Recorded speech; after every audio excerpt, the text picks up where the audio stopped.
On väga hea meel tervitada kõiki siin Rakveres viibijaid ja kõiki, kes jälgivad tänast konverentsipäeva Eesti Muuseumiühingu Facebooki vahendusel.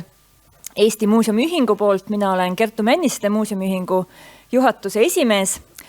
Ja Eesti Muuseumiühingu missioon on selle loomisest peale olnud muuseumi valdkonna spetsialistide ühendamine, täiendusvõimaluste pakkumine ja tunnustamine. Ja üheks selleks enese täiendamise ja kogemuste vahetamise kohaks on kahtlemata olnud meie sügisene konverents, mis käesoleval aastal toimub juba 26. korda. Nii et on tegu väga pikaajalise traditsioonilise sündmuse ja üritusega. Ja eriti hea meel on, et suurema osa nendest 26 aastast on meil alati olnud võimalik kuulata ka välisesinejate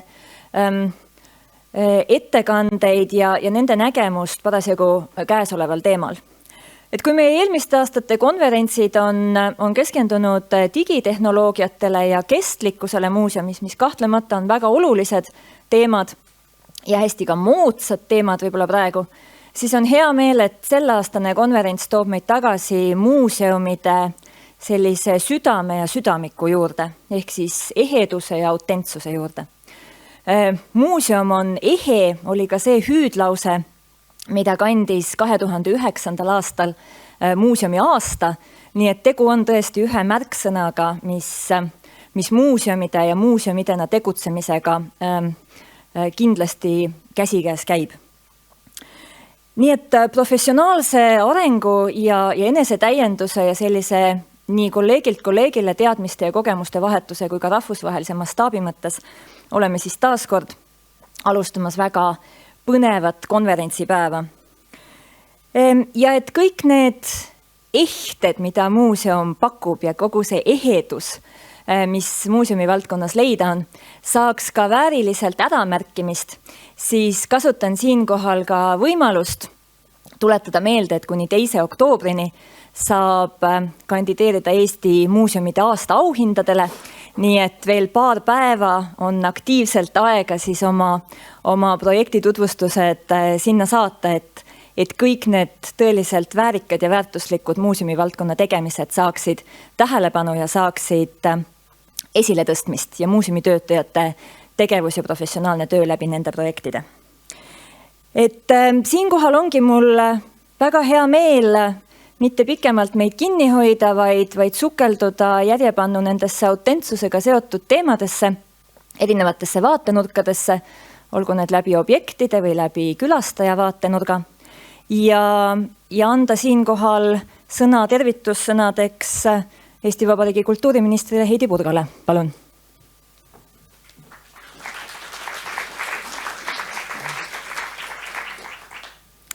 Tere hommikust kõigile. Head muuseumi töötajad, head külalised siin saalis ja ekraani vahendusel, dear guests from abroad, warm welcome to Rakvere. Mul on rõõm ja au avada tänane konverents, mis kannab nime Muuseum ja autentsus. Sel korral ei toimu konverents Narvas, nagu 25 sügist on varasemalt olnud. Võib kõlada küll vastuoluliselt, aga traditsioonid säilivad siis, kui nad on teinekord ka muutumises. Ja vahel on vaja käia ära, et saaks saabuda tagasi. Muuseumidel on tähtis roll meie kultuuris.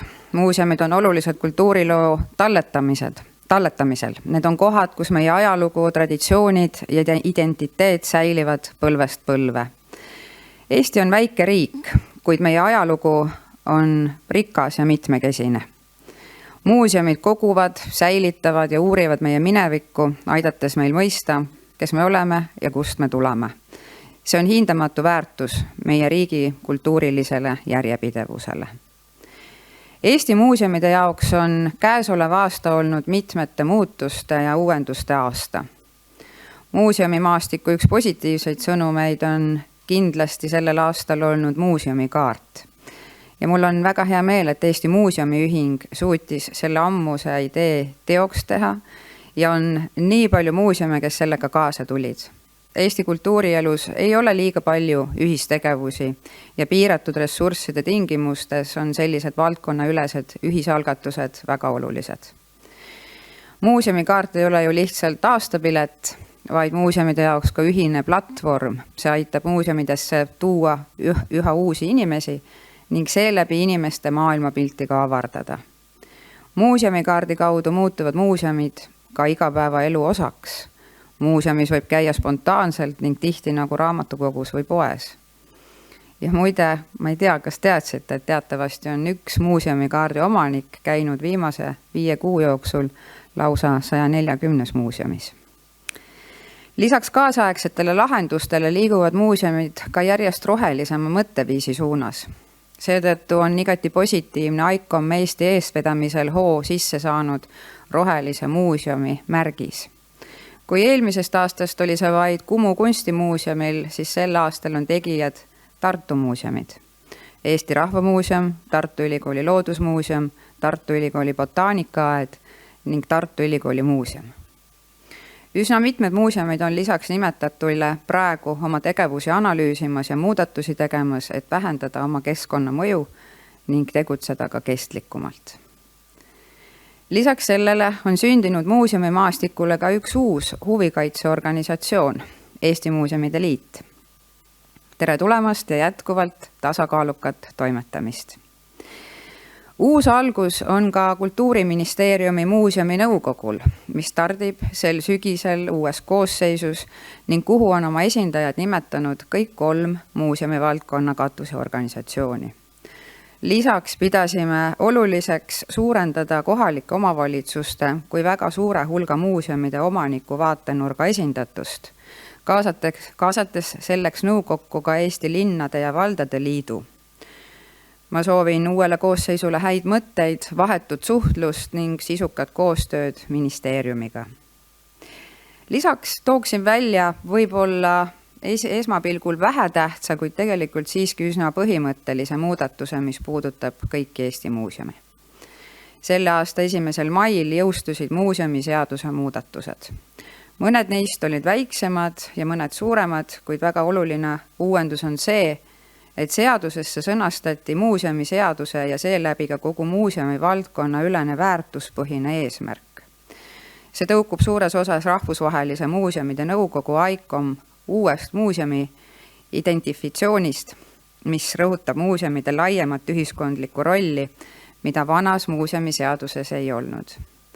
Tänapäevane muuseum ei ole enam pelgalt passiivne pärandi säilitaja, vaid muuseumid saavad edukalt panustada ka mõne ühiskondliku kitsaskoha lahendamisse, teadlikkuse suurendamisse ja lahenduste otsimisse, aidata kaasa kriitilisele mõtlemisele, mälust ja identiteedist, luua uusi teadmisi ja loomulikult inspireerida. Seda teeb ka tänane konverents.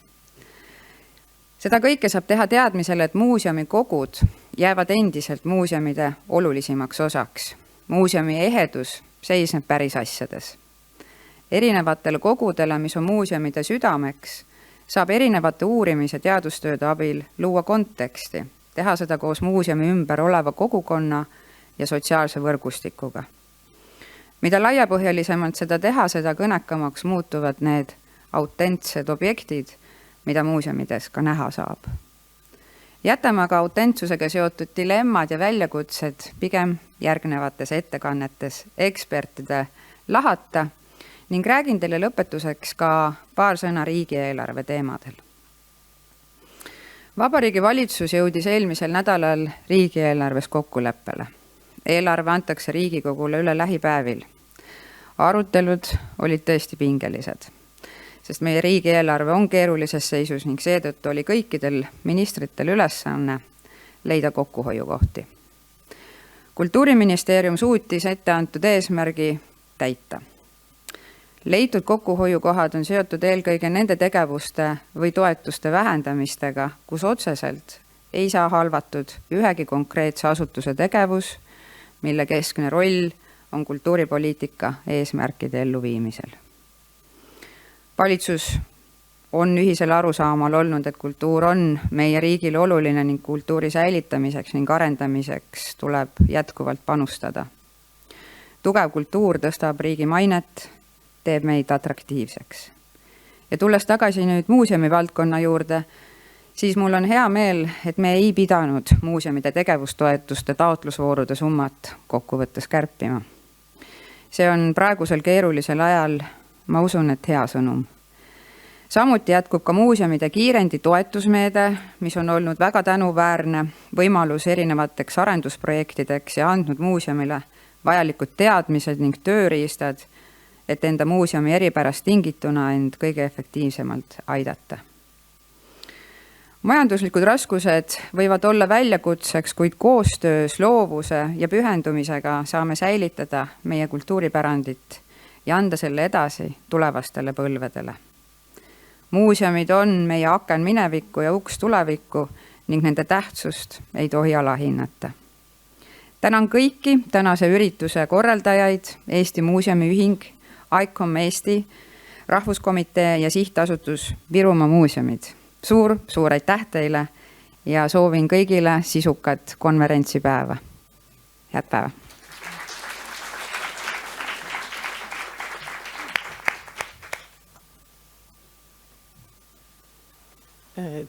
Tere hilist hommikut, kultuuriminister, kõik kolleegid.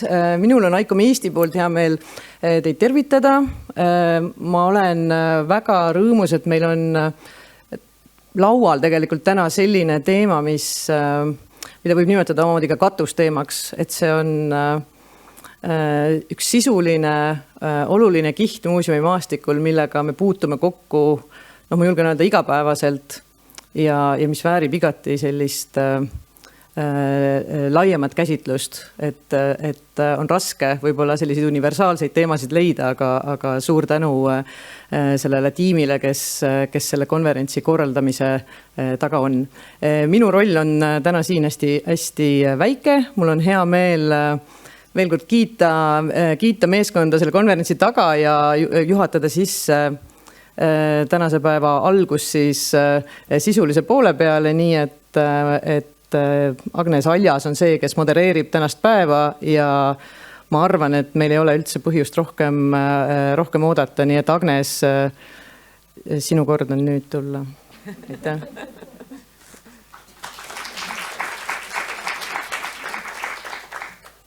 Suured tänud kõigile imeliste sissejuhatavate sõnade eest. Meie hommik on niimoodi energiliselt läinud käima.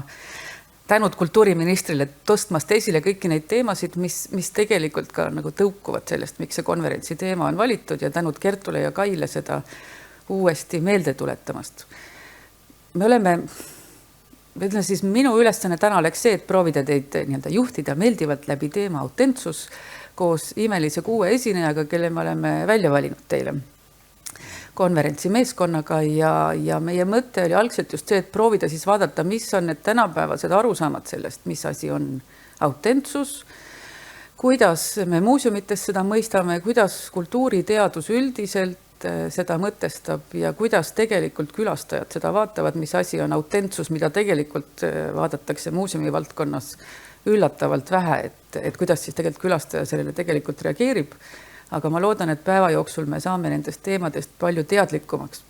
Ja kuna see konverentsi formaat on selliselt loodud, et me saame saata palavaid tervitusi kõigile veebivaatajatele, aga siin omavahel koos saame esitada küsimusi ja sel teemal diskuteerida. Esinejatest keegi ka ära ei lähe, nii et kui neil jääb jutt pikemaks, siis teate, et te saate kohvi- ja lõunapauside ajal ja õhtupoole neid küsimusi kõiki esitada.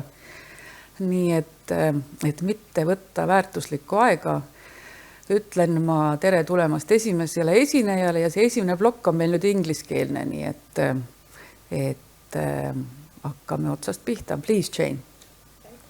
Esimeseks ettekandjaks on meil siis Jane Nielsen, kes on Taani museoloog, kes on oma uurimistöös hästi palju just mõtestanud seda, et kuidas külastajad, muuseumid saavad aru sellest, mis on autentsus, mis asi on relevantsus, kuidas me püüame siis kinni seda infot inimestena, erinevad inimesed, erinevad taustad, mis siis on see, mida me tegelikult pakume ja kuidas inimesed sellest lõpuks aru saavad. et tal on tugev muuseumitaust, et ta on töötanud Londoni ajaloolistes kuninglikes paleedes, Londoni riiklikus meremuuseumis ja Taani rahvusmuuseumis. Aga ettekandest siis teeb meile Jane pigem sissejuhatuse sellesse, et kuidas siis autentsust kaasaegselt mõtestada ja seda võiks sellest nii-öelda mõelda. Please, Jane.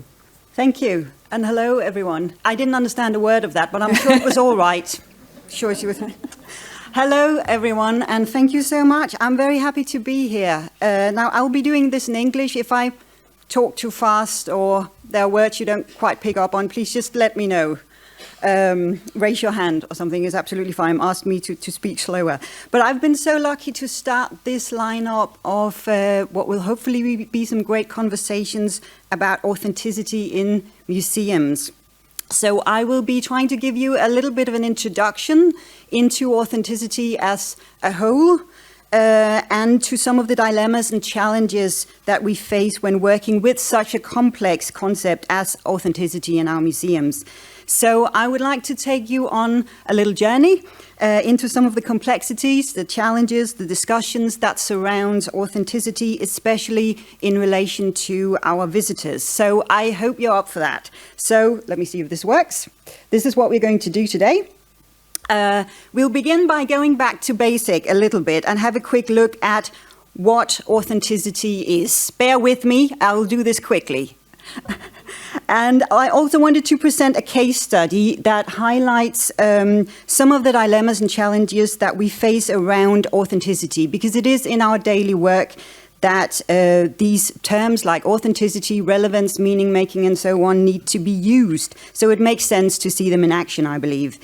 And I can't wait to hear more about your work over the next days, so please do come and share. That's what conferences is all about. I would love to learn from your work as well. Authenticity is also something we encounter in our meetings with visitors, and visitors might have their own view on authenticity.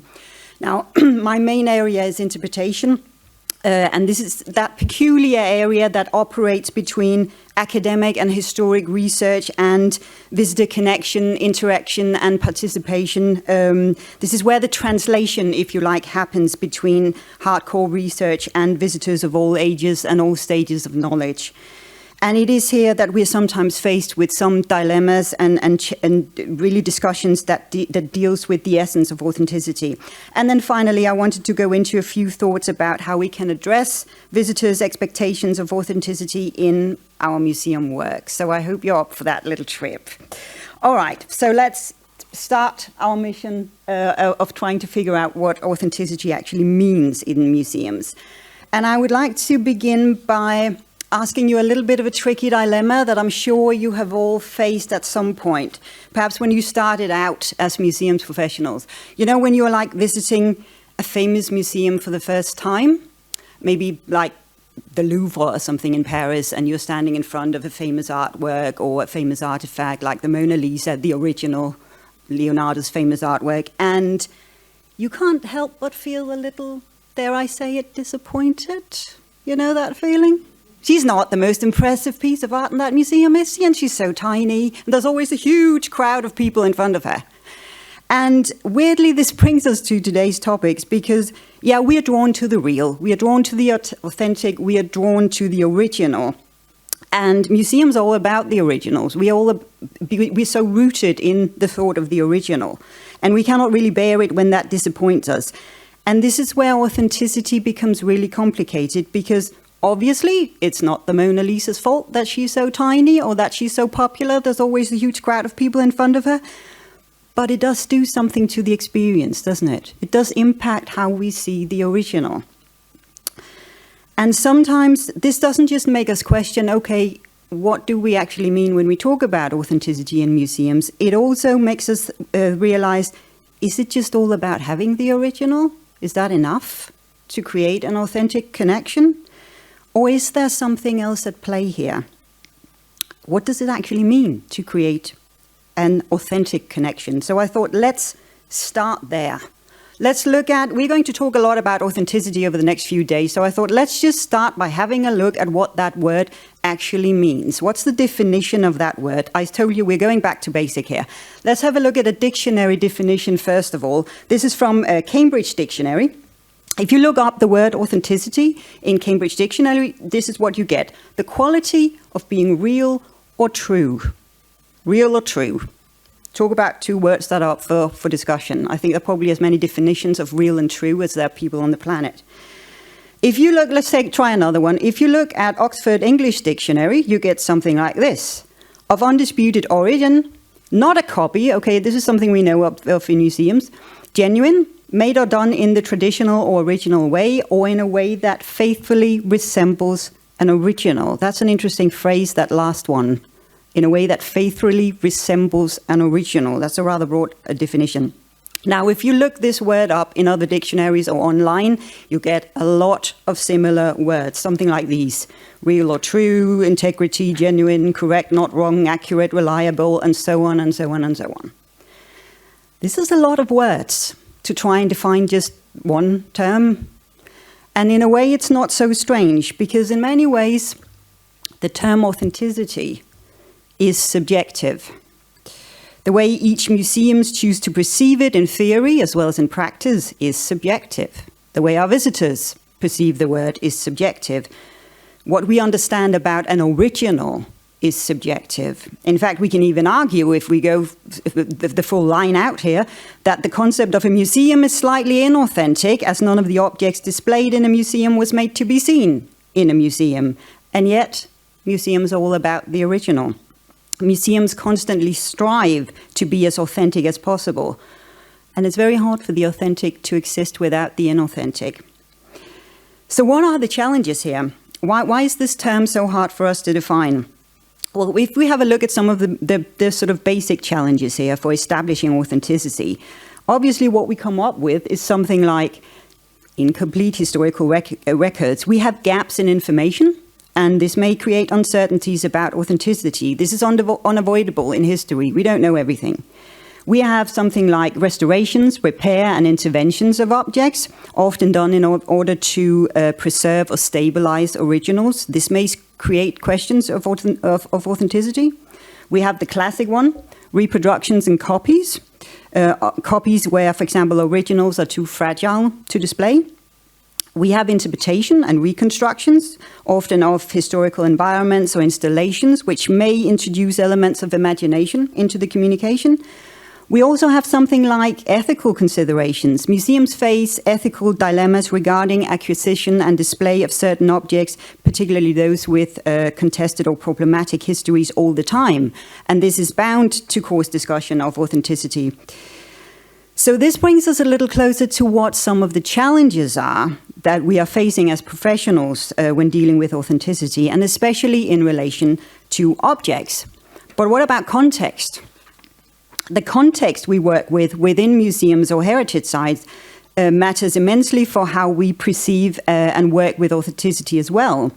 So a few things here, something like the setting. So are we working with objects or perhaps historical experiences or events that we are trying to recreate or display? Your storyline and its intention, your story perspective that you have chosen and why you want to tell the story the way you've chosen. Your place, so the type of museum or heritage site. Is it a museum or a historical place? A historical site is already an original in its own right, so we have to. So what you have done to preserve it and to display it matters as well. Also, the purpose and function of the visitor experience. What do you want to tell? What do you want to show? What do you want to convey to your visitors? What is the experience that you want them to have? And also something like added history, the emotional context, especially in relation to objects, because objects gain a history during their time in a museum, and this impacts the way we look at them. Sometimes we put a lot of emotion or feelings of ownership on objects, and this can complicate our understanding of them, including our sense of authenticity. So, what does historic authenticity look like in a museum or heritage interpretation then? Well, a lot of the time we see interpretation based on historic events where the unknown gaps have been filled using layers of interpretation like learning, fictional stories, educational layers, also elements from modern time, for example. And we can have events like a live interpretation, living history, role plays, LARP, live action and role plays, films, literature, games, and so on. And the key is, of course, not to try and pretend that these events are accurate or historically factual, but to make them believable. Now, we know we are not being historically accurate when we are creating living history events, for example, or role plays, but we have to make the events believable, or else visitors are certainly not going to buy into them. Now, I know after me we'll have a talk about how visitors are actually more than willing to accept copies and replicas in museums if they help highlight the story behind the objects. But I just want to stress here how important that point is as well, because visitors are not just more than okay with copies, they're also often more drawn to what we don't know than to what we know. It's the gaps in historical knowledge that create the excitement. There might be a bit of a treasure hunt element going on there. There's a little bit of an Indiana Jones mentality coming in there, but it creates excitement, you know. But I thought, let's have a look at one of the biggest dilemmas we can face when it comes to authenticity. And I would like for you to have a think about a couple of questions here. First of all, what happens if our perceptions of authenticity within our museum clash with the views of our visitors and audiences? What happens if visitors come to visit your museum with an inauthentic experience, with an expectation to experience something that is not real or accurate or facts? Do you stick to your own perception of authenticity as a museum professional? Do you disappoint your visitors, maybe tell them they are wrong? Do you go with their expectations? Do you compromise, whatever compromise look like to you, your belief about authenticity in order to embrace other viewpoints, perhaps? Please keep some of these questions in mind, because I'm sure they're going to pop up again over the next couple of days. And also, I would like to present a case study to you that deals with these issues and these questions. It's from a UNESCO World Heritage Site back in Denmark, where I was hired as an interpretation manager back in 2018. I was there for a couple of years, and I was in charge of historical storytelling and narrative creation. And here I faced this challenge of visitor expectation versus historical accuracy or authenticity. It was at a place called Kronborg Castle in Elsinore in Denmark. Some of you may have heard of it. Any of you been? Oh, yeah, fantastic. We'll have a chat afterwards.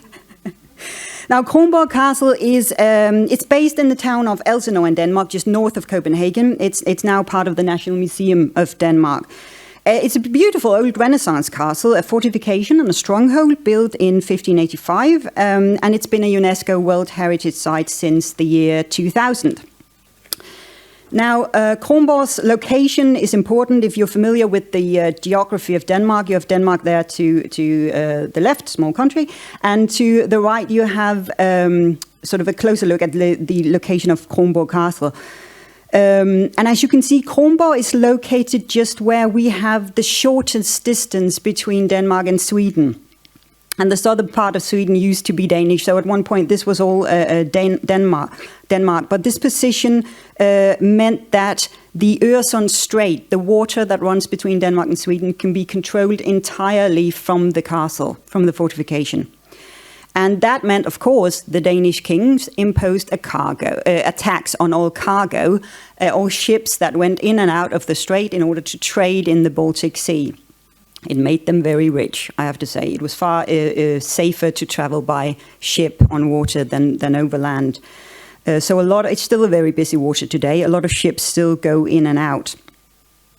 And let me just show you another photo here. You have Sweden there in the background. It's a bit easier to see the distance here. The castle there in the middle and some modern buildings, administration's building around it there.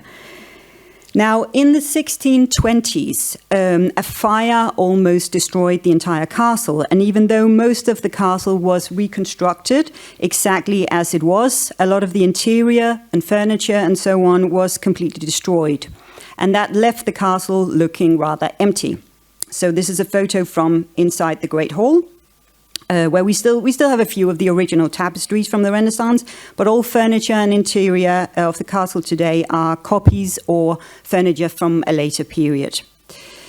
Now, we chose to use copies and reconstructions simply to fill the rooms a little bit, or else it would be very empty and it would be hard for visitors to sort of get an idea about what the spaces were used for and what they had once included. And you can see a few of the remaining tapestries there, but everything else are copies or furniture from a later period. We also try to give an impression of the more intimate rooms, like the king's and the queen's chambers, with copies of beds and models with clothes and so on. Apologies, these photos are a little dark. Hope you can see them. Not the best photographer in the world. But because we didn't have a lot of historical artifacts to work with, we tried to bring some history alive by creating dramatized tours where we made a historical character come alive, and this character would then give a tour of the castle and tell visitors about castle life and so on. So we had the headmistress there showing people around. She was called the Mistress of the Robes. That was the housekeeper title. She knew a lot, of course, and a lot of gossip about what went on at court. We had ghost tours, hence the pale expression there on the guardsman's face, and things like that to try and make the castle come a bit alive. Now, Kronborg Castle was not just known as a Renaissance castle. In fact, most people come to visit because of a very specific character. I don't know if any of you may have heard of him. Yep. Hamlet. Kronborg is also known as Hamlet's Castle by a lot of visitors. And in fact, a lot of foreign visitors from Asia, from America, Southern Europe, come to experience what they know as Hamlet's Castle. The tragic story of the Prince of Denmark that was written by Shakespeare sometime around 1600. And now, ladies and gentlemen, we come to it, the dilemma. And I have to break this to you, I'm sorry, but Hamlet wasn't real. I know, spoiler alert. He never lived. There's never been a Prince Hamlet of Denmark who died tragically after 5 very long acts. And yet, we have people coming from all over the world to see Hamlet's Castle. Now, all silliness aside, this is in a way a fantastic situation to be in, because visitors come to us on their own. Hurrah, that's what you want. But the thing is, they don't come to see you or your site or your Renaissance castle. They come because of a fictional character, someone who never lived. So we have a bit of a challenge here. Let's just have a look at it. We have a very pretty but empty Renaissance castle, and we have probably one of the most well-known fictional stories in the world. Everyone knows about Hamlet. Some people in detail, if you're into Shakespeare. But even if you've never read the story, you probably will have heard of Hamlet. For more than 400 years, this has been a popular story, and it's still told around the world and still put up in theatres. But we don't have any historical remains or objects from Hamlet because they never existed. And yet, this is what attracts visitors. So what's a poor interpretation manager meant to do? Well, let's just have a look at what we wanted to do. What we wanted to do was obviously to get visitors to gain an interest in the Renaissance, in the castle and its history. We wanted to give life to and fill the empty rooms and spaces, and we wanted to tell interesting, amazing, riveting stories that encouraged active participation and learning, but also obviously to exceed visitors' expectations. That's what we all want. We want visitors to leave and go, wow, this was a great experience. So, well, the solution we came up with here was a combination of our own expectations and visitors' expectations. And I'll let you be the judge as to whether you think we compromise authenticity or actually managed to work our way around it here. But the concept we created was known as Hamlet Live, an interactive, real-life, historic live interpretation experience. I'll tell you more about it. So we used real actors in the well-known roles from the play of Hamlet, of Claudius the King, Gertrude the Queen, Ophelia, and so on. Now, it was important that the actors had no problem breaking down the fourth wall, you know, that barrier between actors on stage and spectators. They had to talk to visitors, interact with them, and make them part of the story. And they had to possess historical knowledge about the Renaissance and the castle to be a believable part of the place. So What was Hamlet Live then? Well, the best way to describe it is that it was an interactive historic experience theatre and live interpretation experience. So it was based on Shakespeare's original script and language. We used a scriptwriter and a theatre director to rewrite the story and to make it come alive in English for an interactive experience. So it's Shakespeare's characters that come alive at the castle. It's not the full play, but it's scenes from the play in an interactive approach. So we did set up a few actual scenes from the play, mostly because people really like to see this. For example, there are some amazing quotes in the play that we all know about, to be or not to be, the rest is silence, and so on. And we knew visitors wanted to see those. There's a great duel scene at the end, a sword fighting scene. We needed to include that one. But most of the time, the storyline played out with scripted dialogues between actors that allowed for active participation and for visitors' input. And I'll show you some examples in a bit. So visitors had to participate to activate the story. It was important that the castle set the scene. So as many rooms and spaces as possible was included. We wanted it to be a tour of the castle as well. Now, the time, the language, costume, everything around the setup was the period of the Renaissance. So around the time the castle was built and the play was written. And this certainly challenged, actors, historians, interpreters, everyone in a completely new way. History had to be told through fictional characters. Visitors had to be participants.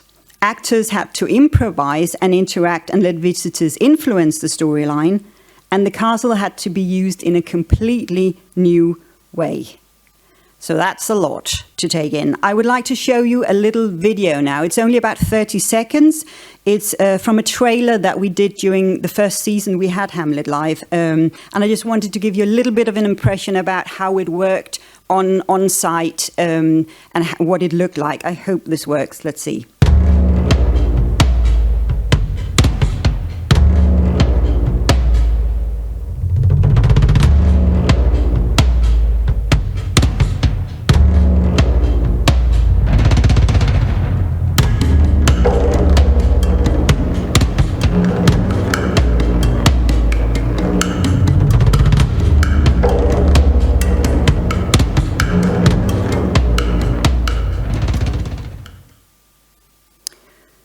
So the storyline did follow Shakespeare's plays. We didn't suddenly have a happy ending, although visitors could bring their own input. But we had like Ophelia going mad, for example, which she does in the play out of love for Hamlet. We had the king and the queen. We had the jester jumping around, playing with children, and so on. It was important that there was a constant element of interaction. So you could learn to shoot with bow and arrow from Laertes, Ophelia's brother. You could learn to dance a Renaissance dance. You could interact. This photo at the bottom there is from a little rehearsal we had with the actors where we taught them to walk and talk as you did in the Renaissance. You could help Hamlet write love letters to Ophelia and all of that. Now, we obviously had a lot of discussion about this approach of mixing fiction, a fictional story, with a historical place and historical facts. And some of our discussions, I just let you in on some of the questions we had, revolved around questions and dilemmas like these. First of all, is it clear what is fiction and what is real? Do visitors get this, in other words? Of course, most of them did. Most of them know Hamlet is fictional. But it was just important that that was kind of obvious to everyone. Are you compromising authenticity or are you working with existing platforms and expectations? So in other words, when do you know when you have gone too far in your fictional approach? And what does that look like to you? When do you feel you're not being authentic? How do visitors perceive the experience? What do they take away? This was crucial as we wanted visitors to learn about the history and the Renaissance and the castle. And obviously, can you successfully combine historical facts and fiction into an authentic and believable experience? Well, a lot of the time we felt we could, as long as we stayed true to both the historic side and to the fictional story. We never tried to convince people, obviously, that Hamlet lived. We never said visitors could come and experience the actual play like you can in a theatre, but they could come and have a fun, engaging, and educational experience where they could learn about the castle, the Renaissance, and Shakespeare's play through the characters of Hamlet. So we wanted them very much to experience the castle and the Renaissance. We obviously went in and out of these questions quite a lot during this, and we didn't always agree on the approach that we took, but we always agreed on experimenting and trying out. And what it also meant was that we did make a lot of changes. There was a lot of adaptation going on along the way, but we always made sure that there was room for learning, room for mistakes to be made. And we had a real life example that we could sort of hang our discussions around authenticity on. We didn't have like a theoretical, hypothetical discussion around authenticity. We actually had an example we could use to discuss these things from. So this was a huge learning experience for us as well. Now, moving on, there is no doubt that when you venture into methods of interpretation where you can have a closer look, for example, or a deeper experience or knowledge using replicas and copies, we also create room for learning and for new knowledge of the past as well. And we get a chance to create more profound connection between our visitors and the past. There are some interesting examples out there where the real and copies and also fictional layers have been merged and mixed with interpretation and visitor communication. And I like to show you some examples because I think the examples are always really good to talk from. So a few examples of where we have been trying to sort of balance the original and interpretation. So these are taken from a little bit from around the world. But one of the things this can do is, first of all, create an impression of reconstructions and also material testings. So these are opportunities where we can test creation, we can use tools, we can test techniques, fidelity, robustness, and so on of historical objects. You know about these sites where this happens. I've just chosen one here for an example. This is from a small Iron Age village in Denmark where visitors can come and interact with volunteers using tools, making food, and so on. And the great thing about these places is that they often get to test objects, something we can obviously only do with copies. So there's a lot to learn from these places about techniques and use and so on. And they can be really good for creating new understandings and also for letting visitors participate as well. We also get an impression of something like modern adaptations that may lead to new discoveries. I have an example here from, this is a famous Danish rune stones. You have the original there to the right. And this is a so-called picture stone, an image stone, where you have an early image of Christ. The original had colors, but we don't know which exactly. And to the left, you have an artist's modern expression of what it could have looked like. And suddenly we start to see and notice different details from the same image, simply because they stand out visually. You can, of course, do the same with digital imaging.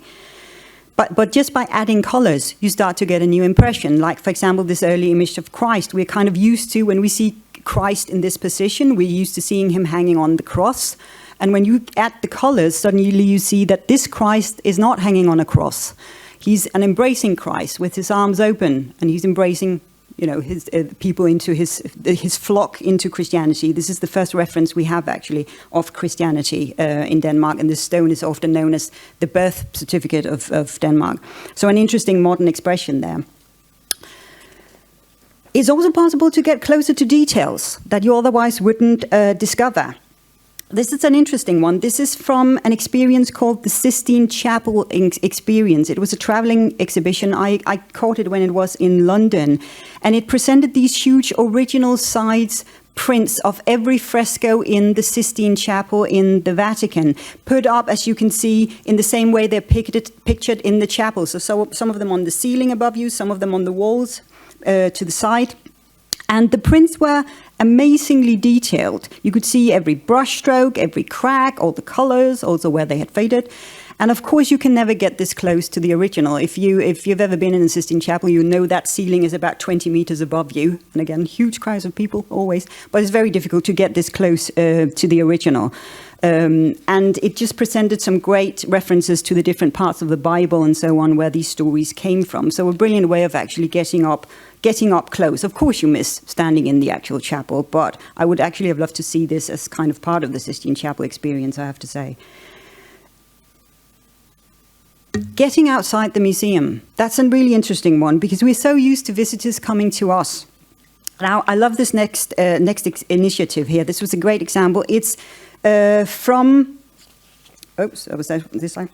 It was from a while ago, back in 2008, in the city of York, in the northern part of England, where a project displayed copies of a series of original paintings, including copies of the frames, around the city centre outside. So you could experience a copy of a painting outside a shop, down by the riverside, outside the parks, and so on. And you may, if you look at the one to the left there, the picture to the left, you may recognize that image there. It's called The Ugly Duchess. It's by the Flemish painter Quentin Matsys. And it was put up, you might be able to see it if you can see the white facade there. It was put up outside a beauty salon. I thought that's a brilliant use of humor. I wish I'd come up with that one.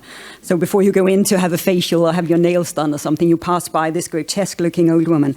I thought that was fantastic. But the surprise on people's faces when they suddenly discover a painting that looks like an original hanging outdoors, that was priceless. And it definitely put a different focus on the paintings and also sparked a lot of curiosities among visitors to go and see the original.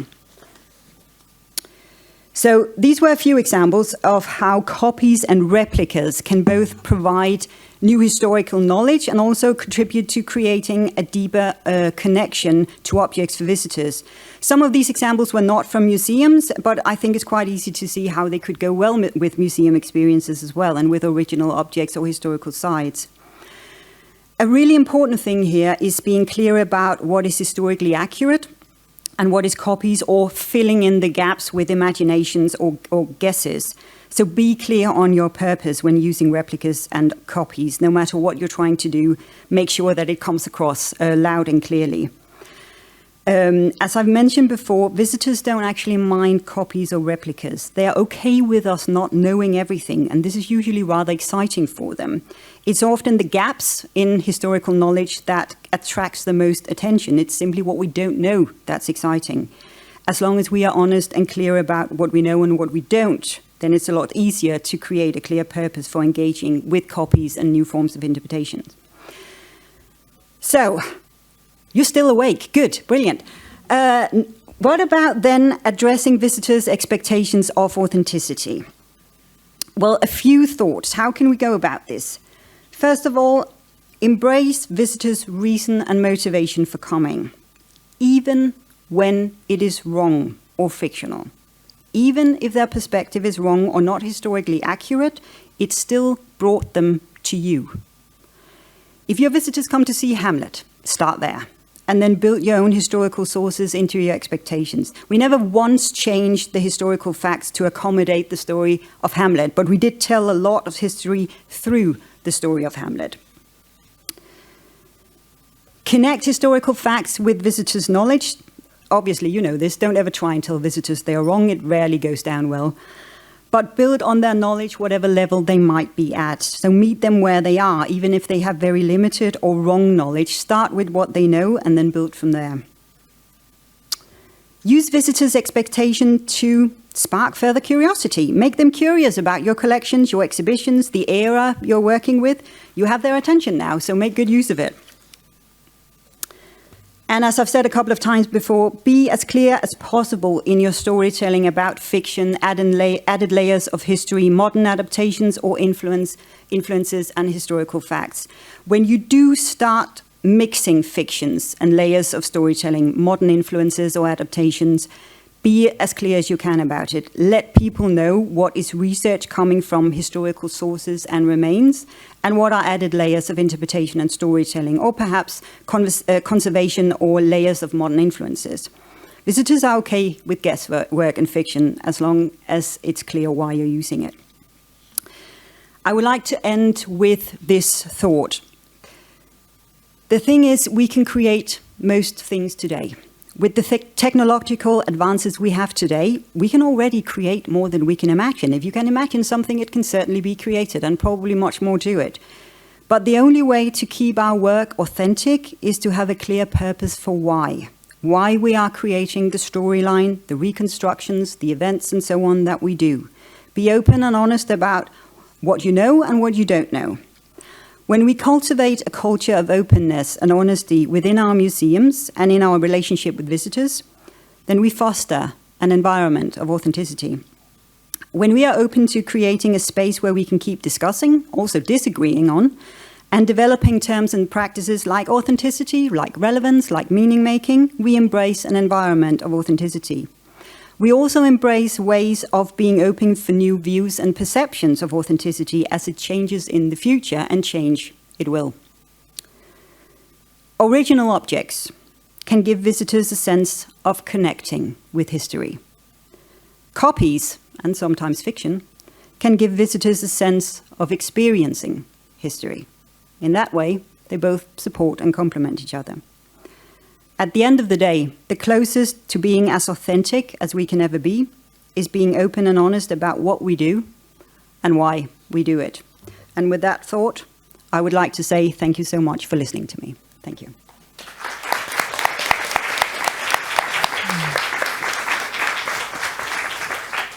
Don't go away. Thank you, Jane. What an introduction. I will just say one comment in Estonian. Kui te tahate küsimuse esitada eesti keeles, laske julgelt käia, küll me saame kamba peale ära tõlgitud. Aga ajage käsi püsti, meil on mõlemal pool mikrofonid, kes saavad kohe teile kiirelt mikrofonid tuua. Thank you. I think the presentation, I had thought you a question, but I don't know now, will I ask it? Please do. Because all the dilemmas, what I thought we will have, you made them even bigger. So, do we have any hands from the audiences on the questions? Siin ees on kohe. Thank you very much for the interesting presentation. I would like to know, when you started to examine this authenticity question, at that time when you were in London or when you started in Granbury? Oh, interesting question. I think it started already when I started out as a museum professional, because we run into it immediately, don't we? We know that when we are working with objects in a museum, we are working with remains of the past, but we are also working with how we present them to a modern day visitor. And I think it goes within the concept of relevance, that we want to make the stories of the past relevant today. We want to tell our visitors why it is important to learn from the past. So I think we're constantly searching for elements of relevance in our authenticity work as well. So I think it's probably something that we run into very early on as museum professionals. I think am I right? Most museum professionals feel that way. Maybe even back from when we first visited, before we even became professionals, back from when we started visiting museums, and you look at an original for the first time, and you either have a wow feeling, okay, this was something created a long time ago, or maybe you don't. You sort of look at it and go, why should I be interested in this old piece, you know? But no matter what it is, it gives you something. There is something special about going to a museum in itself. And I think we're good at creating that magic overall. So I think, yeah, it probably started way back for me. Thank you. Siin ees on veel, Kaja? Thank you very much.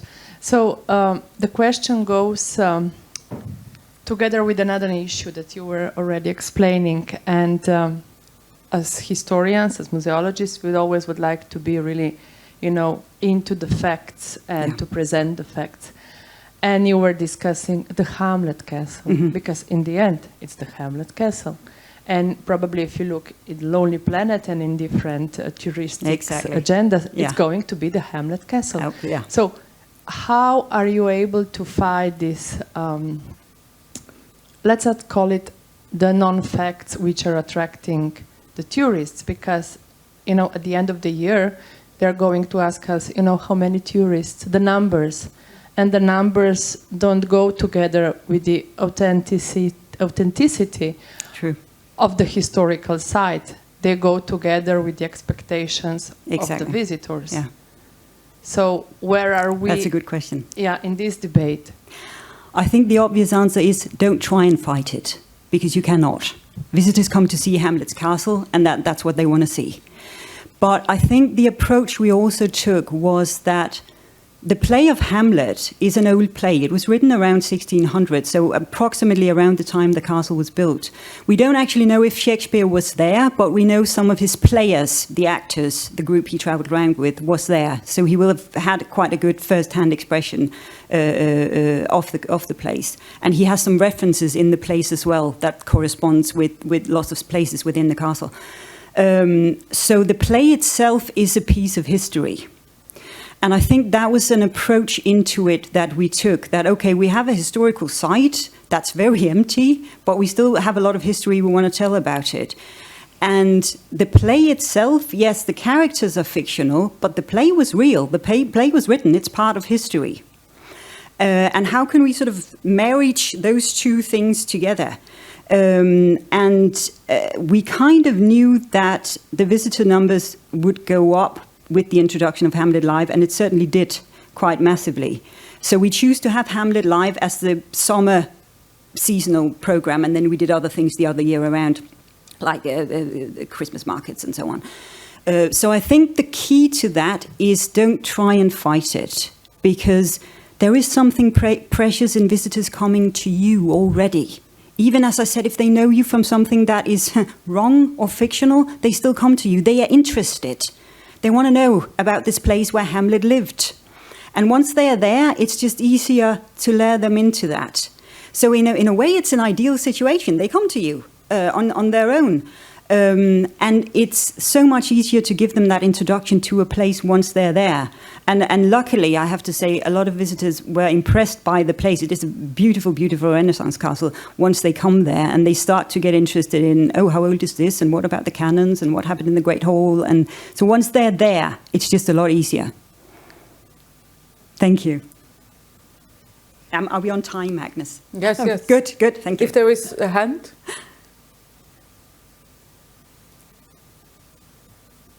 Yes, good.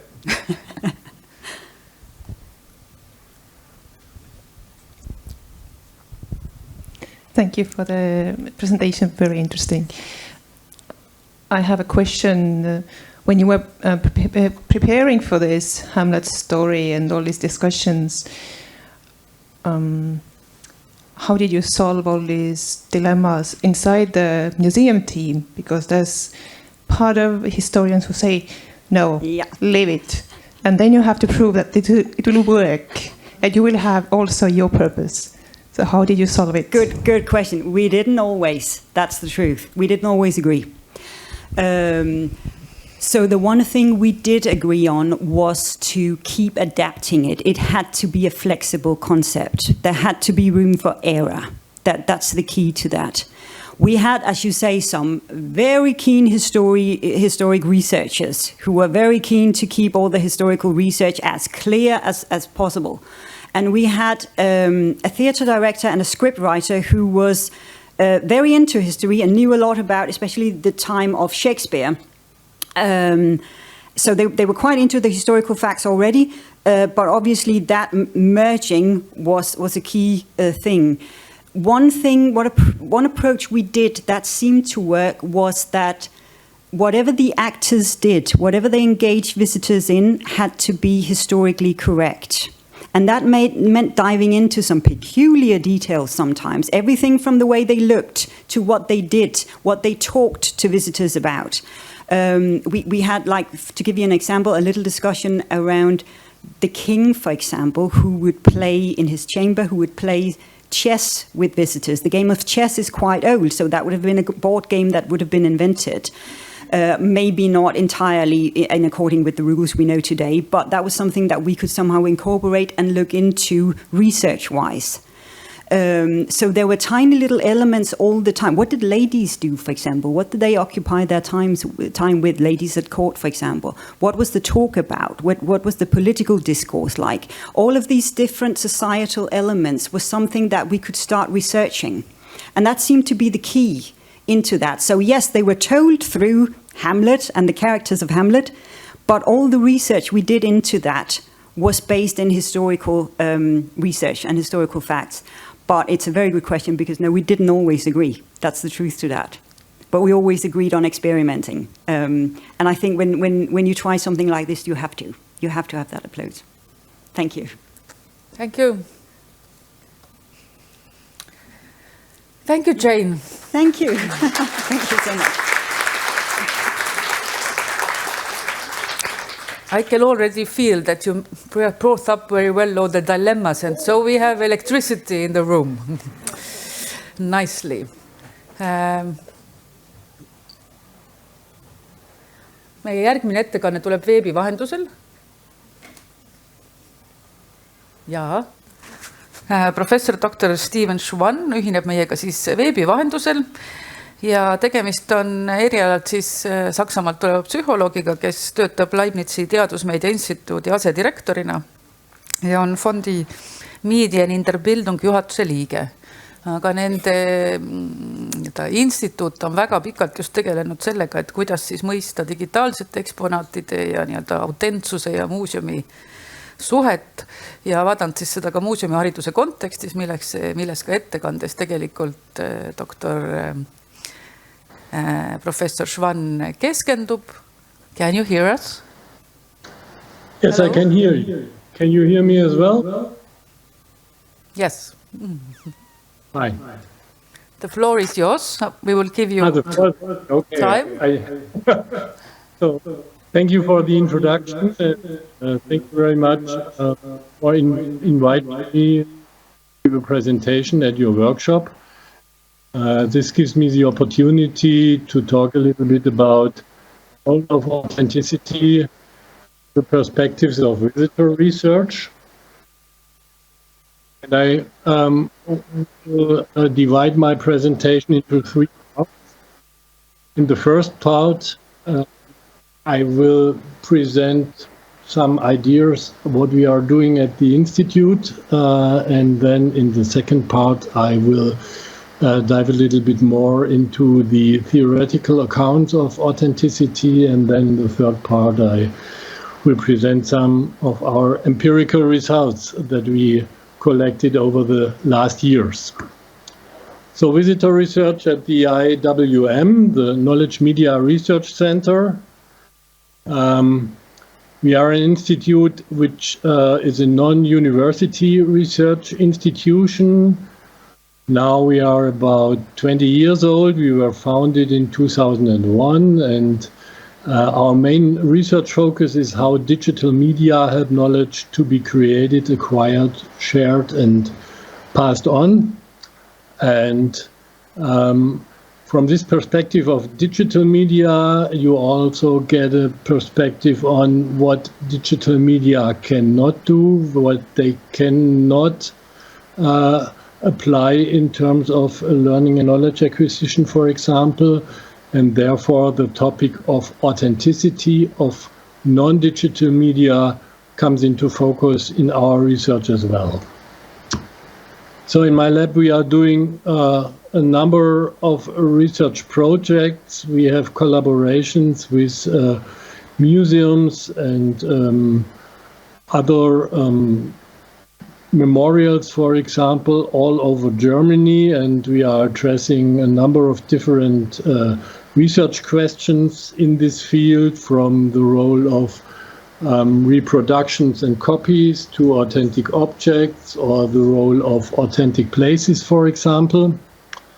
And in our research, we are doing empirical research, mostly experimental, but also with questionnaires. We are using, for example, also eye tracking methodology or physiological methodology, and we are doing these studies at the locations themselves in the field. For example, this is a photo from an exhibition at the Deutsches Museum, a large technological museum in Germany, where we did some research, but we also build up own exhibitions in our institute, which enables us to highly control the conditions for the visitors, and we can exchange, for example, or change the hanging of the artworks in this case, or the labeling, how much information is given by the labels. And we are also doing some research on digital reproductions of exhibitions. For example, here from a room from the Germanisches Nationalmuseum in Nuremberg, which we have recreated as a digital version and investigated as well. So just to give you a brief overview of what we are doing in our institute. And this brings me to the theoretical perspectives on authenticity that we are following.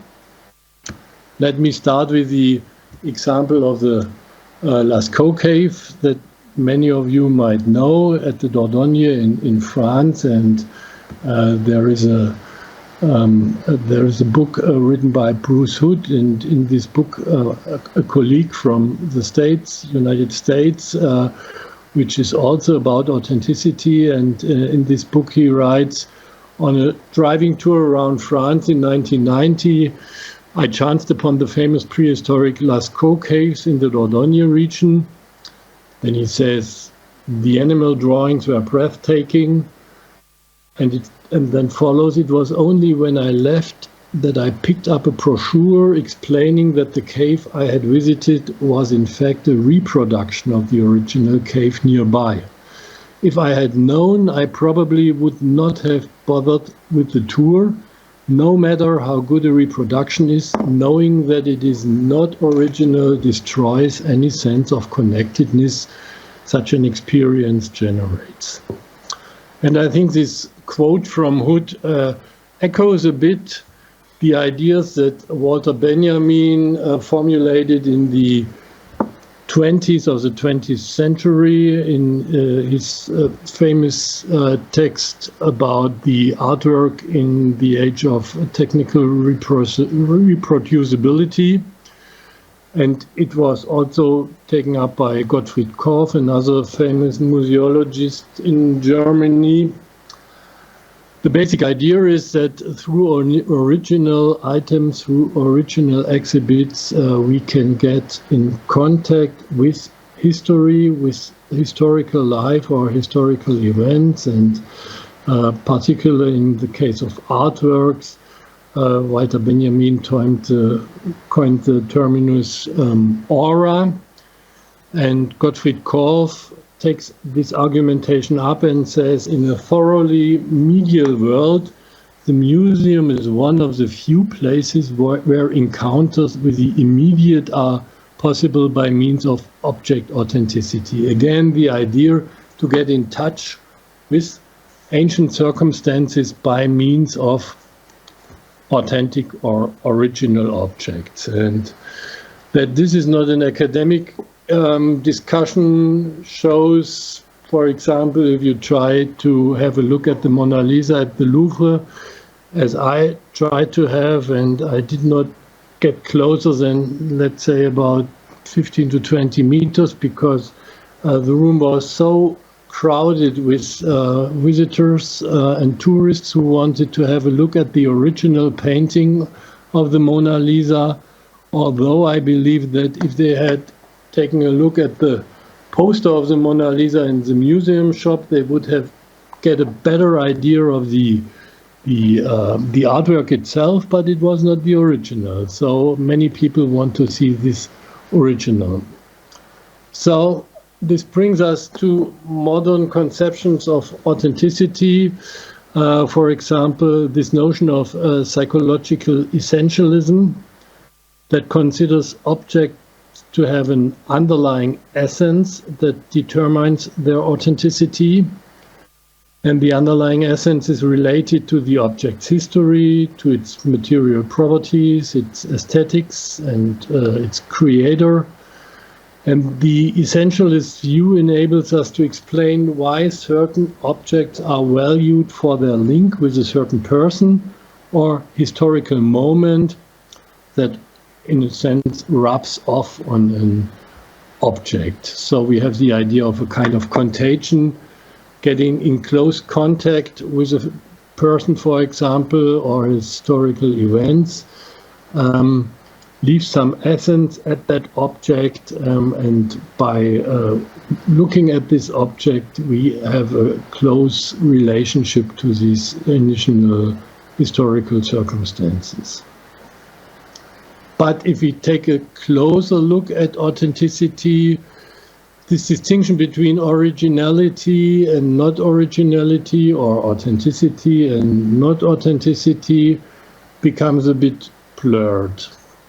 So, for example, if you look at these sculptures from the Erechtheion in Athens, you might have two different types of authenticity, so to speak. On the one hand, you have the original sculpture, which is located at the Athens Archaeological Museum on the right side.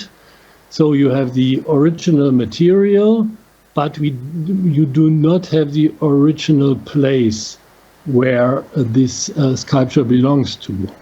And on the other hand, if you take a walk up on the hill and visit the Erechtheion at the Acropolis, then you have the original place, and you get an impression how this sculpture functioned within this architectural ensemble, but you have copies of the sculptures, so the material is not original, but the place is original. This is a kind of dichotomy that has been discussed by Bruno Latour, for example. And to give another example, such a Kore, another sculpture from ancient Greece, also located at the Athens Museum. On the left side, you see the original sculpture as it looks today. In the middle, you have a cast of the sculpture, how it looked immediately after it was excavated about 150 years ago. And you can see that the colors were much brighter and better to be identified in comparison to its recent status now. And on the far right side, you see a copy and a reconstruction of this sculpture, how it might have looked at like 2000 years ago. So again, the question is, what is the most kind of authentic object in terms of originality? It's clear it's on the left side, but if you have a slightly broader view of authenticity, then the two other versions might also count as a kind of authentic object. From the theoretical perspective, this brings us to the distinction between so-called indexical and iconic authenticity. Indexical authenticity means that an object is authentic when it is believed to be the original or the real thing. So it's about originality and trueness in comparison to a copy, a reproduction, or a simulation. And we would say, yes, this object is authentic, it's original. And another type of authenticity could be termed iconic. In this case, authentic is used to describe something whose physical manifestations resembles something. It's about its appearance, and we would say it looks so true. It's not true, it's not original, but it looks so true. That's a distinction that has been introduced by Grayson and Martinez in 2004. And it echoes these distinctions from semiotics, from index to iconic to symbol.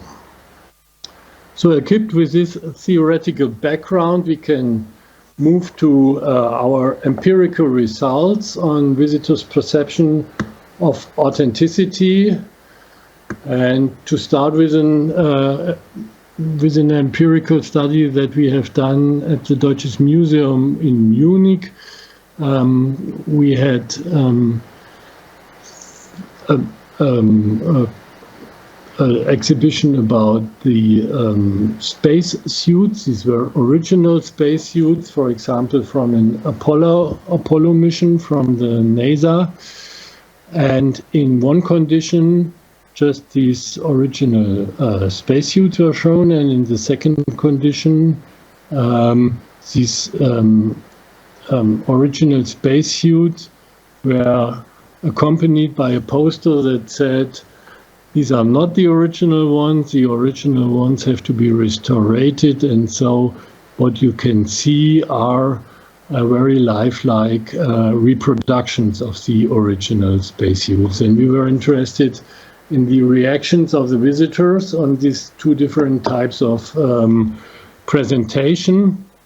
And we had in-depth interviews with both groups. And what we found was that in both cases, the visitors had a very distinguished ideas both about the relevance of authenticity on the one hand, but also about the irrelevance of authenticity on the other hand. So in terms of relevance, how relevant authenticity was for them, they said that authentic objects establish a connection with history, that authentic objects emanate a certain kind of aura, that typically authentic objects are rare or even unique, that authentic objects aggrandize both the museum and its visitors, in the sense that I, as a visitor, get some kind of cultural capital if I can say, oh, I have looked at the Mona Lisa in its original, not just a reproduction. And they also refer to the completeness of original objects, in the sense that authentic objects do not lack any detail. These were the arguments in favor of authenticity, but the interviews also named some arguments that were in favor of authenticity does not so much matter. They said that if objects that are 100% true to the original, in the sense of that the reproduction cannot be distinguished from an original, this would be sufficient. That objects should mainly impart technological and scientific knowledge. So these are objects that have some technological and scientific relevance and communicate some knowledge, and this is irrespective of whether they are originals or not. And in a similar vein, objects serve as reference points and illustrate a story behind them. And overall, in both groups, about half of the interviewees said that they would prefer, that they would expect to have originals in a museum, and about the other half of the interviewees said they would not really bother about whether it's an original or not. So we were asking ourselves, maybe it's because it's a technological history museum where very technological items and exhibits are presented. Maybe it's different in a historical museum or a natural science museum or other types of museums, and therefore we extended this empirical study and investigated 9 different museums in Germany by means of a survey. And these 9 museums could be grouped into 3 different types, namely science and technology museums on the one hand, natural history museums on the as a second type, and classical history, cultural history museum as a third type. And we were interested in what are the defining features of authentic objects from the perspective of the visitors. What are the effects of authentic objects on visitors? What are the boundaries between authentic and inauthentic objects? What are the effects of copies on visitors? How should authentic objects be contextualized? And what we found was that overall there were no big differences between history museums, natural history museums and science museums, as you can see here. And in the following slides, it's even more pronounced that they are very similar. So regarding the question, what constitutes an authentic object, an authentic object, many of the visitors said, okay, it provides me a connection to the past. It has a high relevance, cultural or science-related relevance. It shows a maximum of details because it's an original. And what surprised us was that the interviewees did not say that the value plays a role, how much it is worth, and also that aesthetic considerations did not play a big role for the interviewees. And then we had asked them about the impact of these authentic objects on their psychological experiences, and there you can see again no big differences between the three types of museums, and most of the interviews said there are some large cognitive effects on them, better understanding of history, feeling connected to history, and so on, and motivational, that such authentic objects impart a greater kind of interest, situational interest with regard to these objects on the visitors.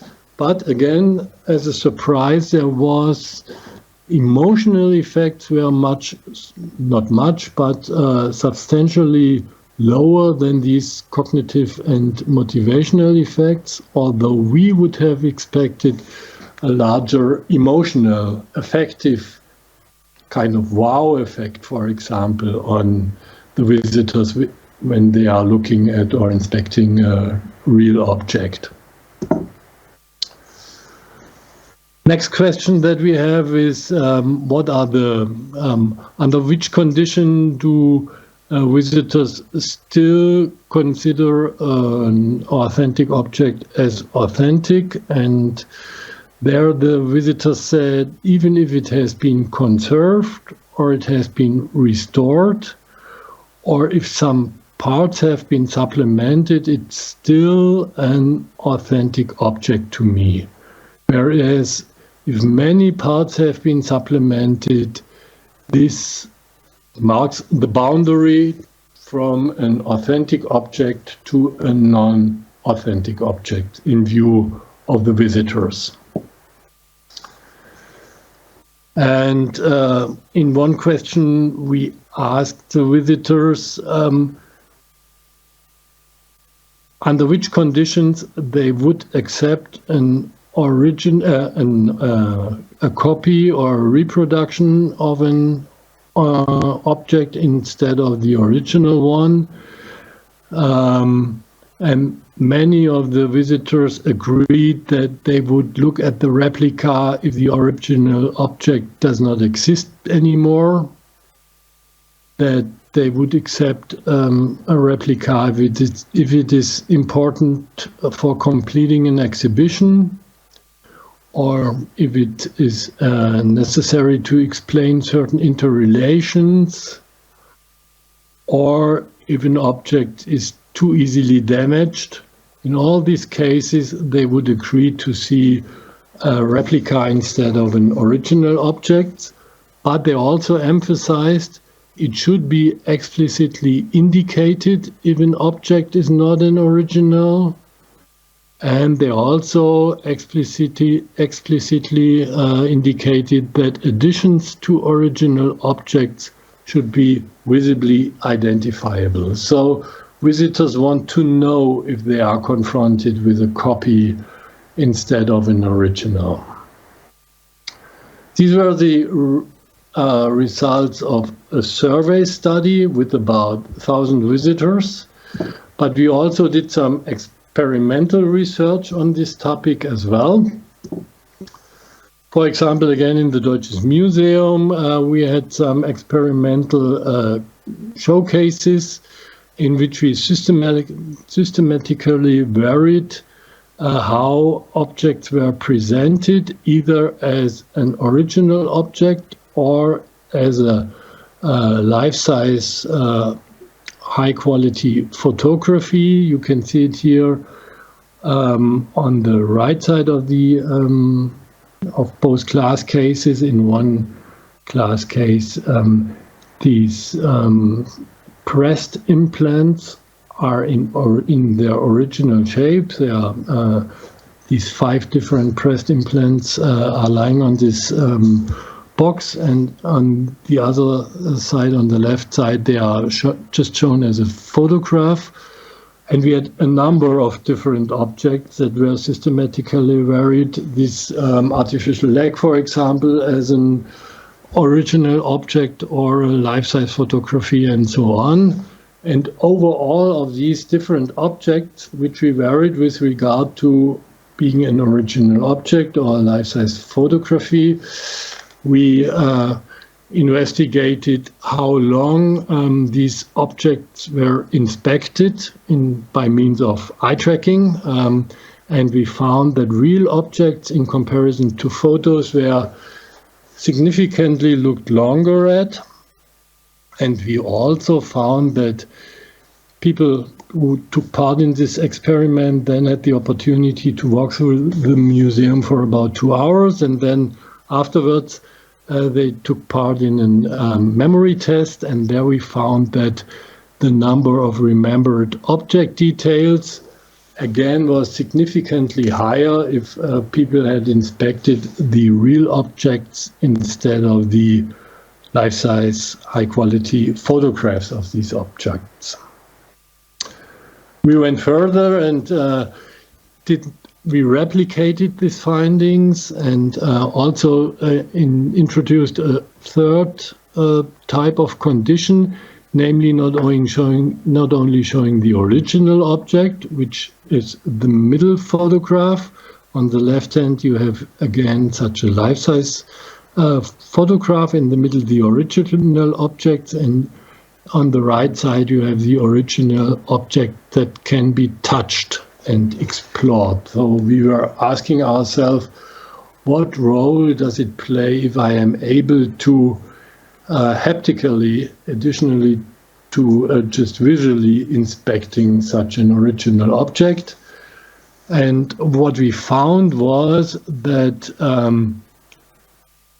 if I had the opportunity, or if the participants had the opportunity not only to look at the object, but also to look and touch at the object, then they had a higher perceived freedom of choice. And with regard to learning and memory, which you can see in the diagram on the below part of the slide, then you can see that from look at a photo to look at the object, to look and touch such an object, the memory of the details of these objects and the accompanying additional information that was given by an audio guide was much better remembered.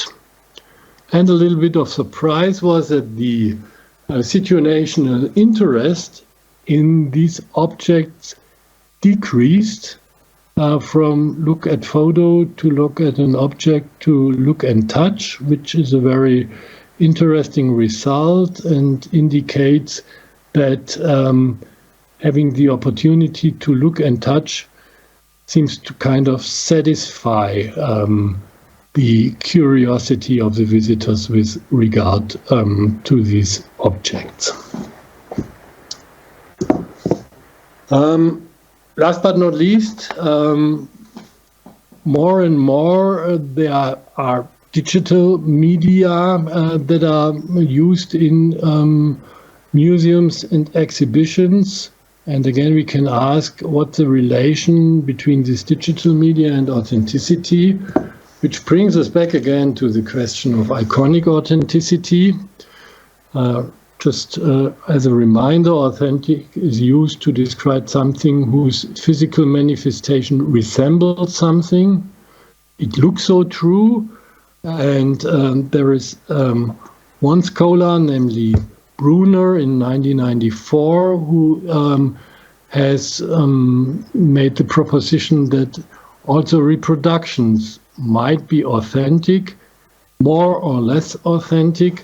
The more or less convincing they are, the more or less credible they are, the more or less genuine they are.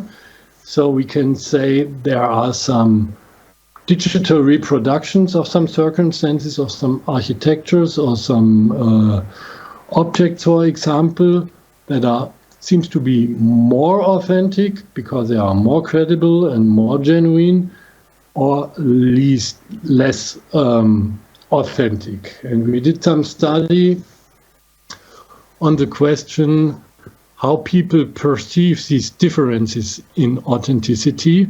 For example, here again in the archaeological realm, we had a reconstruction of the Athena temple at Pergamon. And in this reproduction or reconstruction, the evidence status of the different elements was indicated either by color, so showing, for example, all things that were very certainly true in green, some uncertain parts in red, and some parts in between as yellow. And as another kind of solution, we had a so-called geometrical contrast, which you can see on the right side above, or on the right side above, for example. You can see that those elements who are not certain are just shown in a very abstract sense, for example, the columns, whereas those elements who are true with a high certainty show much more details. This is called geometric contrast, and we combined both types of indication of uncertainty or certainty of architectural elements in these digital reproductions on the lower left, on the lower right side. And what we found was that these indications helped viewers to make a differentiation between what is true, or where there is a high scientific evidence about, and where not so much scientific evidence is available. And this had some implications on learning as well, because those elements that were marked as certain were better learned than those that were marked as uncertain. And in another study, we also asked users of both in a real exhibition and in a virtual exhibition what the advantages of original objects, of digital reproductions, or of both were, and we find a relatively clear-cut distinction between the advantages of objects and digital models, in terms of that digital models were seen to provide a better multi-perspectivity, a higher degree of interactivity because they can manipulate it often, and a depth of elaboration. And on the other hand, the real objects were seen as having an advantage over digital models in terms of materiality, aesthetics, autonomy, motivation, and interest. And both were seen as being more or less equal in terms of information completeness and information value and attention value. So, coming to my conclusions, from a visitor point of view, authenticity may be ascribed to entities that are not necessarily original, but also to entities that feel to be true. So we should not reserve this terminus authenticity just to original objects, but have a broader conception of authenticity. Second is that authenticity is not dichotomous, but that it's graded. That is, there is a dimension going from being highly authentic to being low of authenticity, but there are some opportunities in between. Think of the amount of reconstruction and additions, for example, that have been imparted on an object. And attribution of authenticity is influenced by its context of presentation. That means the specific forms of staging and the personal context of the visitor, his or her prior knowledge, experience, attentiveness, and engagement, because authenticity is not an essence in the sense that it's part of the object itself, but it's a result of the knowledge and the interpretation of the visitor with regard to this object. And we should also keep in mind that particularly in more modern museums that not only show their collections, but also engage in discussing socio-scientific issues, for example, authenticity is not confined to objects, but also refers to persons. For example, I can get in contact in Science Museum with real scientists and have a talk with them.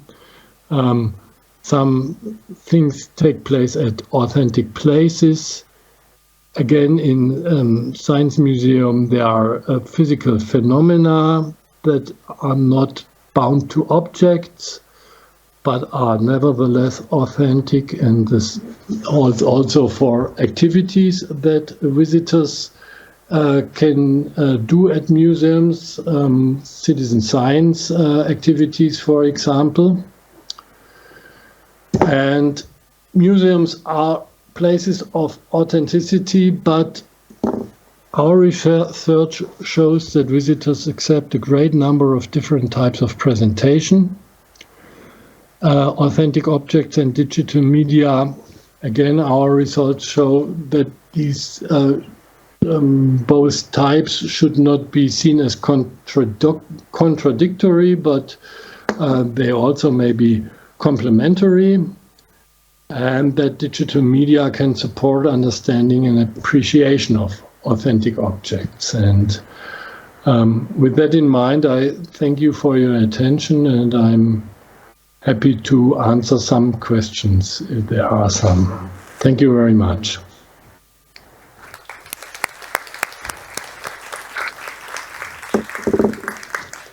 Thank you, Professor Schwan. Very good introduction and very good conclusions to remember. I will ask people to raise hands for the questions, but if they ask in Estonian, I will translate for any case. I will just make, before you raise your hands and think on the questions, I will just ask a question what I shortly want to ask. That do you recall from these 9 German museum research you had, is there any peculiarities on the visitors by the background or demographics or the interest? Like, is there a difference? How different people feel differently on authenticity?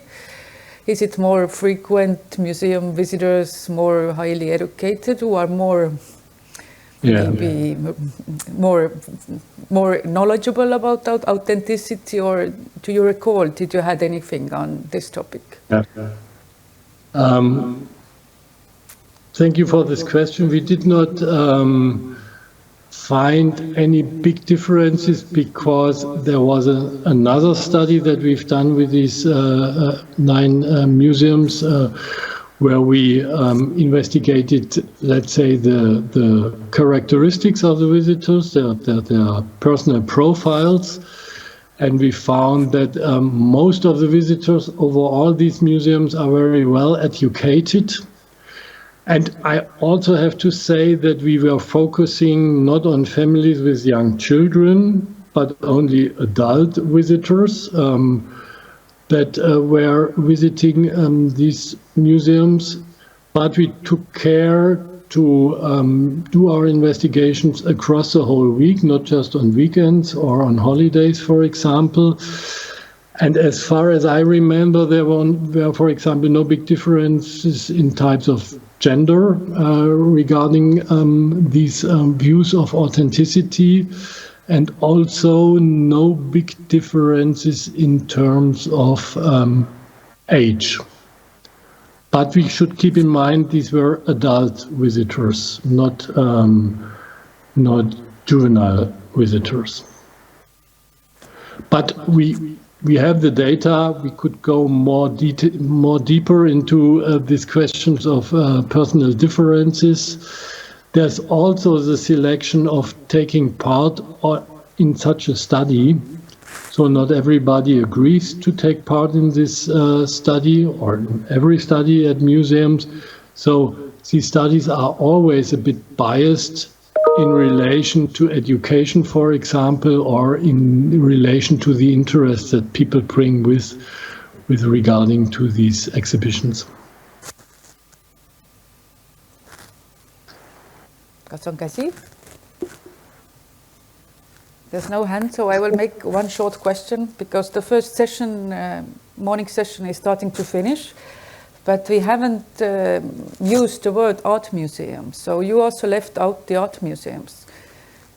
Would you just comment it a little bit? Would you please repeat it, because there were two... Oh, sorry. Our morning session is finishing, but we haven't mentioned the word art museum. So you also left them out from your research. Would you just comment shortly? Why?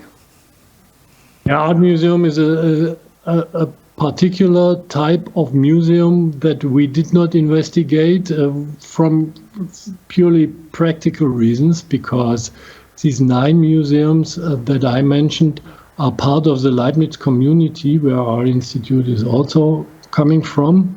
And we are now have started to try to replicate or investigate the similar questions with art museum. For example, the Städel Museum, which is a famous art museum in Frankfurt in Germany. But we have collected no data yet. We are just starting, and within art museums, I think there's a big difference between museums that focus on old art and on modern art. So there are many questions to answer where we till now have not sufficient data. Thank you, Professor Schwan. And if you are interested, you can find a lot of articles on the topic if you Google the Institute. I will say you thank you and will direct my talk to the conference room.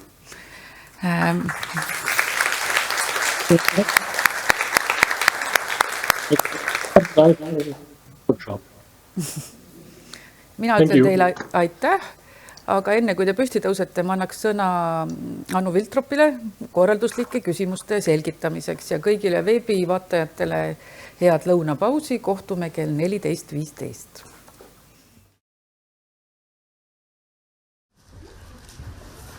Tere pärastlõunat minu poolt ka ja suur tänu võimaluse eest siin täna teie ees seista.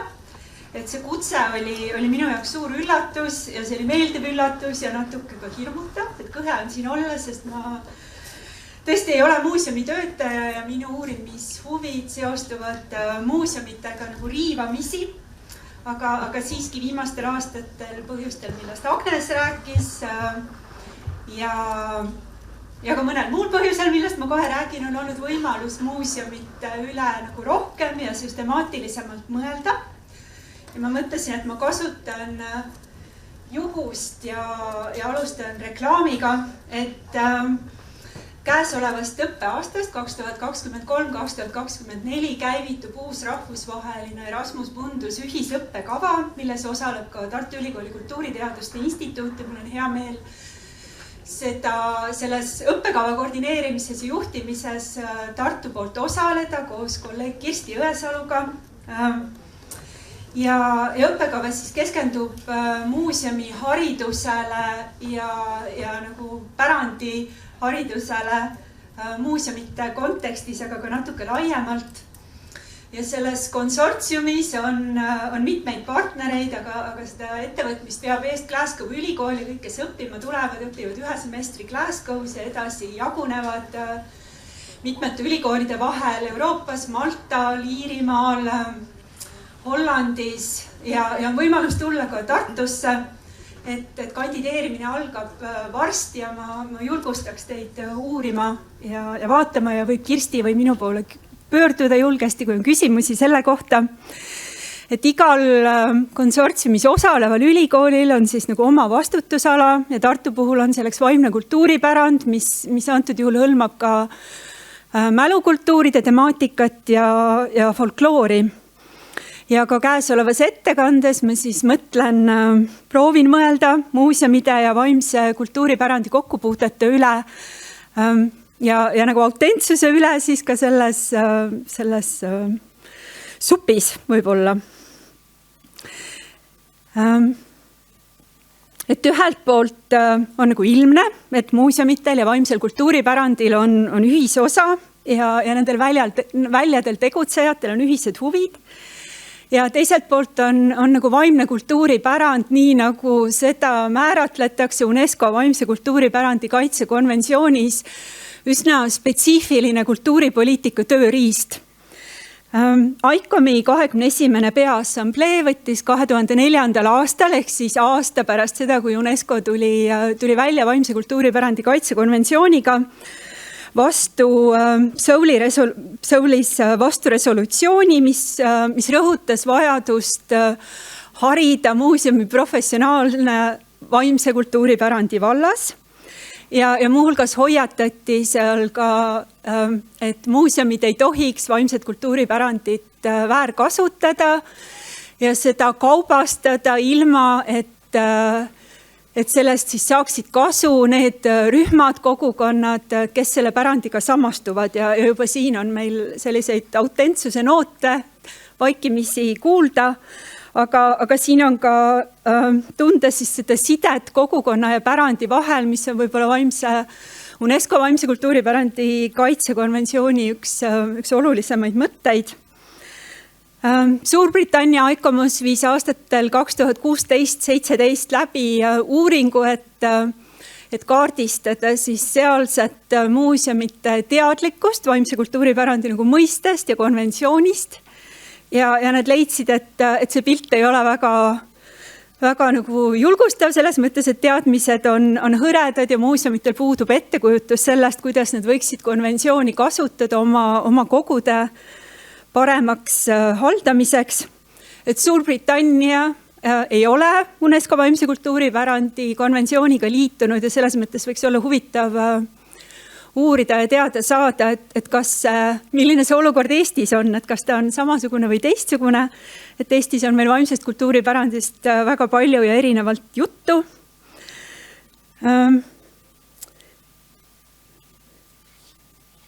Ja seda, et see muuseumite ja vaimse kultuuripärandi teema on veel üsna nagu uus, annab märku ka üks suur projekt, mis viidi läbi aastatel 2017-2020 muuseumite ja vaimse kultuuripärandi teemal. Selles osales mitmeid muuseumi alaorganisatsioone, muuseumeid ja vaimse kultuuripärandi valdkonna tegijaid mitmetest Lääne-Euroopa riikidest.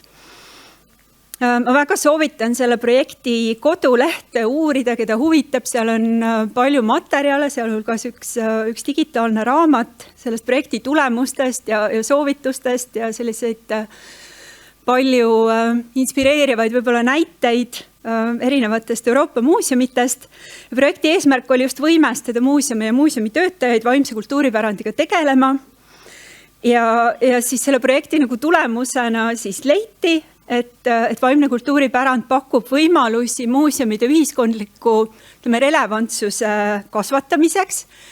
Et kui vaimne kultuuripärand, nii nagu UNESCO seda mõtestab, on meie kõigi argielu, pidupäevade elu osa, et siis muuseumite kohta seda võib-olla öelda ei saa, mitte siin saalis olijate näitel, aga kui elanikkonda laiemalt vaadata, siis see mõte, et vaimne kultuuripärand võiks sellega tegelemise kaudu võiks kasvatada muuseumite sellist rolli ühiskonnas ja ka kogukondadega nagu suhete tihendamiseks ja nende kaasamiseks ja panustada nagu kestlikku arengusse ja ka kestlikku ettevõtlikkusse just kultuuri vallas. Aga et kes uurib, keda huvitab, ma loodan, et see uurib lähemalt selle kohta. Et kui nüüd tulla selle juurde, et miks see UNESCO vaimse kultuuripärandi kaitsekonventsiooni vaimse kultuuripärandi määratlus on üsna selline spetsiifiline, et ma tooks välja 3 punkti, mis minu arust on ka autentsuse teema puhul olulised, et siin on väljavõtte konventsiooni tekstist, et kuidas seal siis seda vaimset kultuuripärandit defineeritakse.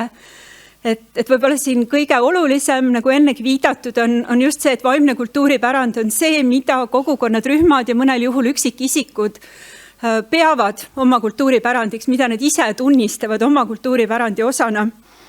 Et selles mõttes see ekspertiis või teadmine ei saa tulla kusagilt väljast ja selles mõttes just kogukond on see, mis määratleb või kes määratleb, et mis on autentne kultuuripärand meie jaoks. Ja et selle tava või väljendusvormi või eseme või kultuuriruumi väärtus ei tulene sellest, et me võrdleme teda teiste kultuuriruumide esemete nähtustega, nagu see näiteks on maailmapärandi ja looduspärandi puhul, et see on väljapaistev üldine, et tal on nagu väljapaistev üldine väärtus ajaloo, kunsti või teaduse seisukohast, et vaimse kultuuripärandi puhul on just see kogukonna tähendused ja tähenduslikkus, mida kogukond või rühm või mõnel juhul ka indiviid selles nähtuses näeb ja mida ta enda omaks tunnistab.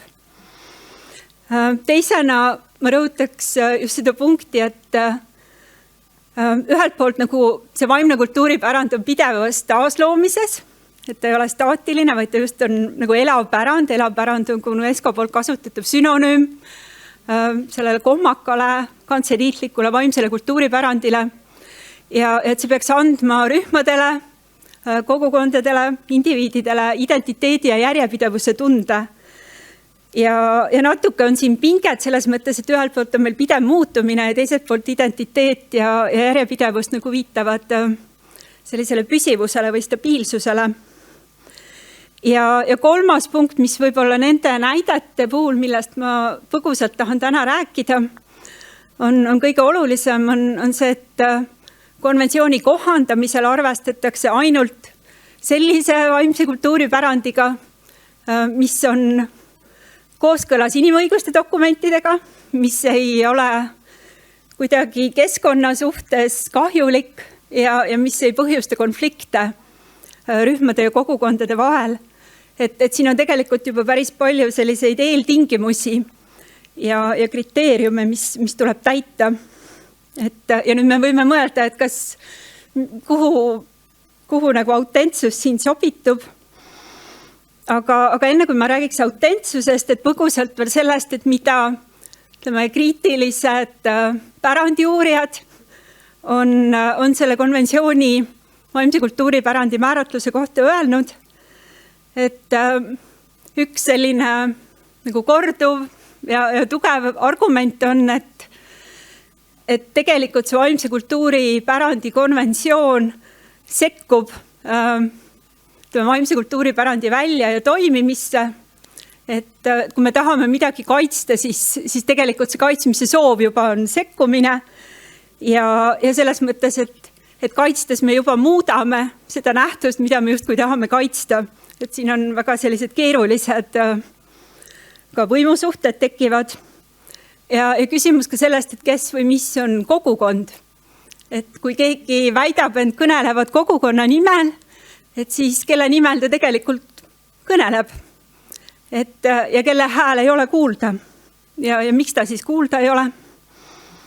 Ja mõelda ka sellele, et üks asi on see, et kui on selline rahvusvaheliselt kokku lepitud konventsiooni tekst, et mis siis saab, kui seda teksti hakatakse maailma väga erinevates paikades ellu rakendama. Et siis tekib selle teksti ja ütleme näiteks kohaliku bürokraatliku praktika vaheline vastuolu. Ja tänaseks on seda konventsiooni ellu rakendamist üsna nagu põhjalikult ka uuritud võrdlevalt maailma eri paikades. Aga et kui nüüd autentsuse mõiste juurde tulla, et paljud teist on kindlasti tuttavad ICOM Eesti dokumendiga autentsuse kohta aastast 1994, milles siis nagu määratleti, et käsitlused autentsusest on tegelikult konteksti sidusad ja kultuuriti erinevad ja ajas muutuvad. Ja üks selle dokumendi koostamise põhjuseid oli ka, et seda üleilmset kultuuri- ja looduspärandi konventsiooni tegi kättesaadavamaks maailma eri kohtades, kus on muinsuskaitse ja konserveerimise kohta väga erinevad praktikad ja arusaamad. Et siis sellise suhtelisuse toomine aitas seda dokumenti teha kättesaadavamaks maailma eri kohtades. Ja uut oli siin ka see, et see autentsus põhineb mitte ainult materiaalsetel kriteeriumitel, vaid ka mittemateriaalsetel. Et nagu näiteks tunne. Aga et samas selle dokumendi puhul autentsuse üle ikkagi otsustavad kui pigem eksperdid. Mitte need, kelle kinnismälestised parajasti vaatluse all on. Ja selles mõttes UNESCO vaimse kultuuripärandi kaitsekonventsioon on ka sellise pigem nagu suhtelise autentsuse käsitluse esindaja, aga et tegelikult selles konventsiooni tekstis endas autentsuse sõna üldse ei esine. Ja UNESCO nagu ei julgusta seda autentsuse sõna kasutamist muuhulgas põhjusel, et autentsusest rääkimine nagu töötab vastu mõttele sellest, et pärand on elav ja pidevalt muutuv, et autentsusest rääkimine nagu essentsialiseerib nähtusi. Ja kui me ütleme, et miski on autentne pärand, et siis me sellega võib-olla muudame ta ka poliitiliste väärkasutuste suhtes nagu kergemini kättesaadavaks neile, kes tahavad poliitiliselt väärkasutada mingeid kultuurinähtusi. Ja et seda autentsuse sõna sellest kultuuripärandi kaitsekonventsioonist tõesti ei leia.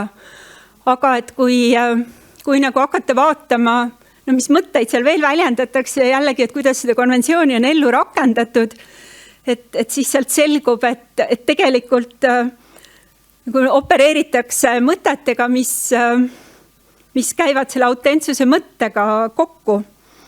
Et see eemilisest seespool olijate, kultuurikandjate jaoks on autentsuse mõte siiski oluline, et me saame mingeid mõisteid nagu põlu alla panna või öelda, et me neid ei kasuta, aga see ei tähenda veel siis, et mõtteviisid sellest kohe muutuksid. Ja tegelikult selles konventsiooni tekstis, nagu öeldud, on viiteid identiteedile ja järjepidevusele ja sellisele püsivusele, miks eks ju autentsusega haakub. Et kui rääkida autentsusest kultuuriteadustes, ehk siis näiteks folkloristikas, etnoloogias, kultuuri- ja sotsiaalantropoloogias, et keda see teema huvitab, siis ma soovitaks uurida turismialast kirjandust, sest turismiuuringutes on nagu pikalt autentsusega tegeletud ja võib-olla kuidagi niimoodi põhjalikumalt kui mõne muu teemaga seoses.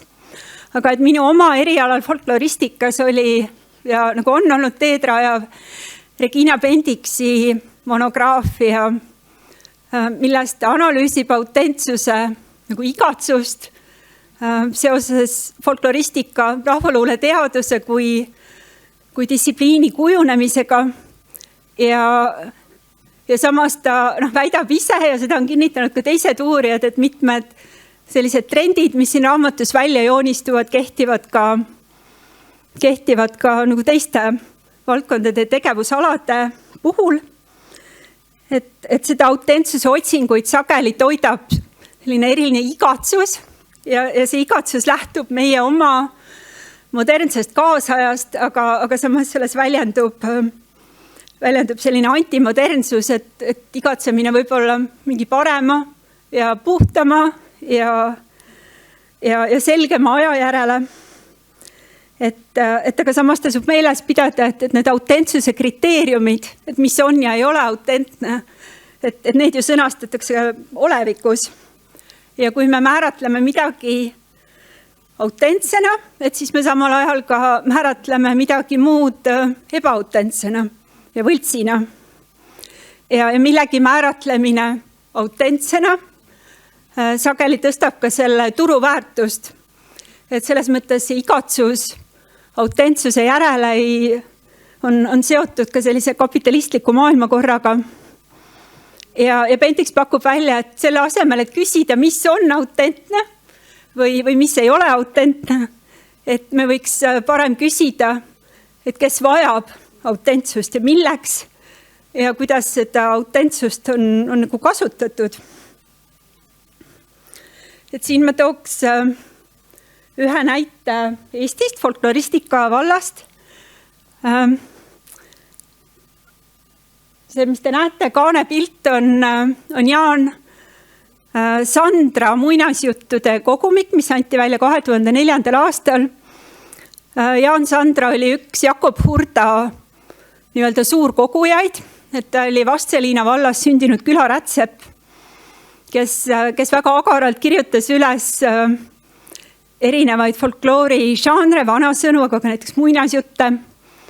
Ja hinnangud nendele Sandra koostööle peegeldavad selliseid teisenevaid ja siis võib-olla kinnistuvaid arusaamu sellest, et mis on rahvaehtne folkloori tekst, et mille poole tuleks arhiividel püüelda ja ütleme neid kriteeriumide täpsustudes ühtlasi kinnistus ka folkloristide positsioon erialateadlastena, et nende autoriteedi piirid.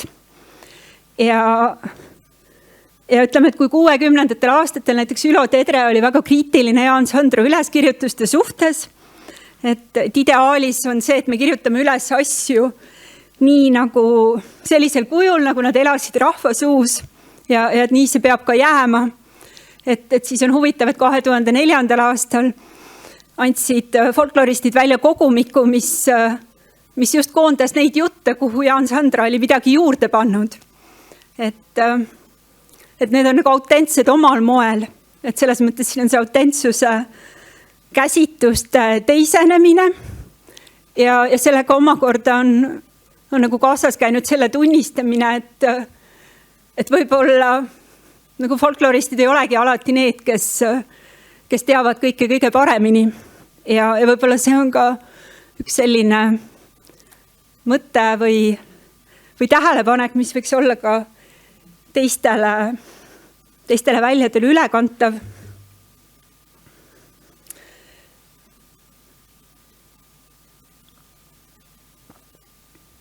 Et kui veel rääkida autentsusest kultuuriteadustes, et siis ma olen siia välja toonud Briti sotsiaalantropoloogi Dimitrios Theodosopoulose nagu kokkuvõtte, et ta püüdis kokkuvõtta erinevaid dilemmasid, mida autentsuse mõiste antropoloogilises uurimistöös võib välja tuua. Et üks on see, et me kergesti siis hakkame vastandama seda justkui ebaautentset pealispinda ja mõtlema, et seal all peab olema mingisugune sügavam autentne tuum, aga tegelikult see pealispind ei pruugi üldse olla olla vähem päris kui see, mida me võib-olla sealt sügavamalt leiame.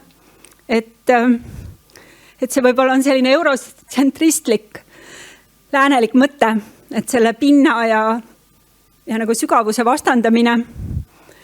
Ja antropoloogias on ka tähele pandud, et uurijad võivad olla nagu varmad, autentsuse mõistet dekonstrueerima, aga et samas, kui nad teevad välitöid ja nende eesmärk on mõista siis seda kultuurinähtust seespool olijate südame ja silmadega, et siis ka see käsitlus autentsusest muutub palju keerulisemaks ja tuleb neid halle toone juurde. Siis traditsioonide leiutamisega seoses, et võib-olla mitmed teist on tuttavad Erik Hobsbawmi ja Terence Rangeri raamatuga Invention of Tradition, kus siis näidati, et kuidas mitmed nagu pealtnäha vanaks peetud traditsioonid, eriti lääne rahvusriikides, on nagu tegelikult väga uued leiutised. Ja see inspireeris väga paljusid uurijaid nagu traditsioone dekonstrueerima. Aga et võib-olla see nagu õppetükk võiks olla tegelikult, et kui miski on leiutatud, siis see ei tähenda, et ta ei võiks olla autentne. Ja siin on erilisel teise nagu äärmusliku näitena võiksin tuua põlisrahvad, kes nagu sageli tõepoolest on teadmiste ja oskuste kandjad, mis on väga vanad ja öelda neile, et miski on leiutatud, et siis see hoopiski seab nad veel haavatavamale positsioonile. Et ma liiguksin aja huvides edasi, aga et kes huvitab, ma soovitan nende raamatute ja tekstidega tutvuda. Et ma lõpuks käsitleks 2 näidet. Üks neist on Kihnu ja teine on Tallinna sõjaväekalmistu. Et see võib tunduda, et ma olen nagu valinud sellised provotseerivad, ärritavad näited, 2 väga erinevat äärmust. Et vahel tõesti on nii, et kui me kontrastides mõtleme, et siis me näeme mingeid asju selgemalt, aga antud juhul on need lihtsalt näited minu enda elust ja uurimistegevusest. Et ma kuidagi ei proovi liialdada. Et Kihnuga ma olen otsapidi seotud oma elu kaudu ja sõjaväekalmistul ma olen teinud etnograafilisi välitöid nüüd juba 15 aastat umbes. Ja mulle tundub, et kui neid näiteid nagu koos vaadata, et siis nad võimaldavad mõelda sellest, kuidas näiteks UNESCO vaimse kultuuripärandi definitsioon on piirav ja kuidas tal on mingi oma selline spetsiifiline poliitiline agenda ja siis mõelda ka nagu võib-olla kogukondadele, et keda siis kuulatakse või ei kuulda. Et Kihnu poolt ma tooksin välja mootorrattad ja need on pälvinud viimasel aastal võib-olla erilist tähelepanu tänu Mare Mätase koostatud näitusele Nii, et tiivad tapvad Kihnu muuseumis, mis siis käsitles Kihnu mootorrataste lugu. Ja mootorratastest sai Kihnus argielu osa seoses kolhoosikorra kehtestamisega ja neist nagu kujuneski selline oluline argielu tugisammas. Ja tänaseni on mootorrattad, neil on oluline praktiline väärtus, aga ajas on kasvanud ka nende sümbolväärtus. Et ma nagu pakuks, et mootorrattad on mingis mõttes Kihnu selline vapiloom, et kui toimub merepidu, mis on alguse saanud kalurite päevast, et siis see algab mootorrataste paraadiga. Ja kui me nüüd mõtleme sellele, et Kihnu eks ju kuulub vaimse kultuuripärandi esindusnimekirja, et siis tegelikult see mootorrataste oluline tähendus kohalikus elus on vastuolus selle konventsiooni, ütleme, ideaalidega ja ta on vastuolus ka ÜRO-s kokku lepitud kestliku arengu põhimõtetega, sest mootorrattad kasutavad fossiilkütuseid. Ja selles mõttes, et kui sa tahad propageerida vaimset kultuuripärandit läbi kohaliku mootorrattakultuuri tutvustamise, et siis see peab olema ettevaatlik, sest tegelikult nagu väga suurtele ja rahvusvahelistele areenidele sa ei saa selle sõnumiga minna. Et pealt näha on see, eks ju, süütu ja teiselt poolt on siin väga palju selliseid keerulisi aspekte. Ja samas, eks ju, mootorrattad on selline asi, mida kihnlased ise nii kollektiivina kui ka perekondade tasandil kui ka indiviidide tasandil nagu tunnistavad oma kultuuripärandina. Et see tunnetatud side minevikuga, identiteediga, järjepidevusega, et see kõik on seal olemas. Sõjaväekalmistuga on natuke sarnane ja natuke teistmoodi lugu, et 9. mai tähistamine tõmbab igal aastal tuhandeid, kui mitte 10 000 inimesi. Ja kui käesoleva aasta mais esitleti kultuuripärandi teadlikkuse uuringut, ehk siis pärandibaromeetri lõpparuannet, et siis seal toodi välja, et venekeelsed vastajad võrreldes eestikeelsete vastajatega toovad palju sagedamini välja mälestusmärke, mis on seotud Teise maailmasõjaga, et see märksõna, mida seal aruandes märgiti, oli siis fašismi üle saavutatud Nõukogude rahvavõidu mälestamine. Ja et vähem tuuakse välja näiteks rahvakultuuriga seonduvat ja lõpparuandes viidati, et see on ilmselt võib-olla seotud nende Nõukogude aegsete mälestusmärkide teisaldamisega ja selle teema aktuaalsusega, et ma julgeks siinkohal nagu seda tõlgendust laiendada või nagu vastu vaielda, et see on kogu aeg aktuaalne. Et kui sotsioloogid on uurinud seda, et kes milliseid tähtpäevi Eestis tähistab ja kuidas, et siis sealt joonistub aastast sõltumata selgelt välja, et venekeelsete vastajate jaoks on 9. mai nagu pea kõige olulisem tähtpäev ja eestlaste jaoks nagu eestikeelsete vastajate jaoks ei ole ta seda mitte. Et siis võibki nagu küsida, et kui me mõtleme, et mis on autentne pärand, kelle jaoks, et kas meil on nagu tööriistu ja tahtmist ja konventsiooni tekstile mõeldes võib-olla ka voli käsitleda mingeid nähtusi kultuuripärandina ja mis sellest siis muutuks, kui me näeks selles siin kultuuripärandit. Või et kas nagu midagi muutuks.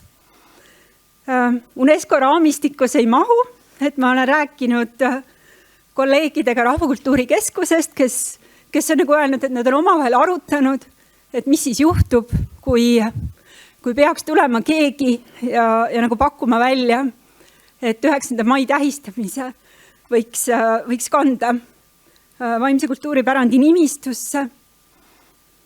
Ja siis nad on öelnud, et nad saavad väita, et ta ei mahu sinna konventsiooni raamistikku, et seal on just see kogukondade vaheliste pingete teema.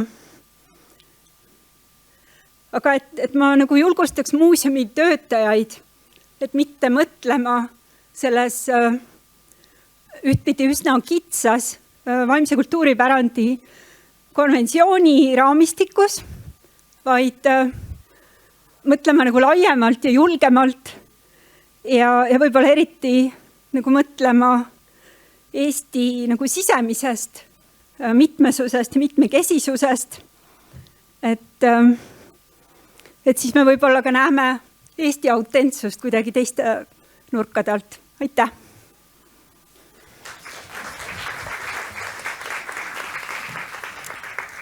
Suured tänud, Elo-Hanna, meile meelde tuletamast, et meie olemegi need, kes seda siis defineerima peavad ja peame mõtlema, kuidas meil seda vaja on. Kas on kiireid küsimusi Elo-Hannale? Sest me läksime veidike üle aja, aga julgelt, kui on mõni käsi.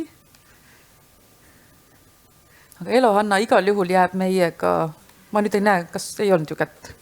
On, no nii, Kaja. I'm sorry, it's the light. You know, if someone is a foreigner, then it has a completely different perspective on maybe on the same date. 9th of May is also the Day of Europe. Yeah. So what about that perspective? Because this is a European country.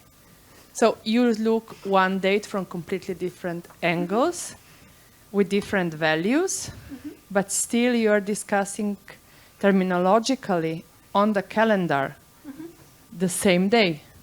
So what can happen from that perspective? Okay. I have to go back to the microphone. Yeah, there are many layers, and it often happens that, you know, if one day has certain kinds of significance already, then other layers are added to it. And in Estonia, there has been an effort to kind of rethink of May 9th as a Europe Day, and there are all kinds of events being organized, for example, in the capital, Tallinn, but it isn't, at least not yet, somehow strong or prevalent enough to start kind of reaching the people who are, for example, going to this cemetery of defense forces in Tallinn. So there are definitely individuals who participate in these different kinds of events, but there really isn't a dialogue happening. And I think some of the meanings are so always already predetermined that it's very difficult to change the ways in which they are being discussed.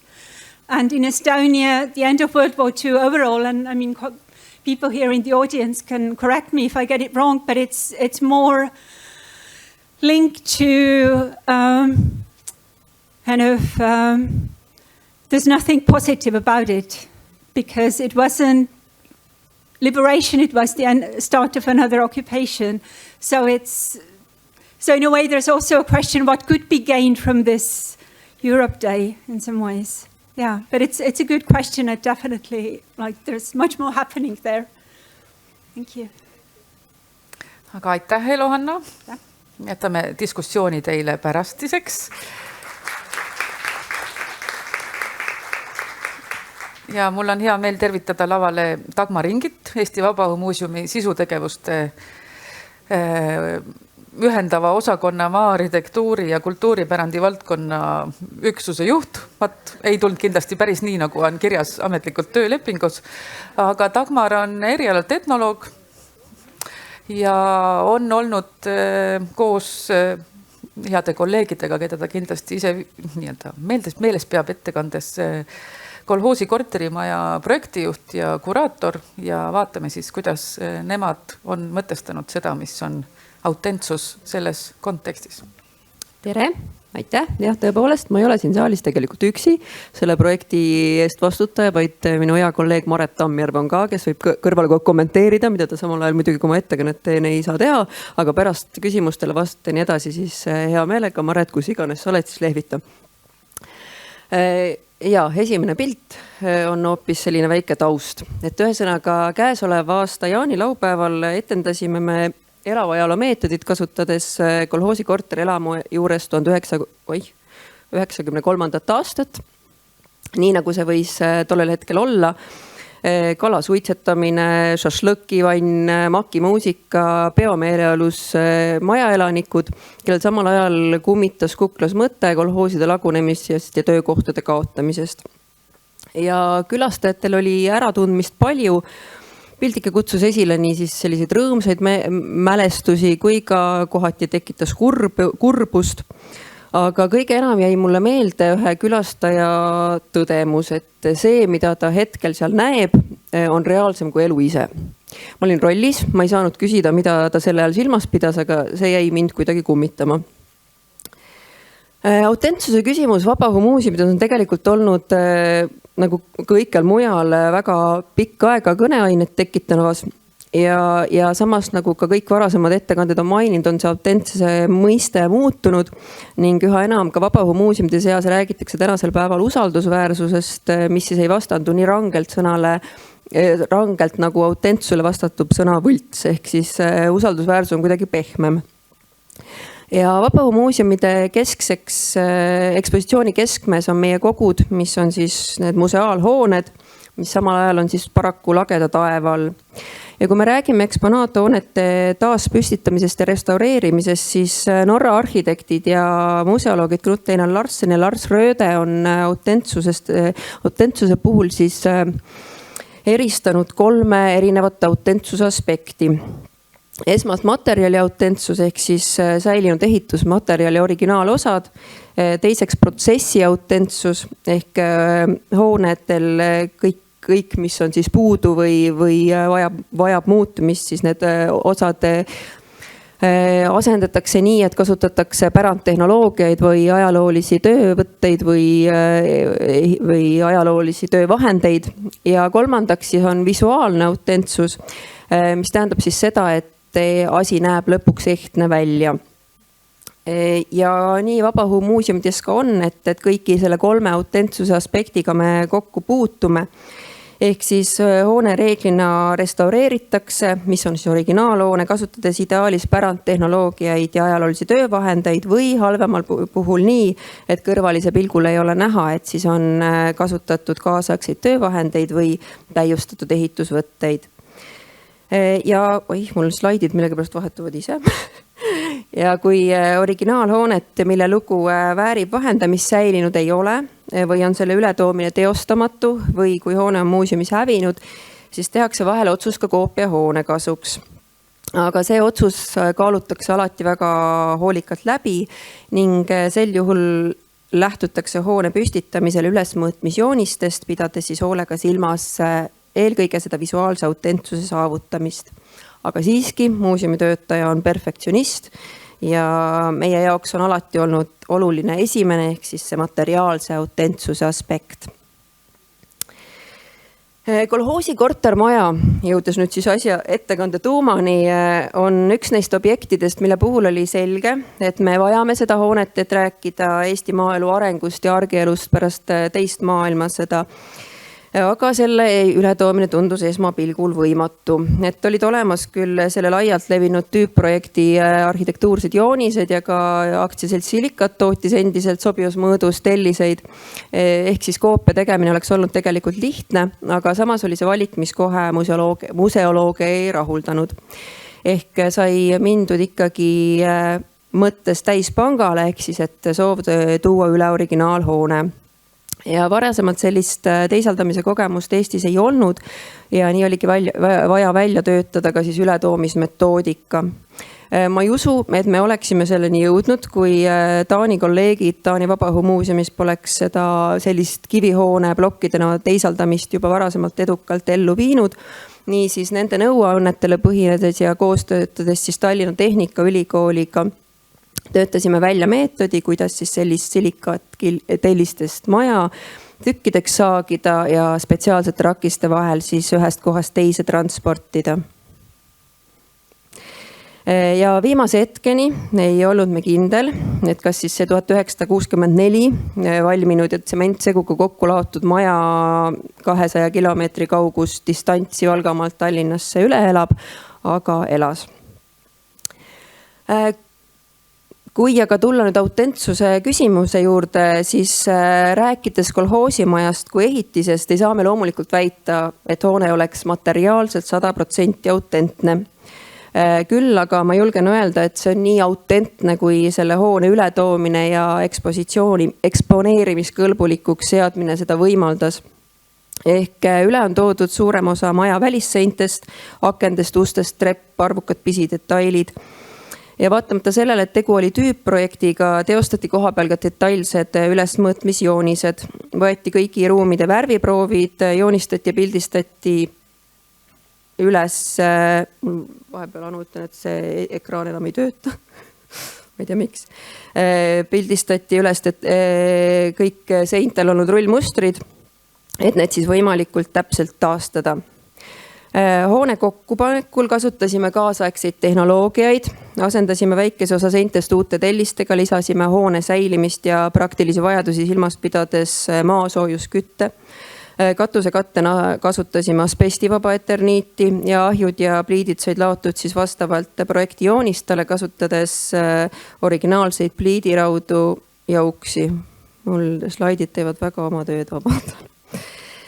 Ühesõnaga, kuigi kolhoosimaja hoone ei ole materiaalsest aspektist 100% autentne, ei erine tegelikult selle autentsuse aste väga palju mõnest meie varasemast rehemajast, mis on samamoodi muuseumisse 50-60 aastat tagasi üle toodud ja millel tegelikult juba püstitamise käigus on ju vahetatud mitmeid ridu pehkinud palke, on vahetatud igasuguseid detaile, on vahetatud katuseid kordi ja kordi.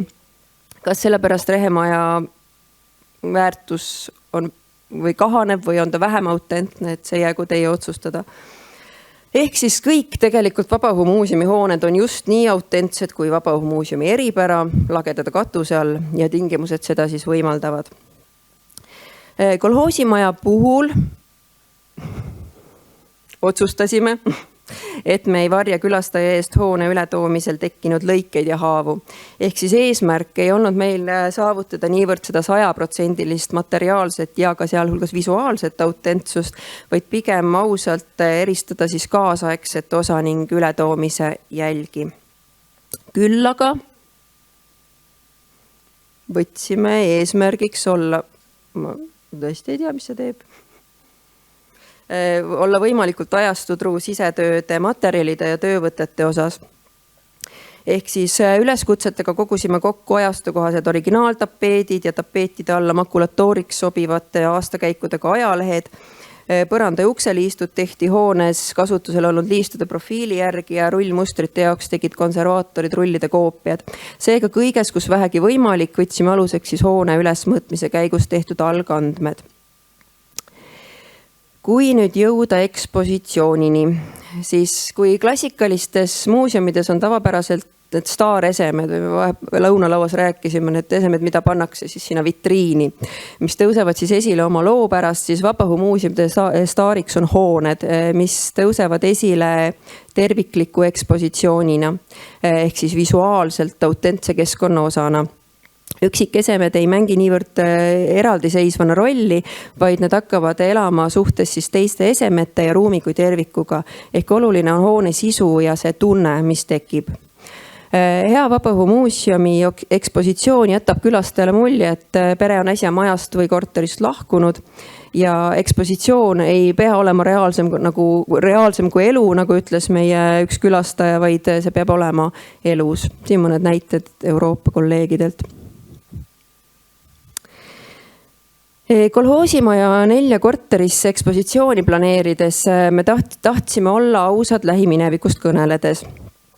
Meie eesmärgiks oli anda edasi nii seda tüüpi kortermajade arengulugu kui laiemalt siis ajaperioodi 1960. aastatest kuni tänapäevani. Kajastada olulisi murranguid ja iseloomulikke arenguid maainimese elus. Vabaõhumuuseumile omaselt otsustasime seda teha läbi sellistes majades elanud inimeste argieluliste lugude. Samas me tahtsime luua keskkonna, kus külastaja tunneks ennast justkui kellegi juures külas olles, andes samal ajal võimaluse, mida reeglina külas olles ei teki, ehk siis vaadata sisse kõige sügavamatesse sahtlipõhjadesse ja õppida sealseid elanikke tundma läbi nende esemete mitmekesisuse. Nõukogude interjöörid on ju tegelikult üsna sarnased, olgu see siis maal või linnas, olgu see traktoristi või õpetaja kodu ja mõnes mõttes oleks olnud lihtne luua siis sellist keskmist konstrueeritud pilti, kuid me leidsime, et seeläbi on raske saavutada siis seda sellist elus ekspositsiooni. Kolhoosimaja ekspositsiooni planeerides me otsustasime, et püüame leida sellistes kortermajades elanud konkreetsed pered, rääkida nende lugu, luua niinimetatud lihtsate inimeste memoriaalkodud. Sama meetodiga oli tegelikult varasemalt valminud ka meie Härjapea talu, Laukülapoe ja Seto vanatalu interjöörid. Kui tavapäraselt on olnud ideaaliks leida siis konkreetselt samas hoones elanud inimeste lood, siis siinjuures, kuna tegu oli tüüpplaneeringuga ning välitööde käigus selgus tegelikult, et mis tahes asukohas see maja asus, et need tüüpilised perelood olid tegelikult üsna sarnased ja iseloomulikud, siis lähenesimegi laiemalt ja valisime välitööde käigus intervjueerides 35 inimest siis välja 3 konkreetset pere, kelle kodu ja argielu konkreetsetel ajahetkel me otsustasime siis külastajale avada. 4. korteriga läks natuke teisiti, aga sellest ma räägin hiljem veidi pikemalt. Kuidas siis sünnivad need autentsena mõjuvad keskkonnad ehk siis korterid, mis mõjuvad kui kodud? Nagu ma eelnevalt mainisin, me püüdsime sisetöödel olla võimalikult detailitäpsed, ehk siis alates sellest, et elektrikud olid väga hädas sellega, et vanad pistikupesad ja lülitid, mis pidid toimima, aga ei vastanud ühelegi turvanõudele, oli vaja paigaldada. Tuleohutuse eest vastutav kolleeg oli väga murelik, et kuraatorid nõudsid, et tapeet tuleb panna ahjuni, kuigi seda tänapäeval loomulikult teha ei tohi. Kõikidel sisetöödel alates siis akende restaureerimisest kuni tõesti tapeetide kihtideni me püüdsime arvestada konkreetsete perelugudega, mida informandid olid meile jaganud. Aga oluline oli loomulikult ka detailitäpsus sisustamisel. Siiski kõigest sellest ma arvan oleks jäänud väheks, kui me ekspositsioonis ei oleks kasutanud kõiki võimalikke meeli. Selleks, et kogetavale konteksti luua, sai iga korteri ukse taha ekraanile lavastatud ka nimetatud minalood korteri elanikega. Ja nendele minalugudele eelnevad veel olustikupildikesed, mis tegelikult kirjeldavad minu hinnangul ehk intervjuust pareminigi neid elanike peresuhteid ja seda ajastu iseloomu. Ja nüüd ma läheks veel konkreetsemalt korterite juurde. Ma ei oska vist pulti kasutada. Kõik need korterid on tegelikult, nende ekspositsioonid on loodud natuke erinevalt. Ehk siis, et iga korteri puhul me oleme lähenenud võttes aluseks ühe konkreetse põhimõtte. Ja 1967 Maila Lehtme lugu, neiuna Luige lugu, tema kodu sisustamisel oli siis eesmärk olla täpne kuni kõige viimase detailini. Maila oli selles samas Räbikülas toodud majas elanud aastatel 1966–68. Tema leidmine oli täielik vedamine. Ja Maila puhul võib öelda, et tal on tõesti fenomenaalne mälu. Ta mäletas ja oskas kirjeldada kõiki noorpõlves esimesse iseseisvasse koju soetatud esemeid. Ja tema jaoks oli see aeg, kus iga ese oli suure väärtusega ja meeldejääv, sest asju lihtsalt oli niivõrd vähe. Ja seetõttu me ei olnud valmis andma järele ka kõige väiksemas detailis. Ehk siis noore spetsialisti elutoas kesksel kohal seisab raadioserenaada, põrandal Türgi vaip, köögipuhvetkapis kollased maitsaine topsid, akendees pole kardinaid ja laes ripub vaid hõõgpirn. Vaheukse ees on väike hari, takistamaks igaks juhuks kõrvaltoast ukse avamist, sest elas samas korteris 1967. aastal ka 2 noormeest, kelle ees Maila siiski vähegi hirmu tundis. Külastajatest tekitab see korteri tühjus teinekord küsimusi, aga siin me oleme tõesti täpselt lähtunud Maila mälestutest ja tema tollase kodu kirjeldustest. Maila nägi oma muuseumi kodu 2021. aasta augustis. Ta seiras seda koos ringvaate võttemeeskonnaga, mis tähendab seda, et iga tema emotsioon on salvestatud. Ja Maila oli rahul, sest tema sellise lihtsa hariduselt kunstlik seemendaja laborant karjabrigadiri haridusega naise korter oli saabunud nüüd muuseumisse ja see oli tõesti tema silme ees, nagu ta ise ütles, nii nagu 1967. aastal. 1978. aasta korteri puhul Üla ja Laine kodu, nende nimed on muudetud ja nende kodu on sisustatud ühe Läänemaa pereema ja tema tütre mälestustele põhinedes.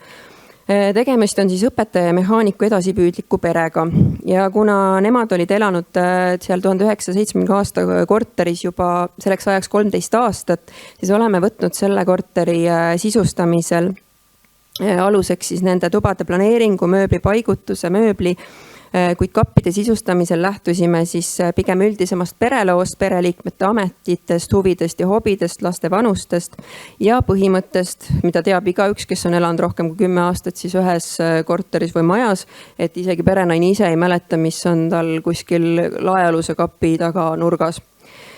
Sellist ekspositsiooni luues ei olnud võimalik teha täpseid nimekirju. Ehk siis kogumisel me lähtusime pigem ühes korteris olevate tarbeesemete hulgast. Ehk siis ei olnud selgelt pilti, et mitu laudlina, mitu kuusehed, padjapüüri või kõike seda oleks korterisse vaja. Aga kõik see selgus siis sisustamise hetkel. Õnneks me olime olnud head varujad. 1978. aasta kodus aga jutustavad selle perelugu intervjuust välja nopitud olulised detailid nagu pulmaserviis, tuusikuga reisidelt kaasa toodud meened, Beatlesite plakat lastetoa seinal ja lintmagnetofon, hooajal purgid värskete hoidistega, koridoris rippuv pereisa puhvaika ja kummisaapad. See on korter, mis tekitab enamikes külastajates äratundmist. See ei ole sektsioonkapp või vana Toomase lamp, ka need. Aga autentse mälestuse võib käivitada ka kuivanud liimipurgilõhn, veidi liisunud parfüüm, vanaema padjakate või lilleline morsiklaas. 1993 Raimo kodu. Maret Tammjärve kureeritud 1993. aasta kodu on 4 korterist nüüd ainus, mis ei põhine konkreetsel perelool. See on kõige mitmekihilisem, aga ta on kombineeritud kokku siis mitmest analoogsest, kahjuks selles ajas üsna tüüpilisest loost. Need niinimetatud Raimode lood jõudsid meieni nende naabrite kaudu või inimestelt, kes ei tahtnud, et nende keerulised mälestused oleksid otseselt konkreetse perega seostatavad. Nii et eetilistel kaalutlustel me otsustasime luua koondportree. Raimo 4-lapselise pereliikmed on välja mõeldud sarnaste elulugude ainetel. Neil on antud ametid, iseloom ja minevik. Selle korteri puhul kõige keerulisemaks väljakutseks oli luua uus ekspositsioon nii, et see näeks välja nagu vana ja väsinud. Ehk siis visuaalselt autentse pildi ja tunde loomiseks kanti ajastu kohasele makulatuurile mitu kihti tapeeti. Teatud kohtades tuli saavutada tapeedi koorumine, nurgad tuli kleepida nii nagu vanasti ja tapeeti tuli vanutada. Ja kuigi kogumistöö käigus oleks olnud küllalt tekstiilesemeid, mille oleks võinud kohe sinna veidi halvasti lõhnavasse korterisse panna, ehk need olid autentselt juba mustad, siis konservaatoritega pidime siiski leidma kesktee, ehk siis puhtaks pestud esemed said uue vana lõhna, tuba ja kapid tuli sassi ajada ja taldrikud toiduga määrida, sigaritesuitsu haisu saavutamiseks sai korterist ehitusmeeste püsiv suitsuruum. Ja seda kõike peab tegema tänase päevani. Seda peab pidevalt taastama, et need ehedad lõhnad ja raskustes oleva kodutunne säiliks. Ja sarnaselt 1978. on selleski korteris palju pisidetaile, mis vihjavad ajastule, nagu puhvetkappi välja pandud kohviõllepurgid, piiblilood, humanitaarabist saadud räsitud barbi ja koristamata köögis non-stop mängiv Raadio 2 programm. Ja kui nüüd see 1978. aasta korter tekitab inimestes vaid helgeid emotsioone, siis 1993. aasta kodu oma eheduses on tegelikult vastuoluline. Enamus külastajad tõdevad, et need lõhnad ja see mõõdukas segadus, mis siin valitsus, ma siiski rõhutan mõõdukas, sest on palju hullemaid asju nähtud, on esinenud, kui mitte nende enda peres, siis vähemalt lähikonnas või kaugemal. Ja huvitav on see, et see on tegelikult universaalsem, kui me oskasime arvata. Ehk siis üks USA perest pärit etnoloogia tudeng istus selles toas ja ütles, et tal tuleb täiesti oma lapsepõlv meelde. Nii et kõik on ikkagi üleilmne. Samas on inimesi, ka Eesti inimesi, kes ütlevad, nad sinna korterisse ei sisene ja püüavad väita, et midagi nii hullu ei ole nad oma elus või mitte üheski kodus kunagi varem näinud. Ehk siis see on kodu, mis jääb inimestele meelde, paneb kaasa tundma, mõtlema sellele, et ka tänasel päeval on peresid, kellel on raske toime tulla või siis kergendatult hingama, et võib-olla 30 aastat hiljem on siiski elu teinud teatava hüppe. Ja võib-olla siit tulebki see mõte, et kolhoosimaja on reaalsem kui elu ise, ehk siis ta on valusalt autentne. Ma natuke veel jätkan, ma ei tea, kuidas mul ajaga on. 2019 Aire ja Alari kodu on sisustatud hoopis teistmoodi kui need varasemad. Ehk siis ta on kaasaegne kodu, me oleme seda Maretiga näinud, nii nagu ta 2019 oli.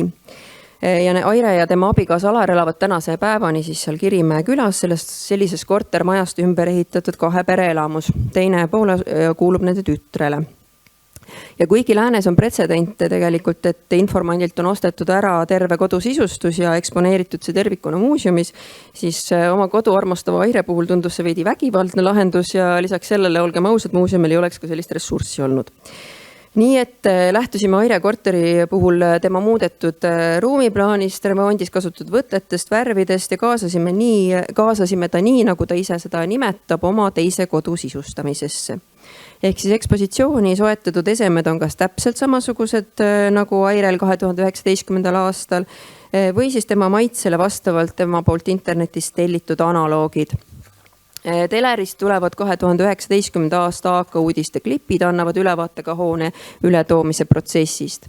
Pühade ajal kasutame Aire tehtud kaunistusi ja teeme süüa Aire lemmikretseptide järgi.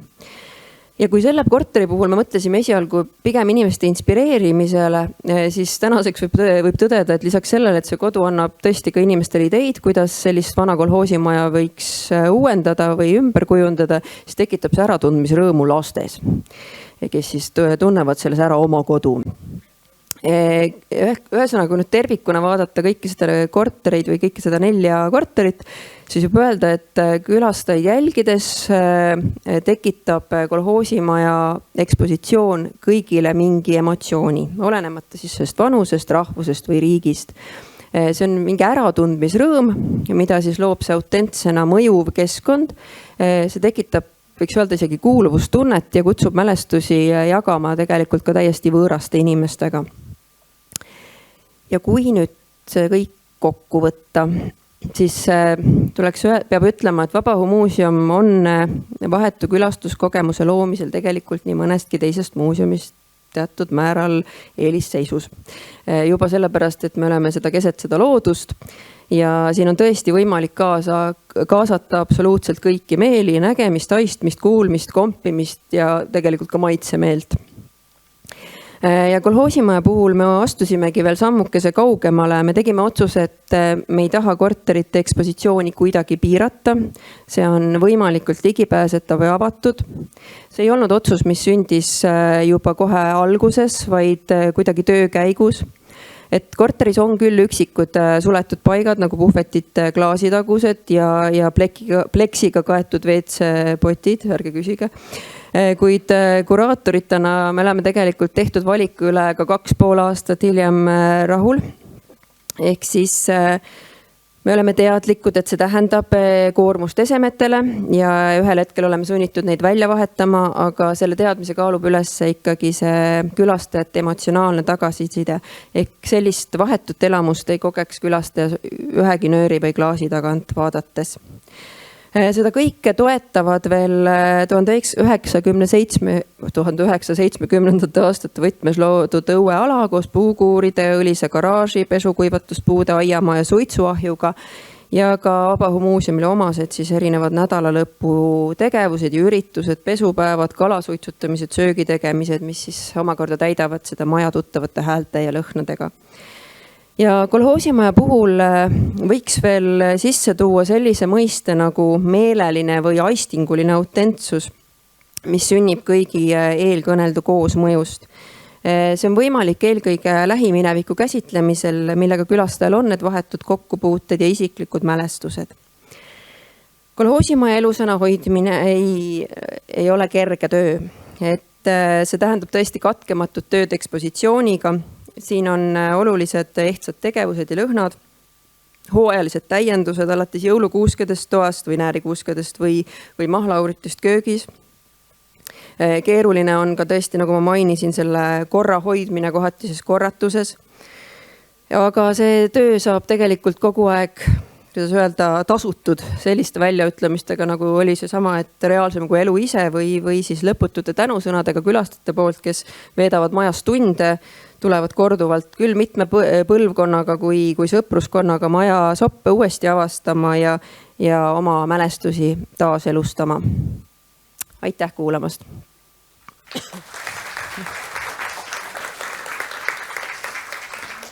Suured tänud, Dagmar, ühe hea autentse kogemuse eest. Kas on kiireid küsimusi Dagmarile?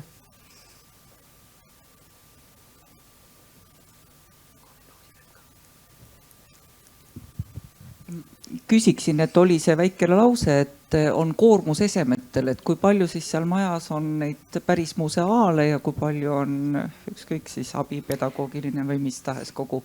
Jah, selle maja puhul me oleme otsuse teinud siiski, et museaal on hoone ise, ehk siis ta on meil vastu võetud museaalina, aga esemete puhul me neid põhikogusse arvele ei võta.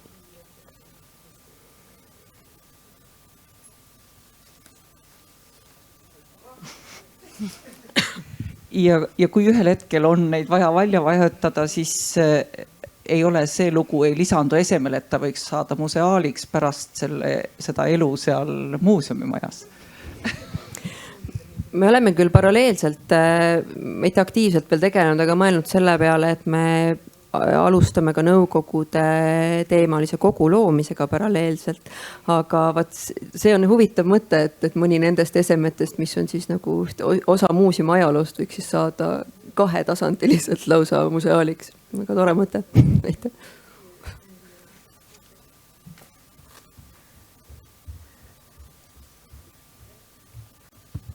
Nii, suur aitäh.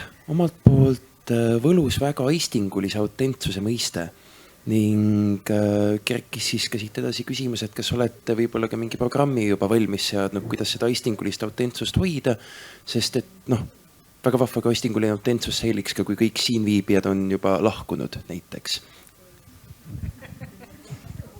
Ma jään nüüd vastusega ette, ma ei saanud päris hästi küsimusest aru. Ei no, kui tihti käite suitsetamas 90-ndate ruumis? Meil on jube halvasti sellega, sellepärast, et Vabaõhu muuseumis aastaid töötati minu meelest selle nimel, et keegi muuseumis ei suitsetaks. Aga õnneks siiski on säilinud meil meie turvameeskond, kes ei ole meie töölepingulist, nad on nagu meil allhankega ja nii edasi, et nemad käivad ja tegeleme sellega.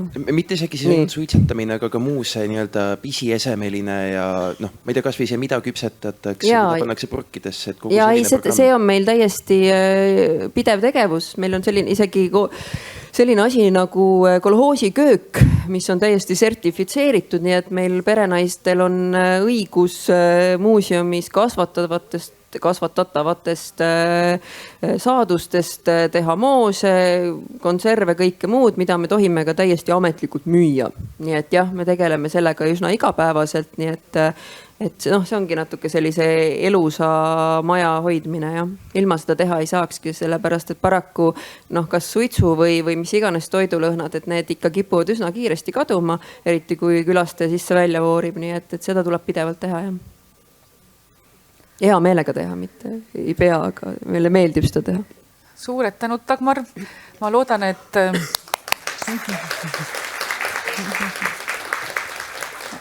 et muu korraldusmeeskond on nõus, kui me pikendame kohvipausi 5 minuti võrra, sest me peame hästi ruttu ennast püsti ajama, hästi ruttu võtma kohvi ja tuleme tagasi 35, mitte 30. Head veebivaatajad. Meie jalasirutuspaus on läbi saanud ja meil on jäänud 2 intrigeerivat ettekannet. Esimene tuleb taas ingliskeelne Kaja Sirokilt, kes on kultuuriteadlane ja ajaloolane, kes on uurinud akadeemilises perspektiivis piire ja rahvusi ja just kollektiivset mälu. Ta on olnud Sloveenia kaasaegse ajaloo muuseumi direktor. Ta on tänapäeval Brüsseli Euroopa ajaloomaja nõukogu liige. Ta on ICOM Estonia president ja ICOMi juhatuse liige. Ja paljud, kindlasti mõned puutusid meie seast kokku temaga eelmisel aastal Balti museoloogia koolis, kui ta oli üks kaasõppejõududest, kes vaatles keerulist pärandit. Aga ma annaks Kajale sõna. Ja vaatame autentsust siis läbi kuraatori prisma ja muuseumi perspektiivi prisma.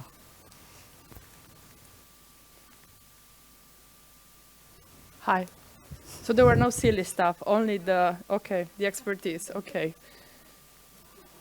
So the one of you who met me also in the Balkan summer school know that it's not so about the expertise, but it's also much more about the humor. and my interpretation of humor. So, okay. My presentation will be about authenticity and expectations, and how much do we really need it in museum narratives, and I will be much more focused on the narratives themselves. And I will start with this idea of what museums are and how we are reinterpreting our role in society after the COVID pandemic.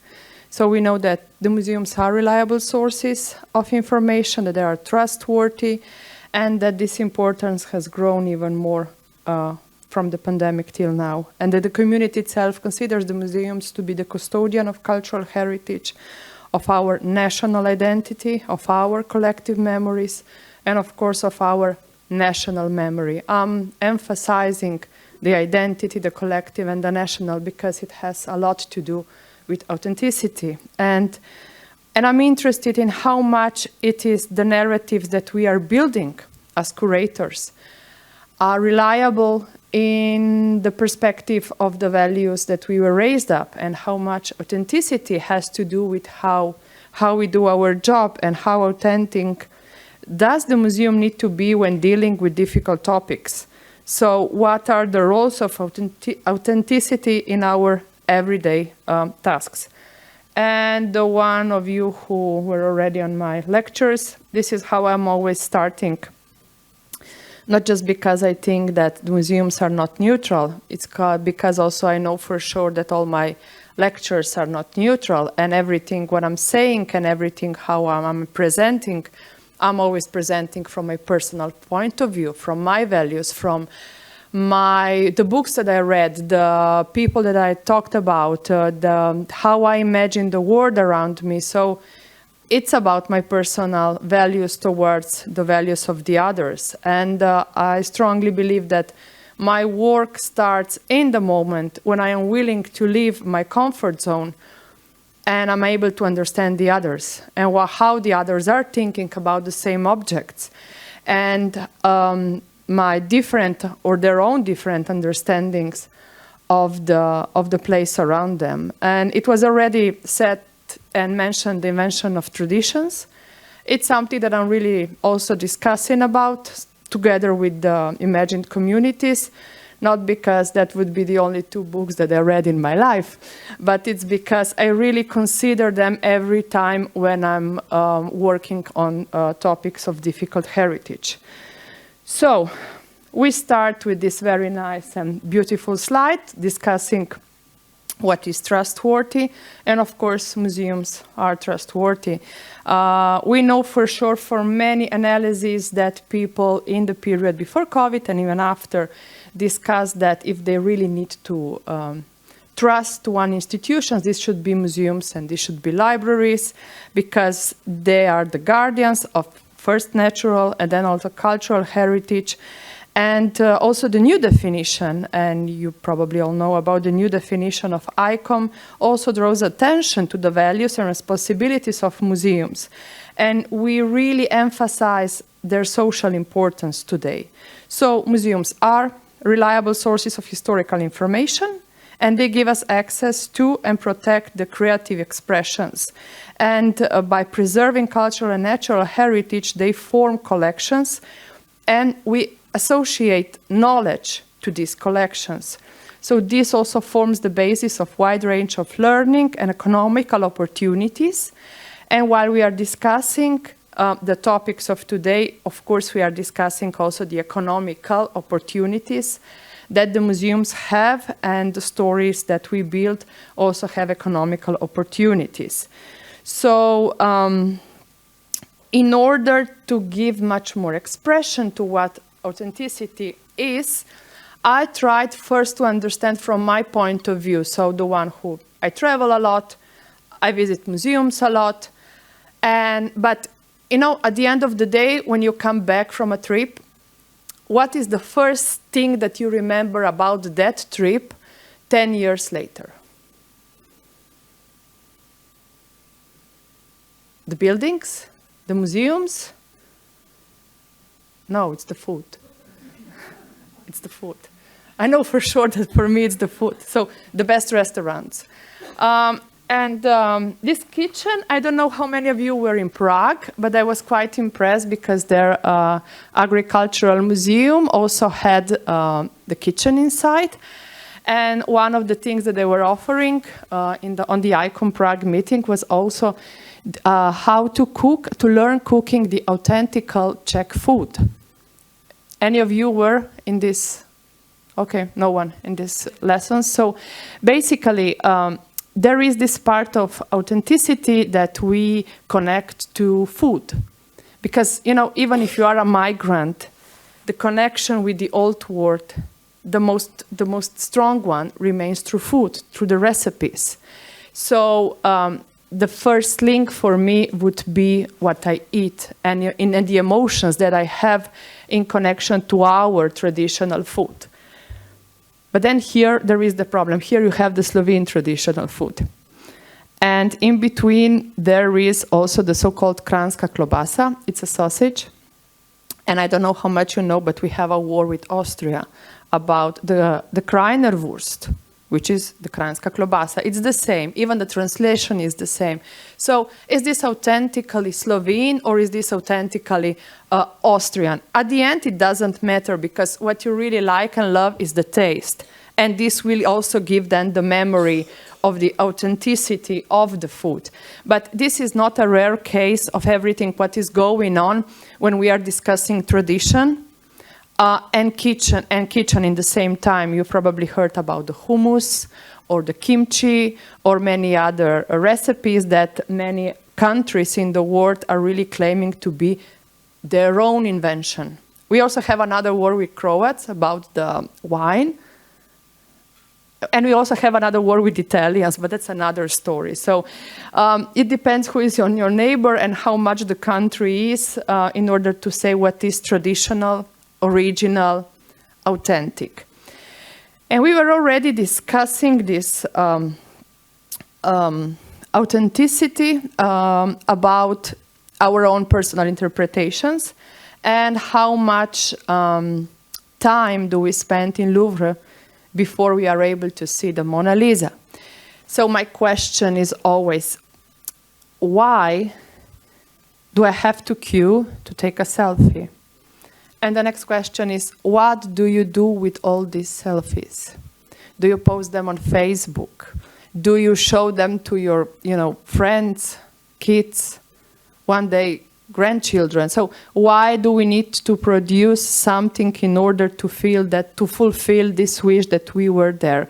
Where on the other side, you can just go to the shop and buy it. So is the emotion still the same or not? This part here, it's here because I think that many museums, especially the big one, are branding their authentic objects in order to label the name of the museum. And this goes beyond the cultural heritage and goes much more into this economical value that some objects can have and others can. So all the museums want to offer some things in order to sell them and to give even much more emphasis on their own politics, objects, things that they are presenting. But not many become icons. But my question then is at the end, if I'm buying a Vuitton bag, what's the authentic part? That I have the Mona Lisa or that it's branded by Vuitton? Because in the end, the price, it's not the price of the Louvre, it's the price of Vuitton. So in this case, Vuitton surpasses the Mona Lisa. And this is not just a joke, because in the end, these bags are really very expensive. But the idea here is that we link very much, and we construct a brand in the museum sector, because in this way, we also give awareness to the identity of the museum and its credibility. And this museum search for authenticity arises from the awareness of what makes it unique: its history, its values, its content, mission, and the vision itself. So we want to build through certain objects also our new brand identity. And then sometimes we also want to sell it and to have a lot of money. So there is a huge economical value there. But not everyone is very happy that when you are branding artworks. And this is what happened in Italy this year. Do you know about the Meravigliosa project? Any of you? Okay. The Meravigliosa project, the Marvelous, it cost, I think, around 6 million. And it was a project to promote the Italian heritage. And what they did, they took out one of the most famous Italian ladies, and they put it everywhere. So it's an art advertise, and the Italians went crazy. First, because they said that Venus itself, it's beautiful because it's naked.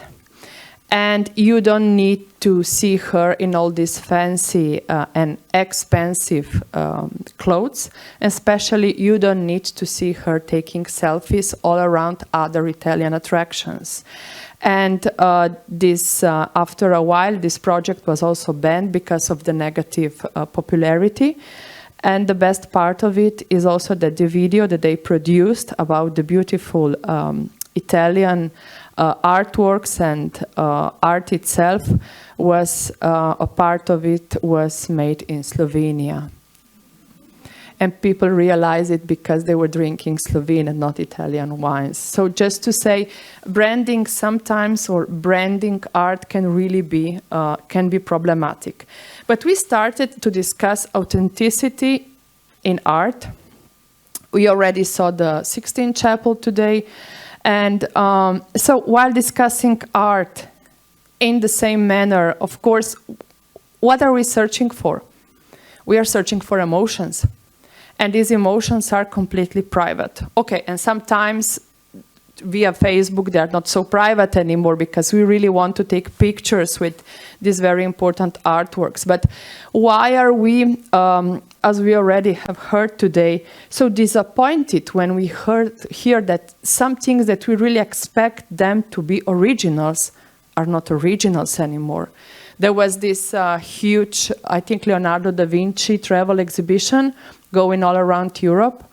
And people, after a while, were not visiting it anymore because they were not originals. People want to see originals. And of course, also in Slovenia, people want to see originals. So how important is the original? And why do really we need to be there and to see the original? And we also waiting, we are queuing to take the selfie with the original. So if you live in a small country like Slovenia is, then you have a problem that you don't have so many rich families. So we don't have a lot of rich family collections of artwork. And last year, the National Museum of Slovenia made it publicly that they will show 160 paintings, all owned, famous paintings like Picasso, Matisse, Van Gogh, of this very, all famous artists and all belonging to this very famous Bolkovats family. Never, ever, ever anyone heard about the Bolkovats family. But you know, if someone puts an exhibition in a national museum, it means first that it's gaining more public attention.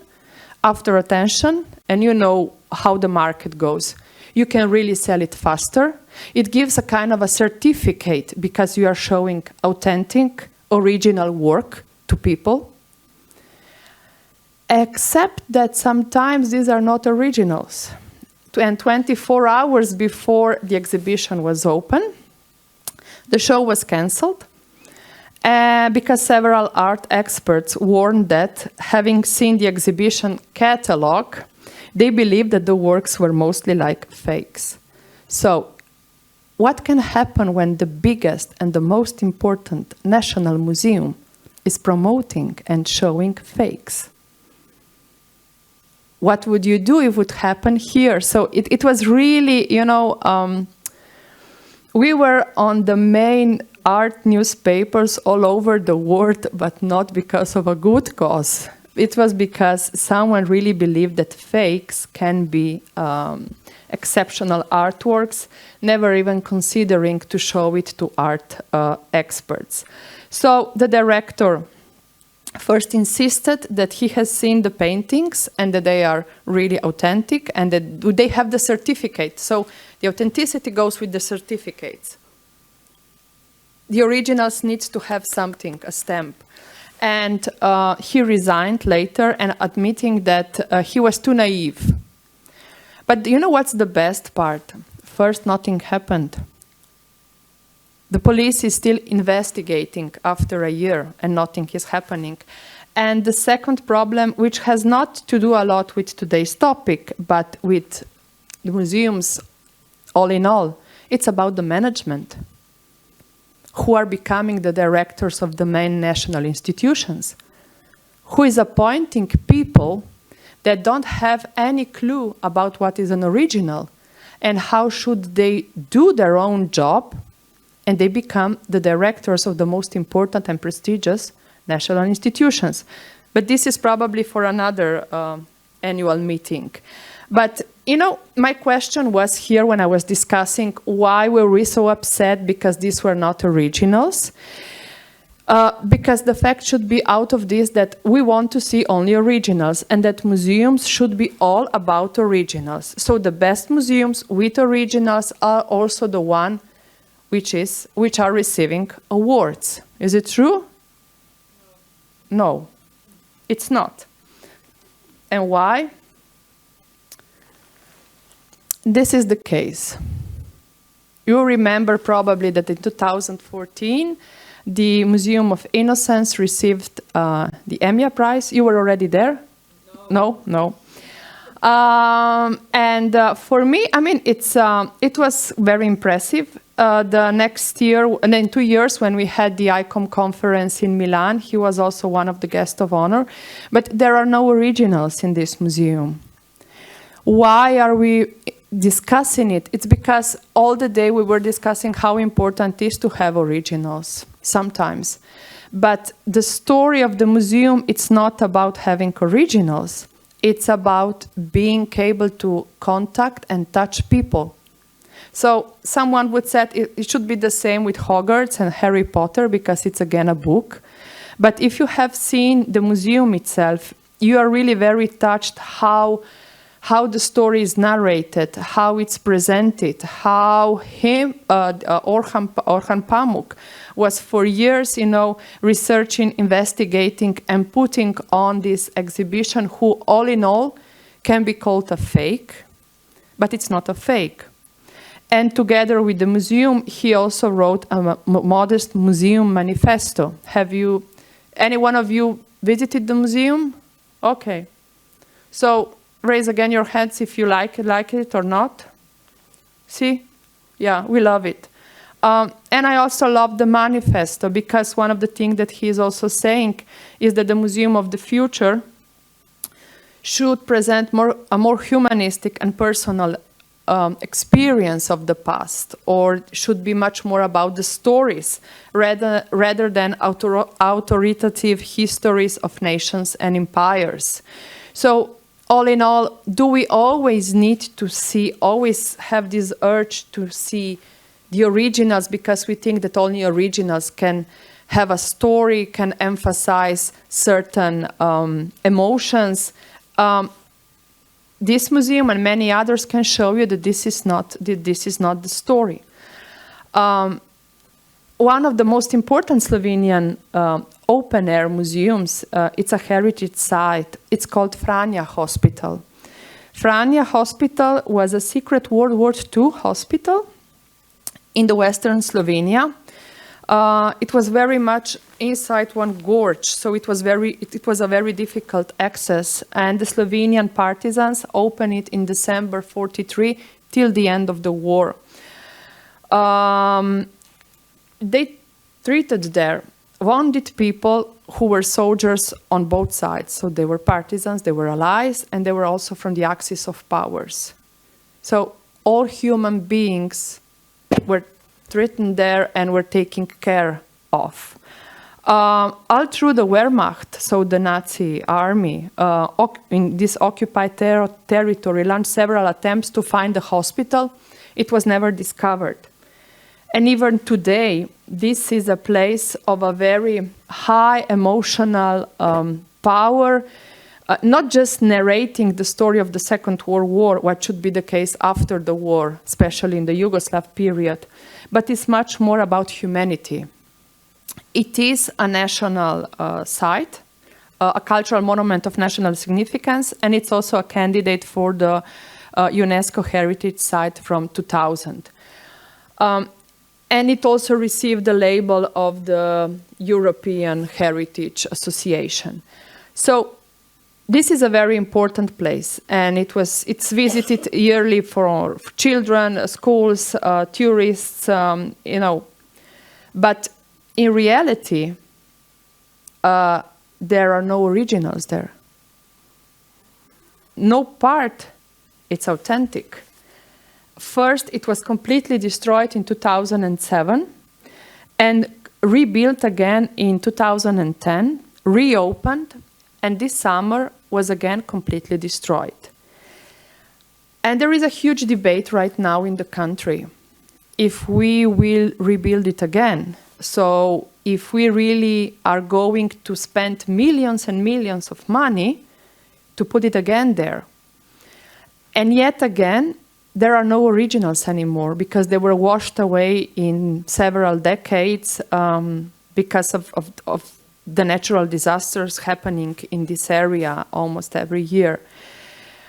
And the story goes that the authenticity here, it's not in the site itself, but it is in its symbolical value. So it goes from the material into the spiritual part. People need it in order to narrate the human face of war. That even in the most difficult periods of time, you had people who were taking care of one another independently on which side the people were fighting. So if we are discussing authenticity, sometimes or even more times, especially when in discussion with difficult heritage, we should take care about the values and how we are taking care of these values. It's not about, on a symbolic way, only what is original and what is not. It's about the values and the messages that these sites, objects, narratives have for the communities today. And in this case, I'll jump quickly. It's also about the relations. And the relations here are, and we know it because we are all museum people. On one side, we have the museum and its policies. On the other side, we have the objects that we have in our storages. And you know for sure that you have very famous objects, and now you have objects in the storages who were very important 40 years ago, and now they are completely unexisting.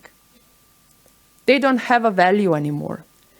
And on the other side, we have the community who pretends for us to be the guardians of the national identity. And then the last one is the visitor. And sometimes the visitor is not the national one. It's a tourist from another part of the world, from another part of Europe. And we know for sure, I will speak for Slovenia. No one really knows our history. It's so complicated that even from one part to another, people don't know everything about their own past. Because it's a small country with so many neighbors and with so many stories to be told by different people differently. So the visitor comes, and they can be also able to see the originals. But what I'm interested in, and this is here, this topic of authenticity in this lecture, is how do we present it? How much authentic is the narrative discussing what we have to present? And I will tell you very shortly two very small stories. In 2012, 2012, I was part of a European project called Eurovision, Museums Presenting Europe, and we were 6 museums from all over Europe.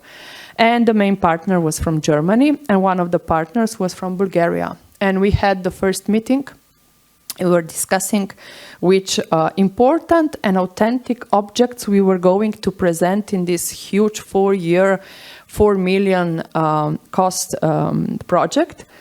And the German colleagues were all the time insisting to the Bulgarian colleagues that they should present all the Ottoman heritage, the originals of the Ottoman period. And the Bulgarians were insisting that they want to present the Roman Empire. You quickly understand why. The Germans wanted to present the other in Europe. The Bulgarians wanted to show that they were always a part of Europe.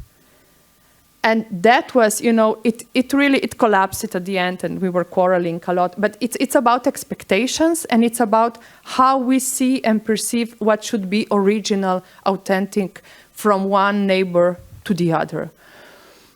And the other problem that I see, and I think it's very common everywhere we go,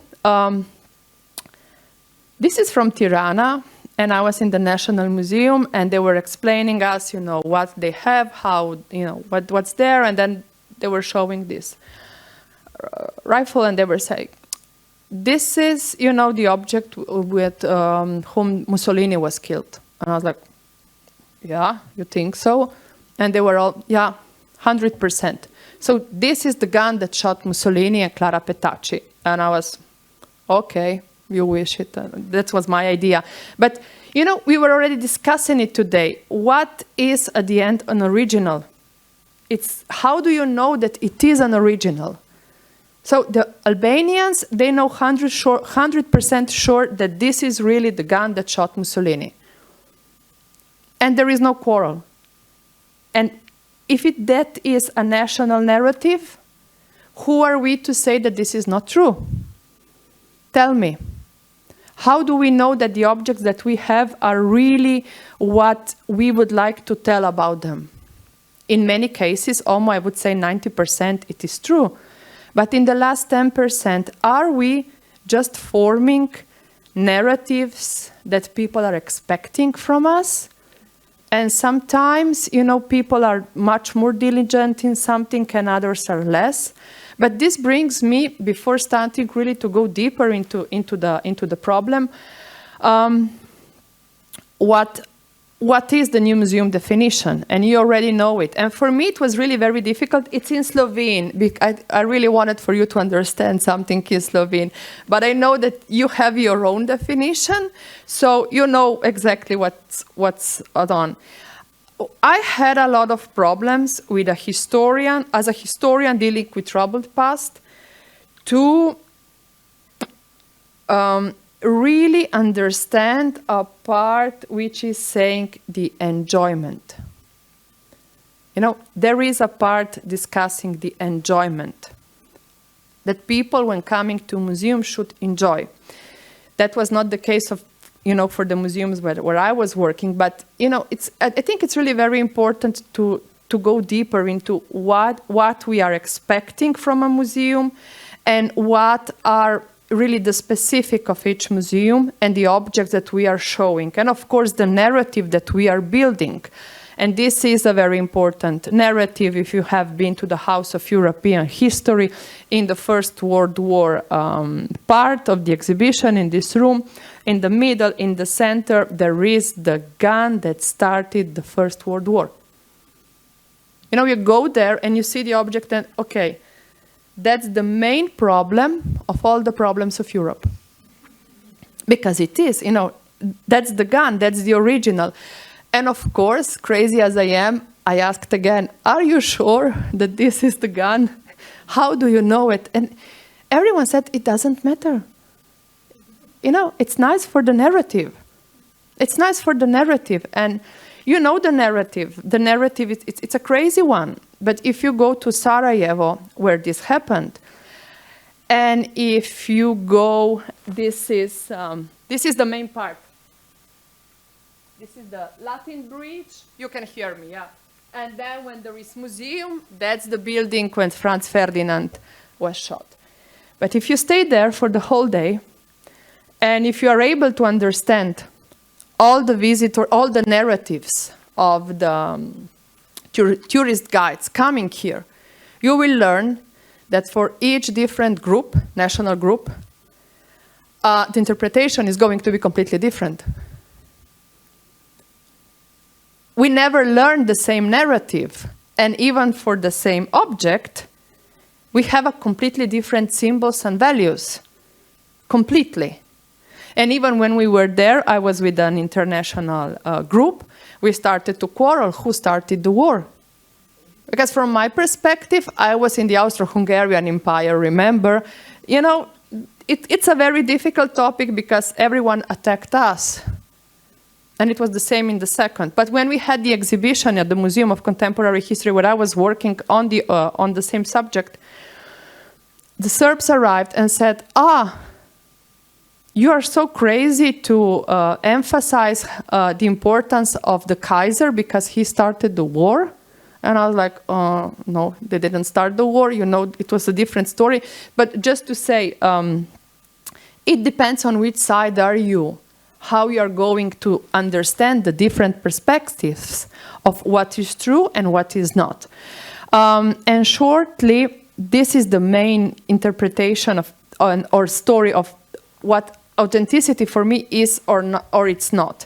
I worked for 10 years in a museum discussing a very difficult topic in the national story, which is the contemporary history. The museum was open after the Second World War, and you probably, if I said red museums, you would know what I'm talking about. So this was the Museum of Slovenian War for Liberation in the Second World War. Then it became the name for the Slovene Revolution Museum, and the guy is who he is, but he was very unfamous when he came to the museum, Che Guevara. And it was, you know, it was one of the museums that everyone was pushed to visit, and it was full of very important objects because they were donations by the state to the museum. But with the Slovenian War for Independence and with the Slovenian independence, this is one of the few museums in Yugoslavia that remain intact. In Croatia, it was closed. In Sarajevo, it was a part of the front line.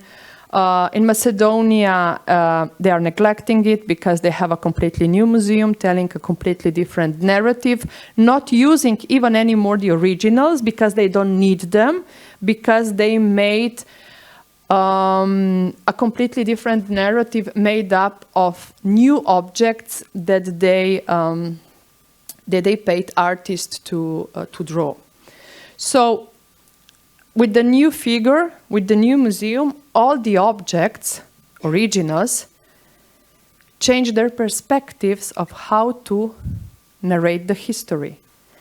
And in this way, politics was pushing more and more into the narrative of the museum.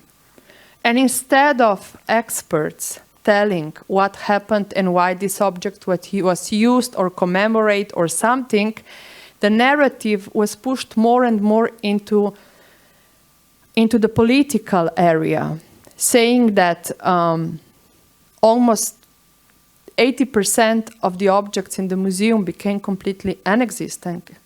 And 20%, especially the one who are 30 years or less, became the main narrative. And this is, at the end, pushing us back to the main question. You know, what is authentic? Because if you have an authentic object, or with the showcase or not, if your presentation is limited by the politicians or by your own values, can you really fulfill the job that you are there for? I mean, I know that it's a very difficult task and story to understand, but at the end, you know, we were so pushed into, okay, there is this commemoration for this war, there is this commemoration, okay, we don't do that commemoration. So what is, at the end, the story of the museum and the authentic narrative that you should present not just to the visitors, but also to the schools where they want to learn complex truth about the past. And in the end, my result was to connect more with individual stories, with testimonies. I'm not saying that what the testimonies are saying, it's a complete true, because it's not. You always need facts and you always need other stuff.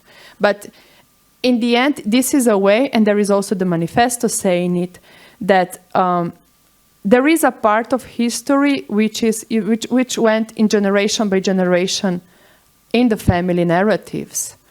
And sometimes we need to listen to them in order to reconnect again with the emotions and the values that museums should present.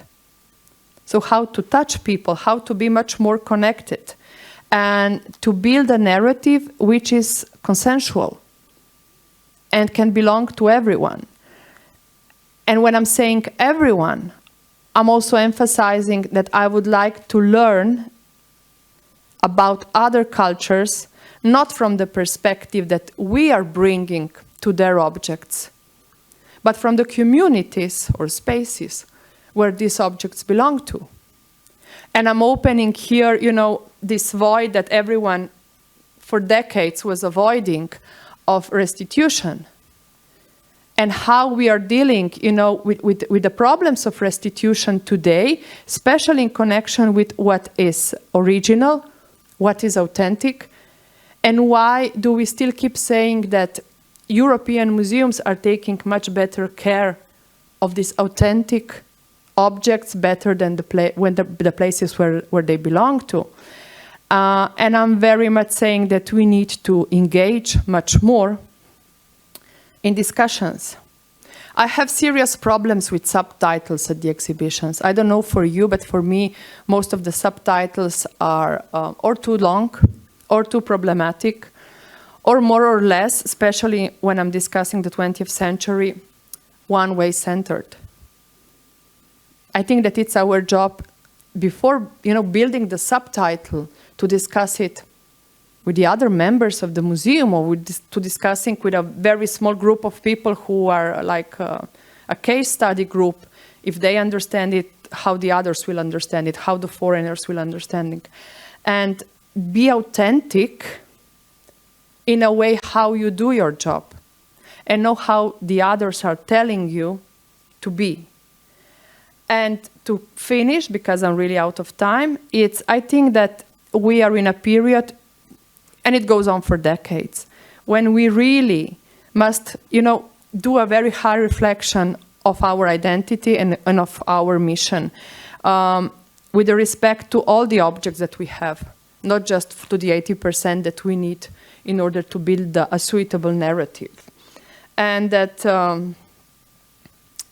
and that this is a very difficult job, but, at the end of the day, it's a very privileged one at the same time. Because I don't know so much people who enjoy their work so much as the people working in the museum business. Do you? And I will finish here. Thank you.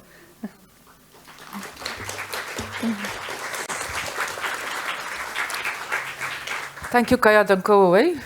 Give us don't go. I think we will have a few questions from the audience. Some hands, but thank you for reminding that it's our job to be critical and be reflective on what is the authenticity in our case and what we think with that. Hands? Nobody dares to ask.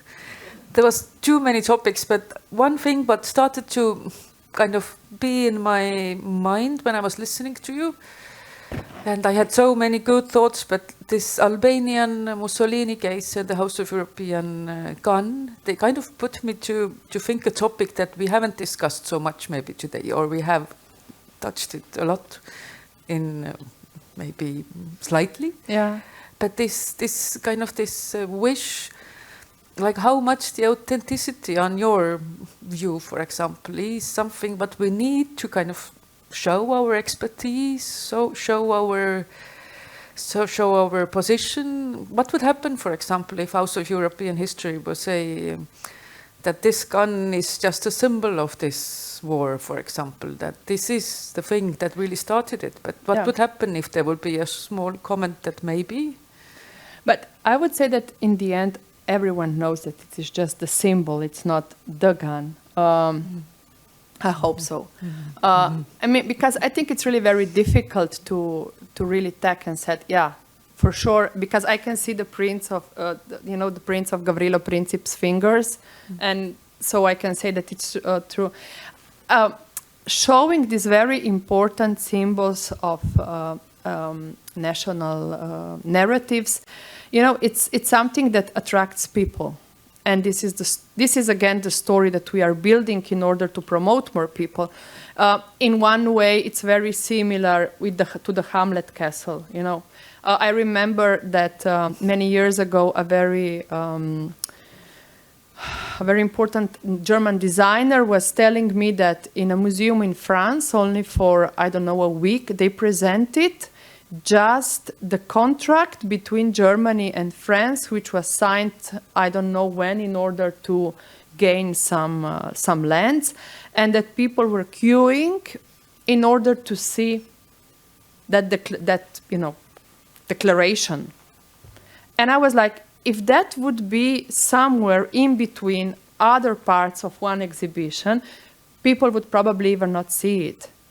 It's just about promotion, how much how we are packaging, the things that we would like to sell to the visitors. And even when we are going abroad, okay, we are eating authentic food, but we are all the time catching that we want to see in museums some very important originals. You have many great museums in Paris, but everyone goes to the same one to see the exact one lady which is smiling to people. And my question was always, why do we do that? We do that because, there is this common sense that we should do that. But yeah, for me, it's very problematic why we need to label a certain object as a very important one and all the others becoming important all around it. Because I think that sometimes objects which are non-labeled can have better stories. And I know for sure that there were many projects done, on objects which had no meaning. I know that in Italy now they are opening a museum with rubbish. So what people throw away, now there is a museum built out of it. But that's another topic. It's just how much do we really need to show one original in order to gain much more numbers. And I don't know the price of the Vuitton bag, but for sure it's very expensive. Any fast questions? You will have them later. No problem. Yeah, don't worry.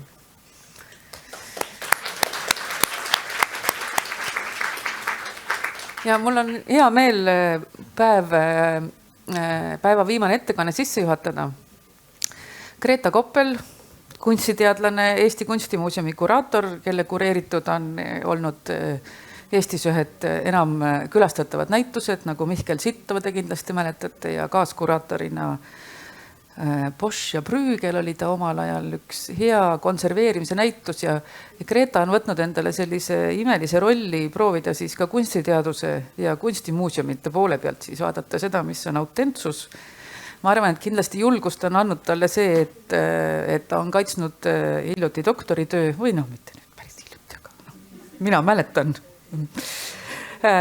doktoritöö konnoissöörlusest ja sellest, kuidas siis kunstiteose nii-öelda sellist kunstiajaloolist uurimust läbi viia. Greta, palun.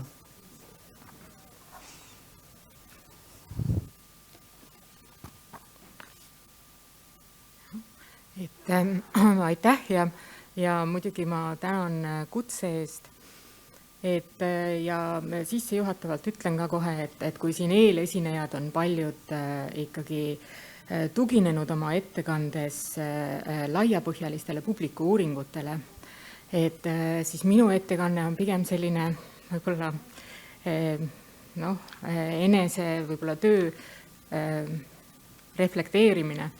Et jah, et see tugineb tööle Eesti Kunstimuuseumis ja Eesti Kunstimuuseumis ma olen töötanud siis aastast 2001, ehk et sinna sisse jääb nii töö Niguliste muuseumisse, siis on, kui peaks olema meie hulgas need, kes ei tea, et keskaegse ja varauusaegse kirikukunstimuuseum ja alates 2006. aastast siis, või 7. aastast siis Kadrioru kunstimuuseumis kuraatorina ja seal selle muuseumi spetsiifika on siis ennekõike väliskunstikogu ja mina olen rohkem tegelenud seal madalmaade kunstikogu uurimisega ja siis alates 2014. aastast siis Mikkeli muuseumi kogu hoidmise ja kureerimisega ja Mikkeli muuseum on siis selline huvitav muuseum, mis tugineb siis erakollektsionäär ja asjaarmastajast kunstisõbra Johannes Mikkeli sellise kogule ja tegeleb siis selle kogu sellise eksponeerimise ja mõtestamisega. Ja mõlemad, nii see Kadrioru kunstimuuseumi töö kui siis Mikkeli muuseumi töö, et need on väga olulisel määral hõlmanud sellist töölõiku nagu teoste autentifitseerimine, ehk et siis välja selgitamine, millega on tegemist, et autorsuste täpsustamine, päritolu täpsustamine, määratlemine, kas tegemist on originaali või koopia ja nii edasi. Ehk et ja sellele töö põhjal sündis ka näiteks selline näitus nagu siis Ehe kunst või petukaup, mis siis oli 2015. aastal siis Mikkeli ja Kadrioru kunstimuuseumis ja vaagis just sellist nende kogu siis teoste näitel, nende mõistete sellist nagu kohavahetust ajas, et kuidas koopiast võib saada originaal või kuidas koopiast võib saada võltsing või nii edasi. Ehk et kui ma kevadel selle kutse sain, et tulla rääkima siia konverentsile, siis mulle tundus, et ma võiks sellest teemast üht-teist teada. Ja ütlesin jah, ja teiselt poolt ma jälle natukene imestasin, et see teema nüüd järsku nii aktuaalne on, sest ma pean ütlema, et näiteks kunstiteaduslikus või auditooriumis see selline autentsuse teema väga kõnekas ei ole. Ja ma mõtlesin selle peale, et võib-olla see on nüüd nagu sellise autentsuse teema uus tulemine, et see mõiste ju muutus oluliseks seal 20. sajandi alguses seoses sellise ühiskonna või industrialiseerimisega ja sellise massiühiskonna tekkimisega, et siis võib-olla tänu sellele, et meil siin, ma ei tea, Covidi järgselt või Covidi aegselt on olnud hästi püünel see kultuuripärandi digitaliseerimine ja samuti siis nüüd need hüpped, mida on siis see tehisintellekt teinud, et võib-olla, et sealt siis see teema aktuaalsus. Ühesõnaga, et siin on eelpool kõnelejad juba korduvalt öelnud, et see autentsuse mõiste on mitmekülgne ja hõlmab selliseid pidevalt ajas muutuv ja täienev ja kui mõelda muuseumide lõikes, et siis et me võime rääkida, eks ole, siis sellest objekti autentsusest, kindlasti ka keskkonna autentsusest, ma ei tea, et mis see autentne muuseum on, et võib-olla siis mitte iga muuseum ei pea olema nagu Briti muuseum, selline muuseumide etalon, sellisel juhul neid autentseid muuseumi oleks väga vähe, aga võib-olla siis, et just see aspekt, et see muuseum peaks olema aus ja nii-öelda endale truu, et siis mõeldes tema nagu sellisele definitsioonile. Mikkeli muuseumi puhul ma siis näiteks arvaks, et kuna meil on tegemist sellise erakollektsionääri koguga, siis ja selle kogu puhul on väga olulised ka kõik need Mikkeli enda antud lood sinna, et siis selle osa eksponeerimine tagab nagu ka seda autentsuse osa seal muuseumis. Võib-olla laiemalt võiks veel mõelda, et võtta siis aluseks see ICOM-i uus muuseumi definitsioon ja kõik muuseumid, mis täidavad seda eesmärki, et sellisel juhul nad on autentsed muuseumid. Ja kolmandaks siis kindlasti see autentne kogemus, millest siin on palju räägitud ja mis tänases muuseumis vast on ka siis nagu kõige aktuaalsemalt esil. Aga mina siis räägiks rohkem sellest objekti autentsusest ja miks see ikkagi tähtis on muuseumi töös minu hinnangul. Et muuseum siis kui mäluasutuse üks peamistest rollidest on siis inimkonna mälu säilitamine ja elus hoidmine ja mida siis traditsiooniliselt muuseum on teinud läbi materiaalse pärandi säilitamise, aga seda muidugi mitte ainult, et ka siis vaimne kultuuripärand on tähtsustatud. Ja seetõttu just selles mälu säilitamise funktsioonis on see autentifitseerimise tegevus, et välja selgitamine, millega on tegemist, tuvastada, mis objekt see meil on, kes selle tegi ja millal, et tähtis, sest see annab nagu objektile tagasi tema mälu ja mida siis me konteksti asetatuna saame tõlgendada. Ja seda on ka juba korduvalt siin välja toodud, et tõesti muuseumil on ühiskonnas kõrge usaldusväärsuse autoriteet, nii öeldakse ka konverentsi siis selles tutvustuses, et seega võib öelda, et usutakse, et isegi kui me elame nii öelda tõejärgsel ajastul, siis muuseumi kohus on hoida kõrgel seda tõese info väärtuse lippu. Ja see hõlmab siis seda ootust, et muuseum näitab päris asju ja teeb seda ausalt. Ja see on ka midagi, mida mina siis mille eest ma seisan, et need autentsed objektid, et nendel on muuseumis keskne koht. Ja need objektid peavad olema siis ausad, et meil on kohustus teada saada võimalikult palju nende kohta, millega tegemist on. Ja teisalt nad peaksid siis olema ka reaalsed, ehk et päris objektid, ja mitte siis nende koopiad või digitaalsed esitused, nende asendajad.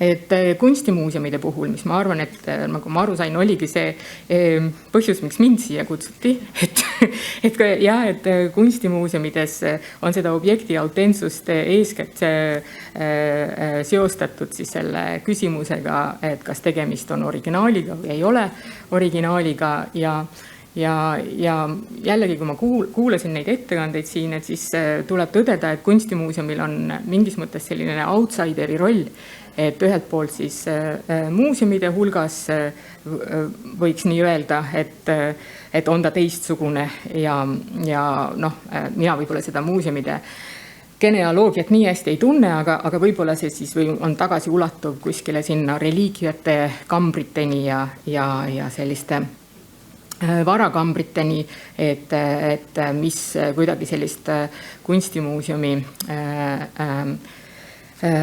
objekti identiteeti on siis vorminud ja siis ka muidugi muuseumikriitikud või siis on kunstimuuseumide kohta öelnud, et kunstimuuseumid on originaalide kogumid, ehk et see ootus, et kunstimuuseum peaks sellega tegelema, et ma arvan, et see on väga pikk ja lai, et see on miski, mis kohustus on muuseumil näidata nii-öelda originaale.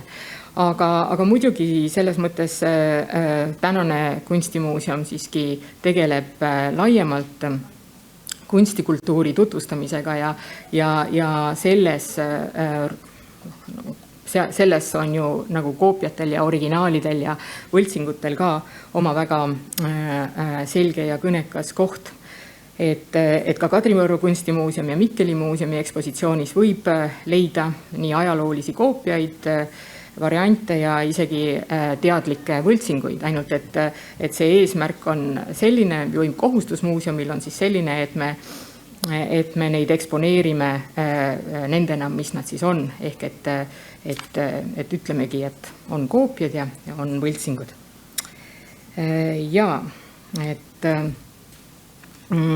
Aga et ma ikkagi tahaks uskuda, et ka Vanakunstimuuseumis, kus töötan mina ja et me samuti nagu otsime seda teed, kuidas siis saaks publikule luua neid autentseid kogemusi ja et kuidas see selline kontakti saamine siis mineviku ja kunstiga siis võiks aset leida. Et muidugi nagu inimesed käivad muuseumis erinevatel põhjustel, et kes otsib teadmisi ja kes võib-olla hoopis tuleb emotsioone saama. Aga ma usun, et paremal juhul siis leiab muuseumi ja näituse keskkonnas objekti kaudu siis aset selline tähenduslik kogemus ja see kogemus, mida mina siis silmas pean, et see on selline isiklik kogemus, äratundmine ja teada saamine, võib-olla selline heureka hetk. Et ja see on see autentsus nagu inimest puudutav kontsept. Et päris endaga kohtumine ja selline eksistentsialistlik või autentsus, millest siis räägib 20. sajandi esimese poole filosoofiline suund. Et jah, et see on miski, mis on võib-olla sellises kiires infoühiskonnas kaduma läinud või pigem harv ja seetõttu võiks neid kontakte pidada väga nagu väärtuslikuks. Ja, et ma siiski ei soovi nüüd päris ainult kinnisideeliselt objekti kaitsele viskuda, vaid ma ka tunnistan, et lood on tähtsad, aga et need lood aitavad meil teineteisega sidet luua, ehitada sildu eilse ja tänase vahele, ära tunda sarnast ja mõista erinevat ja kindlasti teevad need veel palju muudki. Aga et võib-olla siis nii-öelda kunstimuuseumi kasvandikuna seisan ma nagu selle vaate eest, et muuseumi väärtuseks on just see, et rääkida neid lugusid siis ikkagi nende füüsiliste objektide kaudu. Ja vanakunstiga tegeledes siis ikkagi ma meenutan endale, et need ajaloolised objektid, millega ma töötan, et need kannavad siis materjali talletatuna erinevate ajastute jälgi ja ülesandeks siis kuraatorina on need ajad ja kihid nähtavale tuua. Et muidugi võib öelda siinkohal seda, et sellised digitaalsed või virtuaalsed esitusviisid või nende asenduste kaudu on seda palju nagu nii-öelda ilmekam teha ja parem visualiseerida. Aga et ma usun, et see artefakt läbi oma füüsilise, aga mingis mõttes ka just metafüüsilise kohalolu, et see, et me usume, et see on päris ja me usume seda, et see teeb selle kogemuse siis käega katsutavaks. Ja see on siis selle autentse kogemise saamise puhul tähtis. Et need füüsilised objektid, võib-olla siis võiks öelda sellised natuke ulmeliselt, et töötavad omamoodi siis selliste portaalidena mineviku pääsemiseks ja nad on nagu sellised siin tänases olevad nagu sillad sellega. Ja kui ma mõtlen nagu oma kuraatori töö peale, siis minu jaoks on ikkagi alati see väljakutse, et kuidas neid autentseid objekte ja eksponaate siis võimalikult peenetundeliselt kureerida. Ehk et kuidas tagada publikule piisav hulk teadmisi objekti kohta ja selle kaudu selle mineviku ühiskondade erinevate hoiakute kohta, tehes seda viisil, et nii-öelda avada publiku jaoks uks, aga mitte siis matta neid sellise infotulva alla ja seda võimalikku kontakti siis pärssida. Et kuidas luua siis see ruum objekti ja publiku, aga vahele siis füüsiline ruum, aga siis ka mõtteruum. Et milles siis antud teadmiste sisend toimiks pigem inspireerivalt kui domineerivalt. Ja ikkagi, et ka mina meenutan, et see info, mida ma esitan nende objektide kohta, et siis ta lähtuvalt ekspertiisist on kindlasti usaldusväärne, aga ta on kindlasti katkendlik ja puudulik ja on autentne ennekõike siis kuraatori vaatenurgana. Aga et ma olen tegelikult ikkagi praktik Et siis mõtlesin, et ma räägin ühest näitest, mis praegu on meil käsil või käimas üks näitus, kus tõesti need füüsilised objektid on meie jaoks olnud essentsiaalse tähtsusega. Ja, et siis alates maikuust on Niguliste muuseumis avatud rahvusvaheline näitus Michel Sittow Põhjas, altari retaablid kahekõnes. Ja tegemist on siis koostöönäitusega, mille üheks kuraatoriks mina olen. Ja selle näituse jaoks on kokku toodud siis mitmed väga keerulised teosed, näiteks siis hiliskeskaegne, usutavasti siis ajavahemikus 1510 kuni 1520 Tallinnas valminud nikerdatud korpuse ja maalitud tiibadega altariretaabel Polnessi kirikust. Rootsis samuti siis samast ajast pärit ordumeister Volter von Plettenbergi kuju Riiast, mis on siis mõõtudelt ka imposantne, üle 2 meetri kõrge ja nii kuskil 800 kilo kaaluv Märjamaa paekivist valmistatud kuju. Ja lisaks veel teoseid Soomest, Eesti tegevatest kirikutest, muuseumide kogudest. Et Polnessi retaabli toomine näitusele on erandlik sündmus ka Rootsis. Viimati käis nii suure formaadiline keerukas ning vana kirikukunsti teos Rootsist välisnäitusele 30 aasta eest. Et siin on see teos näha siis nii-öelda kokkupakitud kujul, et selliselt on ta siis kõrgus 175 sentimeetrit ja laius 250, aga avatud tiibadega siis 5 meetrit.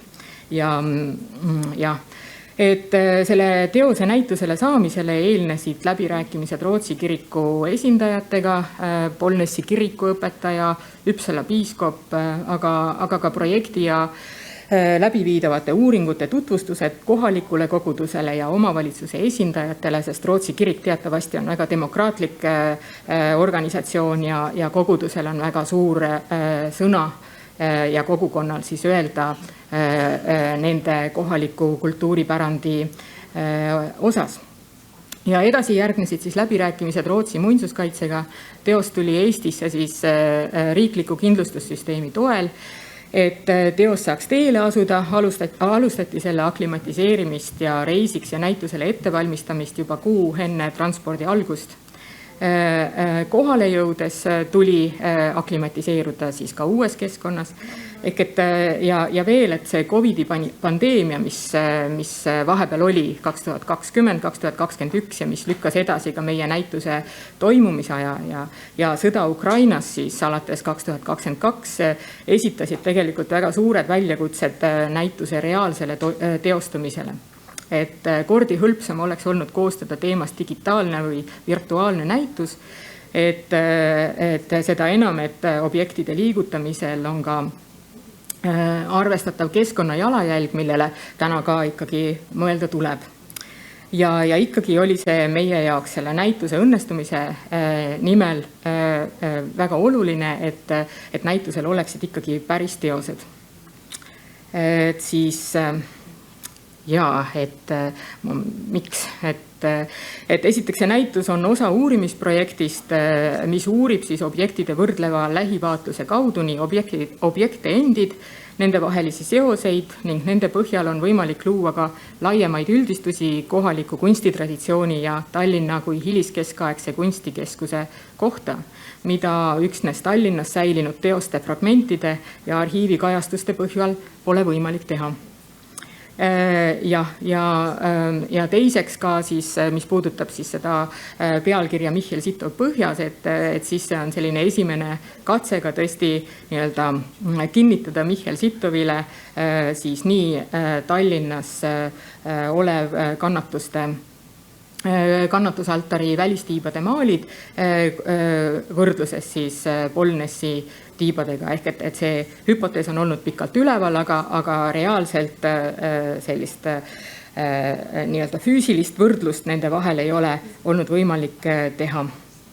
Et säilinud teosed on siis antud uurimuses meile iseenda kohta need esmased asitõendid ja arhiiviallikad on sekundaarses ja sageli kaudselt toetavas rollis. Et päris objektid näitusel võimaldavad ka neid uurimishüpoteese siis veenvamalt esitada ja nende füüsiline kohalolek toetab seda lugu. Ja see näitus siis kutsub publikut vaatama ja võrdlema, süvenema, märkama, avastama ja mõtisklema.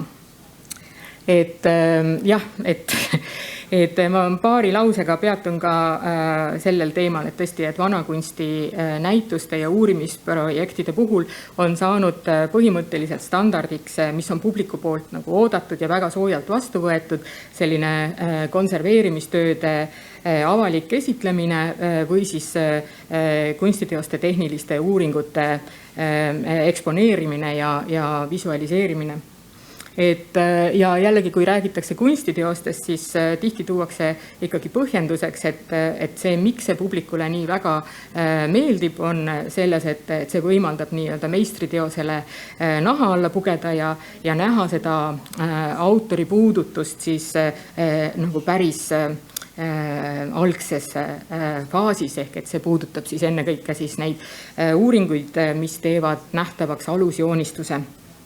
Et ma arvan, et autori ja valmistaja küsimus ei ole sugugi ebaoluline, kuid usun ja seda ka kinnitab mulle nii-öelda suhtlus publikuga, mida on võimalik siiski teha näituste ajal ja publikuprogrammide kaudu, et tegelikult et jah, et ei otsita mitte niivõrd seda autorit, vaid lihtsalt ikkagi jällegi, et need uuringud võimaldavad siis saada nagu hõlpsamini teosega siis kontakti. Et näiteks, et kui religioosse sõnumi tähendus jääb suurele osale publikule kaugeks ja krüptiliseks, siis seda, kuidas asjad tehti, seda suudame me paremini mõista. Et me adume, et siis tehti sarnaselt või siis tehti hoopis teistmoodi. Et need uuringud nagu antud siis selle retaabli puhul, mis toovad esile sellise kollektiivse töö, et me näeme, et ühe objekti puhul on koos töötanud mitu erinevate oskustega spetsialisti ja ka ühel kindlal töölõigul on toimunud jaotus siis erinevate professionaalsusega assistentide ja meistrite vahel, et need loovad seose ikkagi koostööoskuse olulisusest tänases ühiskonnas või siis sellised lihtsamad võrdlused, et seesama materjal, et ka see on mingi selline käegakatsutavuse aspekt, et see 500-aastane tamm ja pärn, mida siis on kasutatud selle retaabli valmistamiseks ja mis pärines ilmselt siit ja samamoodi see märjamaa baas, millest on siis see Plettenbergi kuju tehtud, et see lihtsalt nagu aitab luua selle vahetu silla minevikuga, et need materjalid on ju siin ikka veel olemas ja justkui see osadus selle minevikuga on niimoodi nagu paremini tagatud.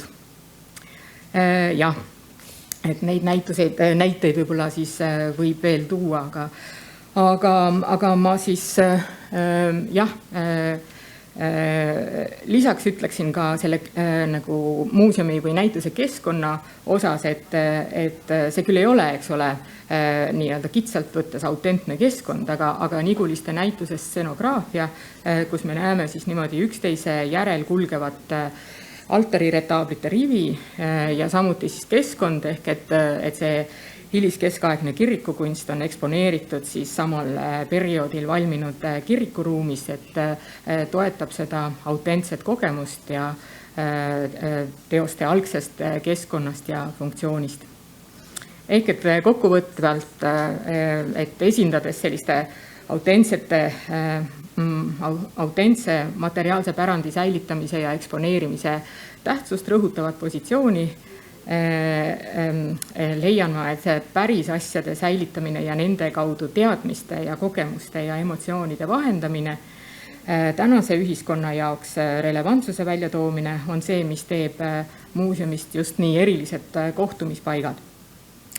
Ja päris lõpetuseks lihtsalt nagu kommentaarina veel sellise autentse kogemuse osas, mida me võib-olla võib tekkida seal, kus me ei oskaks seda ka oodata, et siis jälle isiklik kogemus siis 2022. aasta kevadel, et see oli siis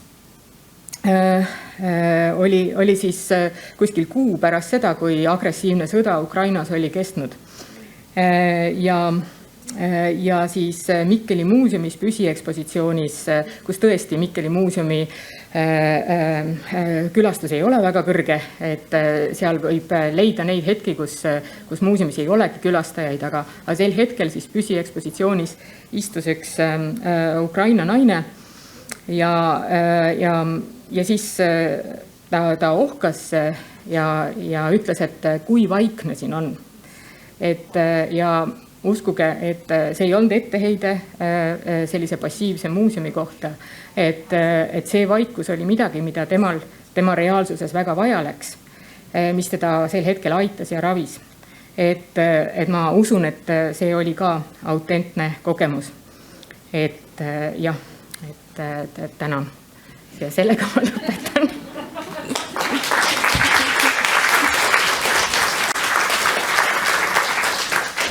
Suured tänud, Greta, tegemast meile hea sissevaade sellesse, et mis see kunstimuuseumi kontekstis on.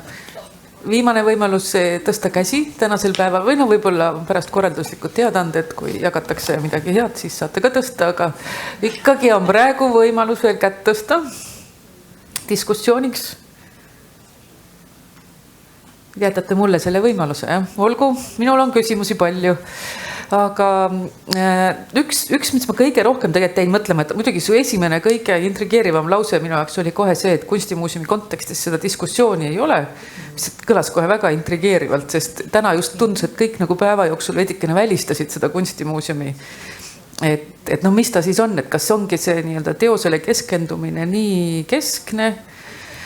Samas, kui ma just mõtlesin kunstimuuseumi külastajate uuringute peale, et siis just see sama kontekstiloome, millest sina nii ilusti sellises õrnas, empaatilises võtmes rääkisid, aga et nad kõik kunstimuuseumi nii-öelda sellised külastaja uuringud alati ütlevad, et kui on see nii-öelda kontekstiloome toimunud digitaalse ekraaniga, kui ta veel satub olema nii-öelda teose lähedal, siis tegelikult ongi see, et teost enam keegi ei vaata, kõik vaatavad seda, ma ei tea, animatsiooni või midagi muud, mis siis tegelikult nagu võtabki sellelt teoselt nagu selle publiku ära lõpuks, et mis mind jäigi kõige rohkem nagu paeluma oli just see, et kuidas seda konteksti luua nii, et see seda nagu teost ära ei kaota, mida kõik need ilusad Mona Lisa näited ju tegelikult ka sellest samast lähtuvad, et ma tea, kas sa tahaks kuidagi seda kommenteerida?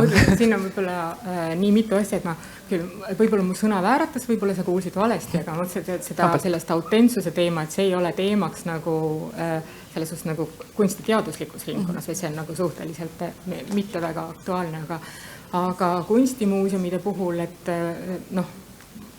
eks ta selles suhtes ma arvan, et kunstimuuseumid ikkagi ka ju tegelevad aktiivselt nagu tänase ühiskonna ja nende väärtushinnangutega ja see kontekst on seal ikkagi kohal ja see nagu ülesanne vahendada seda materjali just nagu tänase inimese jaoks ja luua neid nagu võimalusi nendeks tähenduslike seoste tekkimiseks, et see on ju seal ühtlaselt olemas, jah. Et aga jah, et ma pean ütlema, et mina võib-olla olen nagu selles suhtes natuke just see objekti inimene, et nagu läbi selle, et ma olen nagu tegelen selle vana kunsti ja selle kogu hoidmisega ja see kunstiteose puhul ma ikka meenutan endale, et see on teos, eks ole, millel on oluline nii see vaimne aspekt, aga ka kindlasti see materiaalne keha, et kuidas seda ikkagi kuidas seda siis võimalikult hästi uurida. Ma arvan, et mingit ühtset seisukohta küll muuseumides ei ole, et kindlasti on neid muuseume, mis pigem räägivad lugusid ja kasutavaid teoseid nagu sekundaarses rollis aga võib-olla mulle endale tundub, et selle vana kunsti puhul, et kus meil ongi nagu selles suhtes, et me ju teame, et need tõlgendused on ikkagi nagu fragmentaarsed ja meelevaldsed ja me nagu sellele kultuurile enam nagu käsi taha või nagu püüsi taha ei saa. Et anda siis see ühelt poolt nagu mingi eelteadmised, sest ilmselt ei saa ka oodata, et see puhta silma printsiip täiesti hästi töötaks, et ma mitte midagi ei tea ja siis mul tekib see elamus, et see võib tekkida, aga tõenäosus, et sul tekib nagu mingi äratundmine on siis, kui sa ikkagi natuke seda sisendit saad, aga just, et see selline tasakaalupunkti otsimine, et kuidas seda mitte nagu üle kureerida. Kas tulid julged käed? Ahah, ees.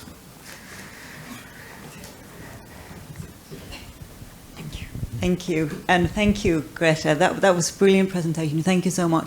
And lovely to hear an art gallery perspective as well. I love that last example you gave with the Ukrainian woman and how she sat down and you said she needed that moment of reflection. And I think that's a brilliant point you're also highlighting here, that this is what art museums are exceptionally good at, creating presence and that reflective moment.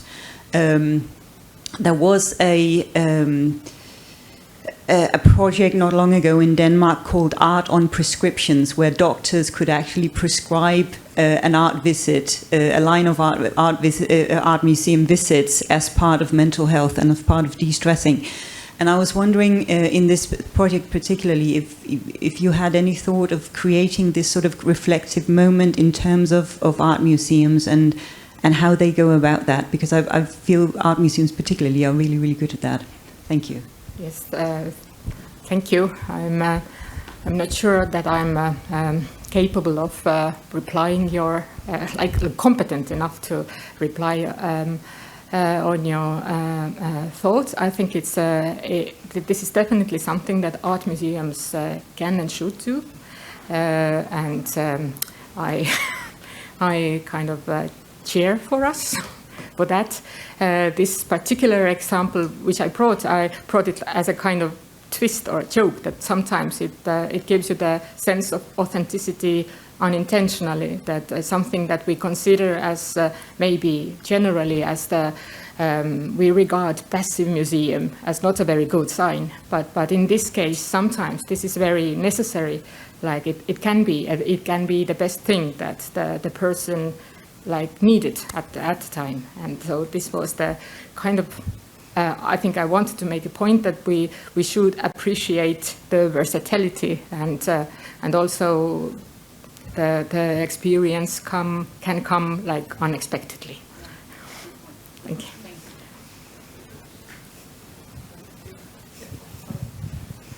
Et kunstimuuseumis on alati see loomingosa kõige tähtsam.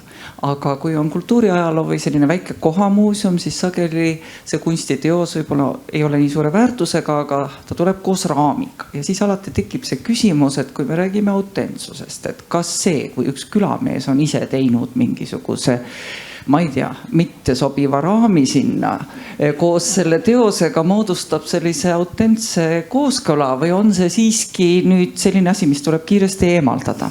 Ja see on väga suur teema ja nüüd mõtlesin ka Vabaõhumuuseumi selle kolhoosimaja peale, et äkki ühes peres oleks olnud selline Konrad Mägi, mida keegi ära ei tundnud sellises raamis.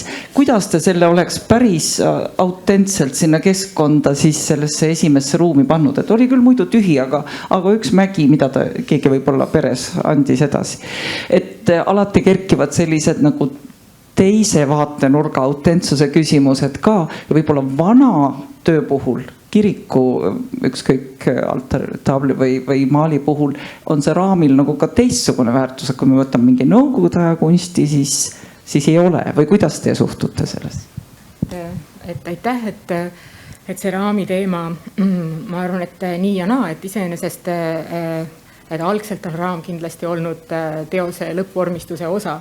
Et seda on ju ka ikkagi kunstiajaloost teada neid näiteid, et kas või mõelda Rembrandti peale, et siis kui tal ei olnud hetkel raami käepärast, siis ta teinekord ju maalis selle lõuendile juurde, et hiljem raamija teaks, et millisesse raami see töö tuleb asetada. Aga samas on raamid ka kindlasti need, mis kõige enam nagu vahetuvad vastavalt siis ajastu moele, et ja kuid ma tahaks öelda, et selle Mikkeli muuseumi ekspositsiooni puhul ma isiklikult pean seda oluliseks.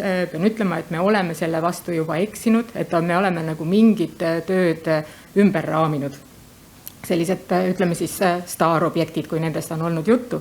Aga siiski on mõned nagu näited sellest, et Johannes Mikkel teatavasti, et ta ju ise konserveeris oma töid, et ta lakkis neid põrandalakiga ja ta ka raamis neid ja neid näiteid on, kus ta tõesti proovib kohandada neid, et tal ei olnud nagu valida, millist mõõtu, et oli maal, mis oli, või raam, mis oli selgelt maalist suurem ja siis kuidas kuidas ta loob neid iluliistusid ja ta kasutab selleks kõiki neid käepäraseid vahendeid, mis selleks ajaks oli, näiteks nagu siis need kuldsed kohvipaki paberid, eks ole, mis on sinna siis kleebitud ja seda nagu muljet sellisest ehedast ja väärikast kuldraamist nagu loovad, et tema jaoks kindlasti see on osa tema nagu kogu sellisest aurast, siis võib öelda, et ta tõesti uskus, et need maalid tema kogus, need on päris originaalid, need ongi Rembrandti ja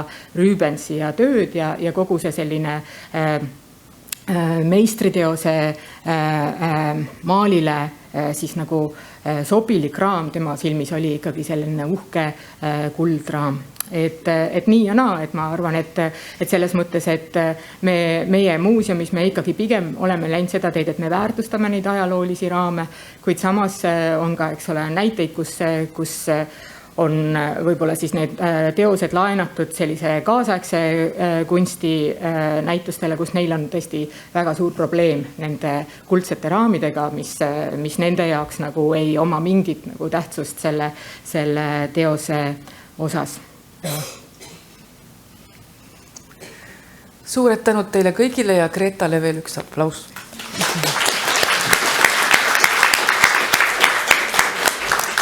Aga meie päev on jõudnud lõpule. Ma loodan, et teil õnnestub kõigil kaasa võtta siit arusaamine, et autentsus on osadele külastajatele väga oluline ja osadele mitte. Et autentsus on subjektiivne, autentsus võib olla kõrge või madal. Ei ole seal midagi lihtsat, aga oluline on see, et me nagu mõtleksime sellele, mis on meie eesmärk ja milliseid abinõusid, meetodeid ja põhimõtteid me selleks kasutame, kelle lugu me räägime ja kui me seda räägime, et me ka nii-öelda ütleks seda väljapoole, et millise perspektiivi me oleme mõtlunud, kui meil on vaja selleks koopiaid ja kõike muud head ja paremat, mis maailmas leidub lisaks muuseumi kogudele, siis tuleb sellesse suhtuda lihtsalt avatult ja samas ka kriitiliselt. Mina ütlen teile aitäh, aga ma saan aru, et on jäänud mõned korralduslikud ja üleskutselised teemapunktid, et ma teen mikrofoni vabaks.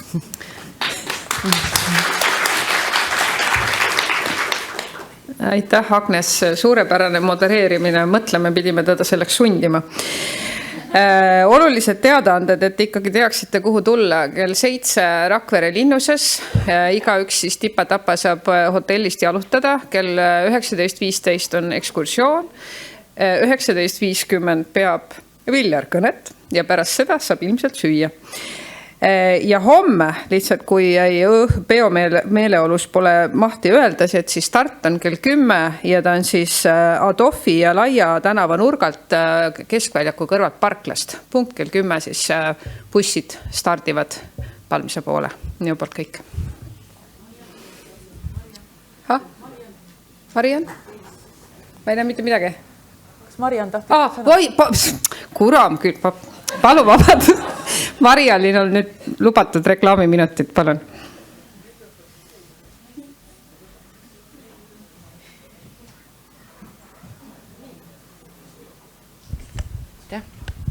Suur tänu. Ma teen väga lühidalt reklaamiminuti. Kuna siin on väga palju häid kolleege, siis mul on üks isiklik palve, mida osad on juba täitnud ja ma olen väga-väga tänulik, kes on sellele minu kirjale, mis on muuseumi listis juba vastanud. Nimelt koostan ma Eesti muuseumide nimekirja ja varsti see läheb trükki. Nii et kes tahab kontrollida oma muuseumi daatumid ja nimed üle, siis ma saadan uuesti nüüd selle nimekirja muuseumi listi. Ja palun vaadake üle, et see info saaks võimalikult õige. Sest kurb oleks, kui seal oleks väga suuri fopaasid. Nii et ma olen väga tänulik neile, kes on juba vastanud ja ka neile, kes vastavad mulle. Aitäh!